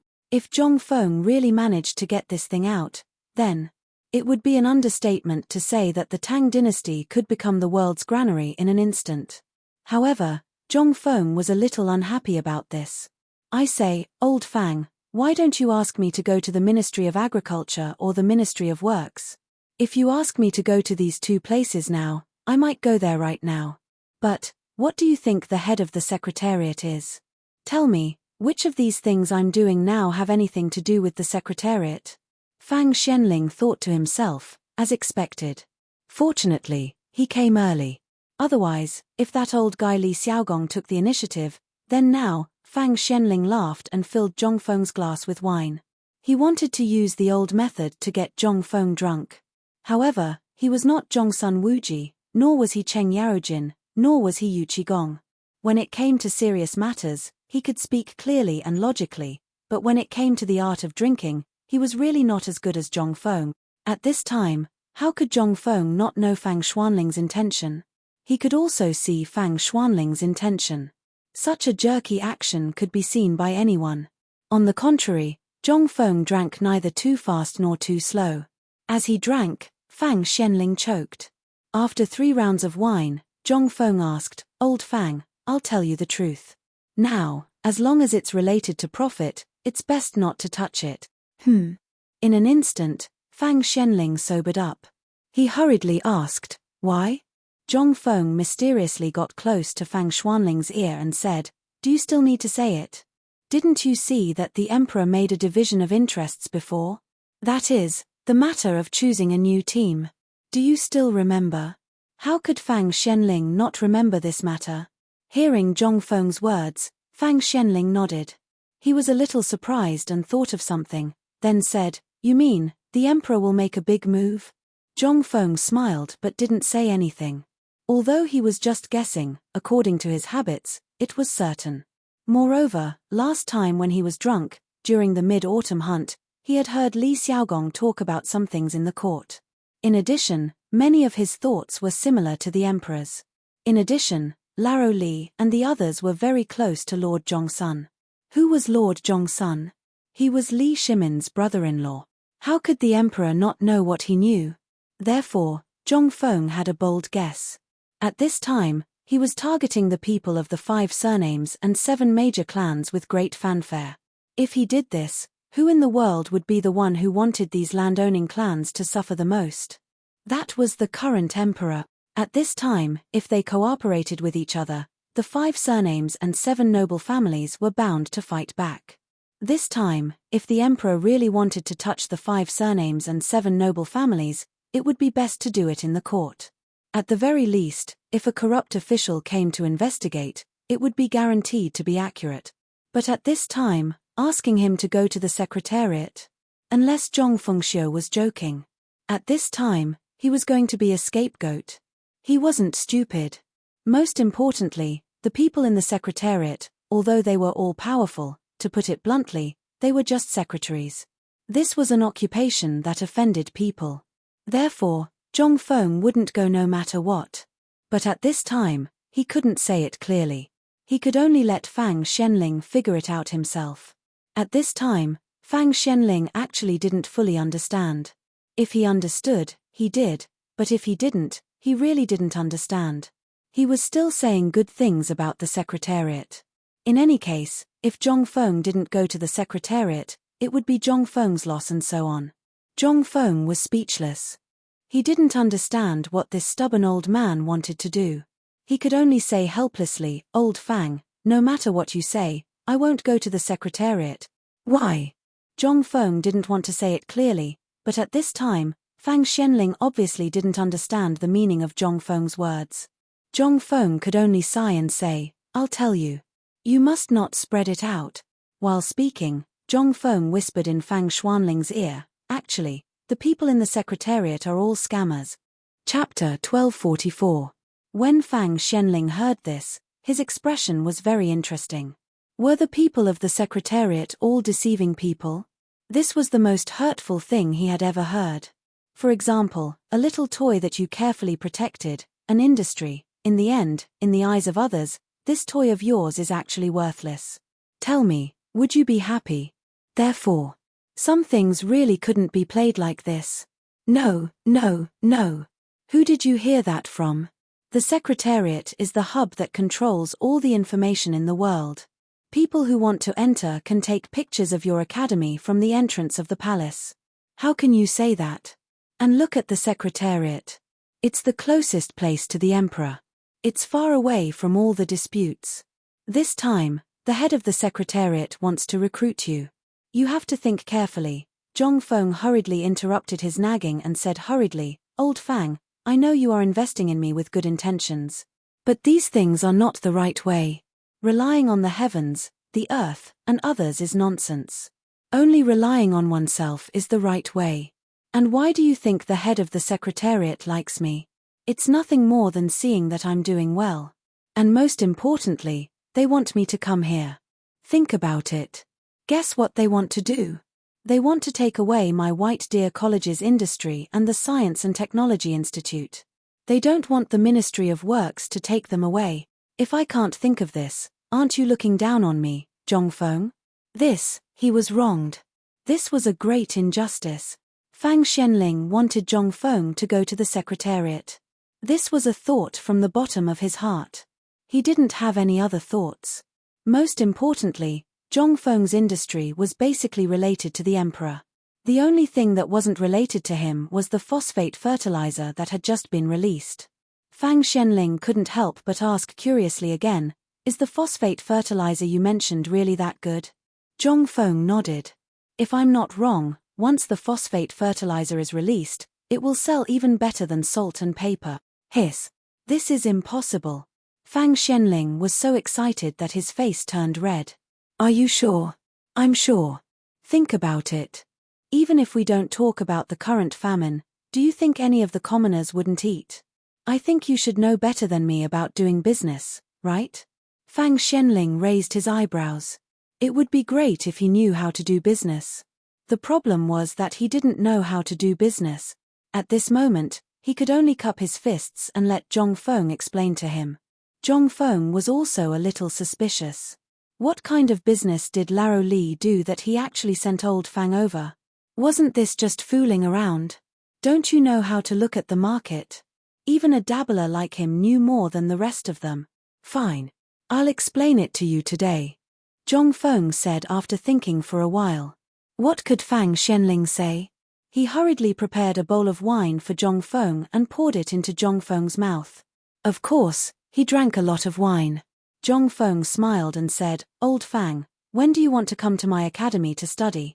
I'll let that kid, Qian Wanli, tell you about it. After all, this kid is the fastest learner in the trade path. I estimate that in less than 5 years, this kid's achievements in the trade path will definitely surpass any of the 5 families and 7 major clans. Fang Xianling couldn't help but be surprised. But after thinking about his old face, he finally refused. If he went to the mountains to study, it would be a disgrace and a disgrace. The ancestors of his Fang family would probably go to the mountains with knives and talk to him about life. Seeing this, Zhong Feng could only wave his hand and said, This is just a joke. Let's talk about the phosphate fertilizer. What I'm going to say, you must not spread it out. They know about it for now, but they don't dare to spread it out. Once this thing is spread out, then, it will be a big joke. Zhong Feng stood up and said, This is the most important part of dealing with the 5 families and 7 major clans. Fang Xianling heard this and hurriedly said with a serious face, Don't worry about this. I will never spread it out. Zhong Feng nodded. Now wheat and millet are the main cash crops of the Tang dynasty, and these things are basically in the hands of those big families and those rich families. I know that now in Chang'an City, even a third-grade official's family has at least 100 mu of fertile land. Sometimes the emperor will also include land in his rewards. But who can eat the grain in these fertile lands? That would be strange. Didn't the food they produced end up in the people's rice bowls? But what about the common people? How many fields can they have? How barren will their fields be? I even know that some people don't even have enough for themselves to eat all year round. How sad do you think this is? Moreover, although the current Great Tang is no longer in the era of slash and burn, when it comes to irrigation, fertility, and fertilization, it's still very lax. Basically, people rely on the heavens to make a living. The ordinary people are better off. If they raise a few cows, goats, and pigs, they can still put some fertilizer into the fields. But what about those people who easily have hundreds of mu of fertile land? How can they have so much fertilizer? And those people who have dozens of mu of farmland basically hire workers and tenant farmers to plant for them. As you can imagine, it's strange if they can get a good harvest. And the most important point is that they don't know how to use the fertilizer reasonably. And if the fertilizer is too thick, it's harmful to the farmers. So at this time, the role of this phosphate fertilizer is reflected. Its biggest role is to dilute the pH in the soil. It can increase the yield of the original 3 dan per mu by a level in an instant, and it can double the yield. Speaking of this, Zhong Feng looked at Fang Xianling, who had already fallen into a state of shock, and asked, Old Fang, now tell me, what do you think of my phosphate fertilizer? Can it still go to the Secretariat? Chapter 1245. Could he go? Was there a need to ask? He didn't know the situation before, so it was reasonable for Fang Xianling to invite him. Now that Zhong Feng had made everything clear, whoever dared to intervene in this matter, what would that be? That was simply courting death. And it was a capital offense that no one could escape. After all, who would dare to intervene in something that even the emperor didn't dare to mess around with? What was that? It was the people's granary. At this moment, Fang Xianling didn't say anything. He made a fist salute and was ready to leave. He also understood why Zhong Feng went down the mountain at this critical moment. And he didn't even go home. He wanted to find a way to solve this problem. However, Zhong Feng hurriedly pulled Fang Xianling back. He winked and said, Don't go, old Fang. I said that I'll take you to have fun later. Why are you in such a hurry? Seeing Zhong Feng's expression, Fang Xianling felt a chill. I really don't suit that kind of place. After all, that place really doesn't suit me. Zhong Feng glanced at Fang Xianling's thin body and said, What are you thinking about? Let's go. I'll take you to a place to relax. I didn't say that I'll take you to drink wine. Fang Xianling. Half an hour later, Zhong Feng and Fang Xianling arrived at the Shili slope outside Chang'an City. After the fire caused by the locust plague, the woods here were more lush and green. After passing through the woods, they came to the field area located at the Shuli slope. Guangzhou was mostly a plain, so at this time, the Shuli slope was an endless stretch of yellow land. At this time, there were shouts everywhere. Cattle and people galloped in the fields, and the yellow and black land that was still emitting black smoke was flying under the plough. Zhongfeng finally knew why there was so much haze in Xi'an. They didn't know if it was because of the large area of burning straw. Zhongfeng pointed at the people who were burning straws further away, or who were throwing leaves from trees onto the burning land. He asked in shock, "Old Fang, what are these people doing? Could it be that your farming is like this now?" Fang Shenling didn't know what Zhongfeng meant. He asked, "Is there any other way?" Alas! Zhongfeng sighed painfully. He finally understood why the output of the people in this era was low. Because of this, the alkalinity of the soil increased year by year. It would be ridiculous if they could have a good harvest. I say, "Old Fang, this is where you guys are wrong. If this really works, Zhongfeng, will write it backwards tomorrow." Fang Shenling was a little confused. Since ancient times, it has always been like this. First, we use fire ash, then we add some farm manure and stuff like that. Isn't it all good? Why can't it work when it comes to you?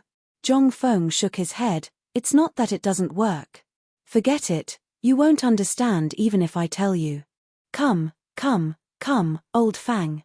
Fang Shenling squatted down suspiciously. Zhongfeng grabbed a handful of soil and handed it to Fang Shenling, saying, "Try it." As he spoke, Zhongfeng dipped a bit of soil into his mouth and said, "Try it." Fang Shenling was very conflicted, but seeing that Zhongfeng had eaten it, what else could he do?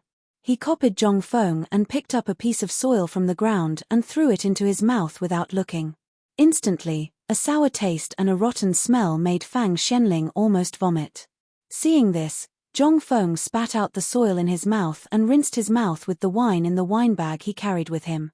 Then, he handed the wine bottle to Fang Shenling and asked, "How is it? Now you know the taste, right?" Zhongfeng ignored Fang Shenling and went back into the forest. He searched for a piece of dry white soil under the roots and handed it to Fang Shenling again. "Try this soil." Fang Shenling didn't speak at this time. He took the soil from Zhongfeng's hand and threw it into his mouth. Instantly, Fang Xuanling's expression froze.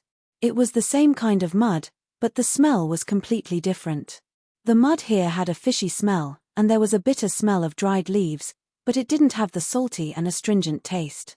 This time, he couldn't help but be a little shocked. Zhongfeng smiled and said, "You noticed it too? Look, the distance from here to the field is less than 5 feet, but why is the soil like this?" Fang Shenling asked in horror, "Is it because of the salty alkalinity?" "Yes. But my phosphate fertilizer can neutralize the salty alkalinity in the soil. Think about it, if I soak you in a vat of vinegar all day, what will happen to you after a long time? Everyone will get sick, not to mention the farmers. Only by neutralizing the salty alkalinity in the soil and letting the nutrients completely volatilize can the farmers grow better. Thus, the grain output can increase dramatically." Although Fang Shenling didn't understand the principles behind it, he gradually understood. However, this incident allowed him to gradually understand something. For example, the fine salt, the white paper, and the braised meat were all similar things. However, after passing through Zhongfeng's hands, they had undergone an earth-shattering change in an instant. These things were originally very common items. But, thinking of this, Fang Shenling had a bold idea. Could it be that this kid could turn stone into gold? Chapter 1246. Fang Shenling also knew that this kid definitely did not know how to turn stone into gold. However, he was extremely concerned about the phosphate fertilizer. What was this? This was the true granary of the world. With this thing, he would not have to think about how to send the memorials requesting for food to the emperor every day. He would also not have to worry about it every night. At this time, he could not help but think of the scene of the commoners sleeping on the pile of food. He could not help but feel excited. Fang Shenling could not help but pull Zhongfeng to sit on the ridge of the field. He pointed to the commoners in the distance and said, "Fengzi, do you see that? I agree with what you said before." Zhong Feng was puzzled. "I said a lot of things. Which one are you talking about?" "The one you said at the opening ceremony. The commoners are the water, and the country is the boat. Have you forgotten?" Fang Xianling sighed from the bottom of her heart and said, "Do you know that as soon as you said this sentence, the entire literary world, as far as I know, stopped all opposition voices? Do you know why?" Zhong Feng thought of something, but he still wanted to hear what those restless fellows said. He pretended to be curious and asked, "What did you hear?" Fang Xianling was somewhat suspicious. "Are you sure you don't know?" Zhong Feng looked at Fang Xianling and shook his head like a rattle. "If I knew, why would I ask you? I just feel that it's strange. Why is Chang'an Street not as crazy as before? You saw it before. As long as I went out, it would definitely be packed. However, now that it's suddenly quiet, I feel that something might have happened." Fang Xianling was somewhat suspicious. Was this kid showing off? Looking at Zhong Feng's smug look, he could not help but ruthlessly pour cold water on him. "Why do you think that was before?" "That's only because they can see the good in you. To put it bluntly, in their hearts, you're still just a kid from Tonghui Fang." When Zhong Feng heard this, he could not help but be stunned. He had never expected that old Fang would say such a thing. He hurriedly asked, "Go on. What's going on now?" Fang Xianling said with a smile, "Let me tell you. Think about it, before you became famous, how many people surrounded you? On one hand, it's because you're friendly. That's because you're a neighbor. But what about after that? After you've made a name for yourself, those who are able to surround you are basically those who have taken a fancy to you and are able to gain some benefits from you. You should be able to understand, right?" Zhong Feng could not help but nod with a solemn expression. He really understood this. Wasn't this how the later generations were like? This was something that would happen in any era. There was an old saying. As the saying goes, the rich have distant relatives in the deep mountains, and the poor have no one to care about them in the busy city. This saying was very useful to anyone in any situation. Zhong Feng could not help but nod. "If I didn't understand this, then I would be a fool. But what's going on now?" Fang Xianling patted Zhong Feng's shoulder with a smile. "Now, you're a great Confucian scholar. The most important thing is because of what you just said. Your identity has suddenly been elevated from a teacher of the academy to a great Confucian scholar. This all started from your words. A great Confucian scholar should act like a great Confucian scholar. This is also the reason why everyone subconsciously retreats when they see someone with a higher status than them." Then Fang Xianling said, "Now, you should understand, right? Before, you had the appearance of a great Confucian scholar, but you didn't have the demeanor and elegance that a great Confucian scholar should have. But now, your words are equivalent to setting a standard for yourself. Now, look, who would dare to not respect you?" Zhong Feng still did not understand the twists and turns, but at least he knew a little. Old Fang's meaning was actually very simple. He wanted to set a standard for himself. As long as he had this, he would basically be able to establish his own status. No wonder these people did not have the enthusiasm of the past when he came back this time. It turned out that the problem was here. Lao Tzu was also a person with status now. Taking advantage of the opportunity, Fang Xianling urged again, "How about it, Fengzi? Do you want to consider going to the secretariat? This is a good opportunity. You only need to do an idle job in the secretariat, and the monthly salary are not small. How about I consider it?" Why was it this again? At this time, how could Zhong Feng be in the mood to think about this? Although it was very tempting, what kind of place was it? If he did not do it well, it would be a job that could kill him. Moreover, the head of the secretariat was Fang Xianling, who was known as Fang Mao and Du Duan. Did he dare to go? With his character and temper, in less than 3 days, he would be beaten to a pulp. Did he dare to go?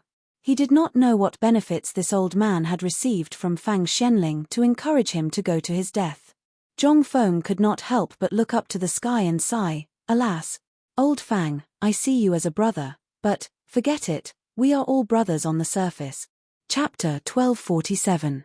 When Fang Xianling heard this, he couldn't help but feel a little anxious. Moreover, even if he offended Du Ruhui and the others who were officials in the same imperial court, he still had to take Zhong Feng under his command today. After all, Zhongsun Wuji had done this before and the emperor hadn't said anything. After a series of events, everyone gradually forgot about this matter. However, it was also because he had come to ask Zhong Feng to get his son into White Deer College that Fang Xianling had an idea. He wanted to put Zhong Feng under his command in the secretariat. After all, this kid was an unparalleled talent. It would be heartless to not make use of such a talent. No. He had eyes but failed to see. At this moment, Fang Xianling didn't know how to describe the agitation and conflict in his heart. On one hand, it was because of the friendship between his comrades. On the other hand, it was because of the unparalleled talent Zhong Feng. It was obvious that Fang Xianling had chosen the latter after struggling for a while.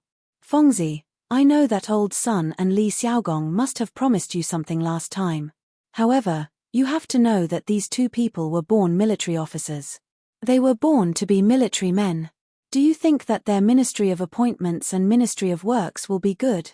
I know that you are biased towards the Ministry of Works. After all, it matches your profession. However, you have to think about the future. Think about it, the Secretariat is the closest place to the Emperor. Most importantly, the Secretariat is the department that directly participates in decision-making among the 3 provinces of the Tang dynasty. Even the Emperor's edicts have to go through the Secretariat to be drafted and finalized. Think about it again.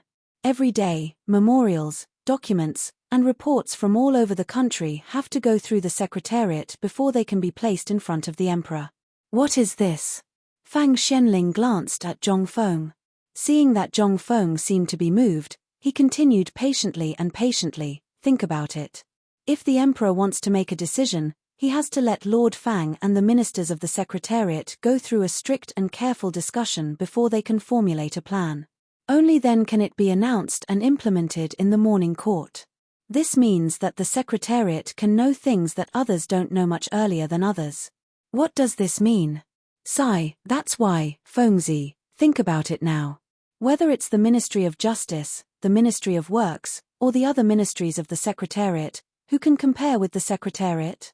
Furthermore, the officials of the Secretariat only need to sit there and move their lips before writing something and throwing it out. Their subordinates will have to run around until their legs break. So, would you rather sit together with a bunch of old men and think about whether the rank of other officials should be lowered or promoted? Or would you rather go to the Ministry of Works and sweat with a bunch of craftsmen?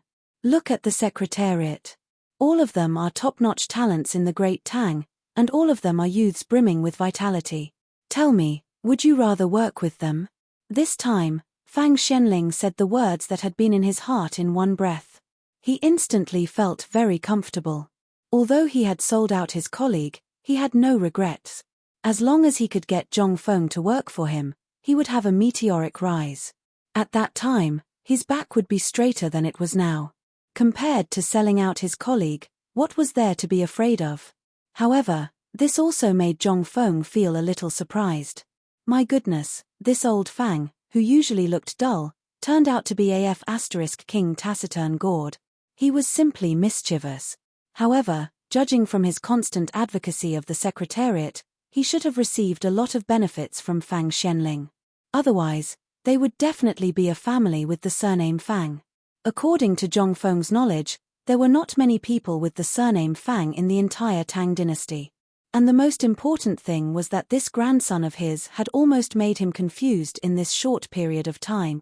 He was obviously afraid that others would come to pick the fruits of his labor. From this, Zhong Feng could vaguely see that he had attracted the attention of the people in the court after the Mid-Autumn Festival and the opening speech. Then, what about the people with the 5 surnames and 7 clans? Would they be attracted? Thinking of this, Zhong Feng felt that he could not make any decisions blindly at this time. Otherwise, if he was not careful, he would face a bottomless abyss. Old Fang, what you said is good, and this Secretariat is indeed the center of the world's power, but I still don't want to go. Fang Xianling saw that there was hope and hurriedly said, Who said that you should go now? Lord Fang's intention is to let you have an idle job in the Secretariat first, and not to do anything. Just do what you need to do. Just do what you need to do. In the Imperial examination 3 years later, just take the token from the Hall of Governmental Affairs and report to the Hall of Governmental Affairs. As for whether you will continue to hold a position in the Hall of Governmental Affairs or not, that's a matter for the future. Just do whatever you want. You see, how can there be such a good thing in this world? If it were me, I would have gone long ago. Why would I hesitate?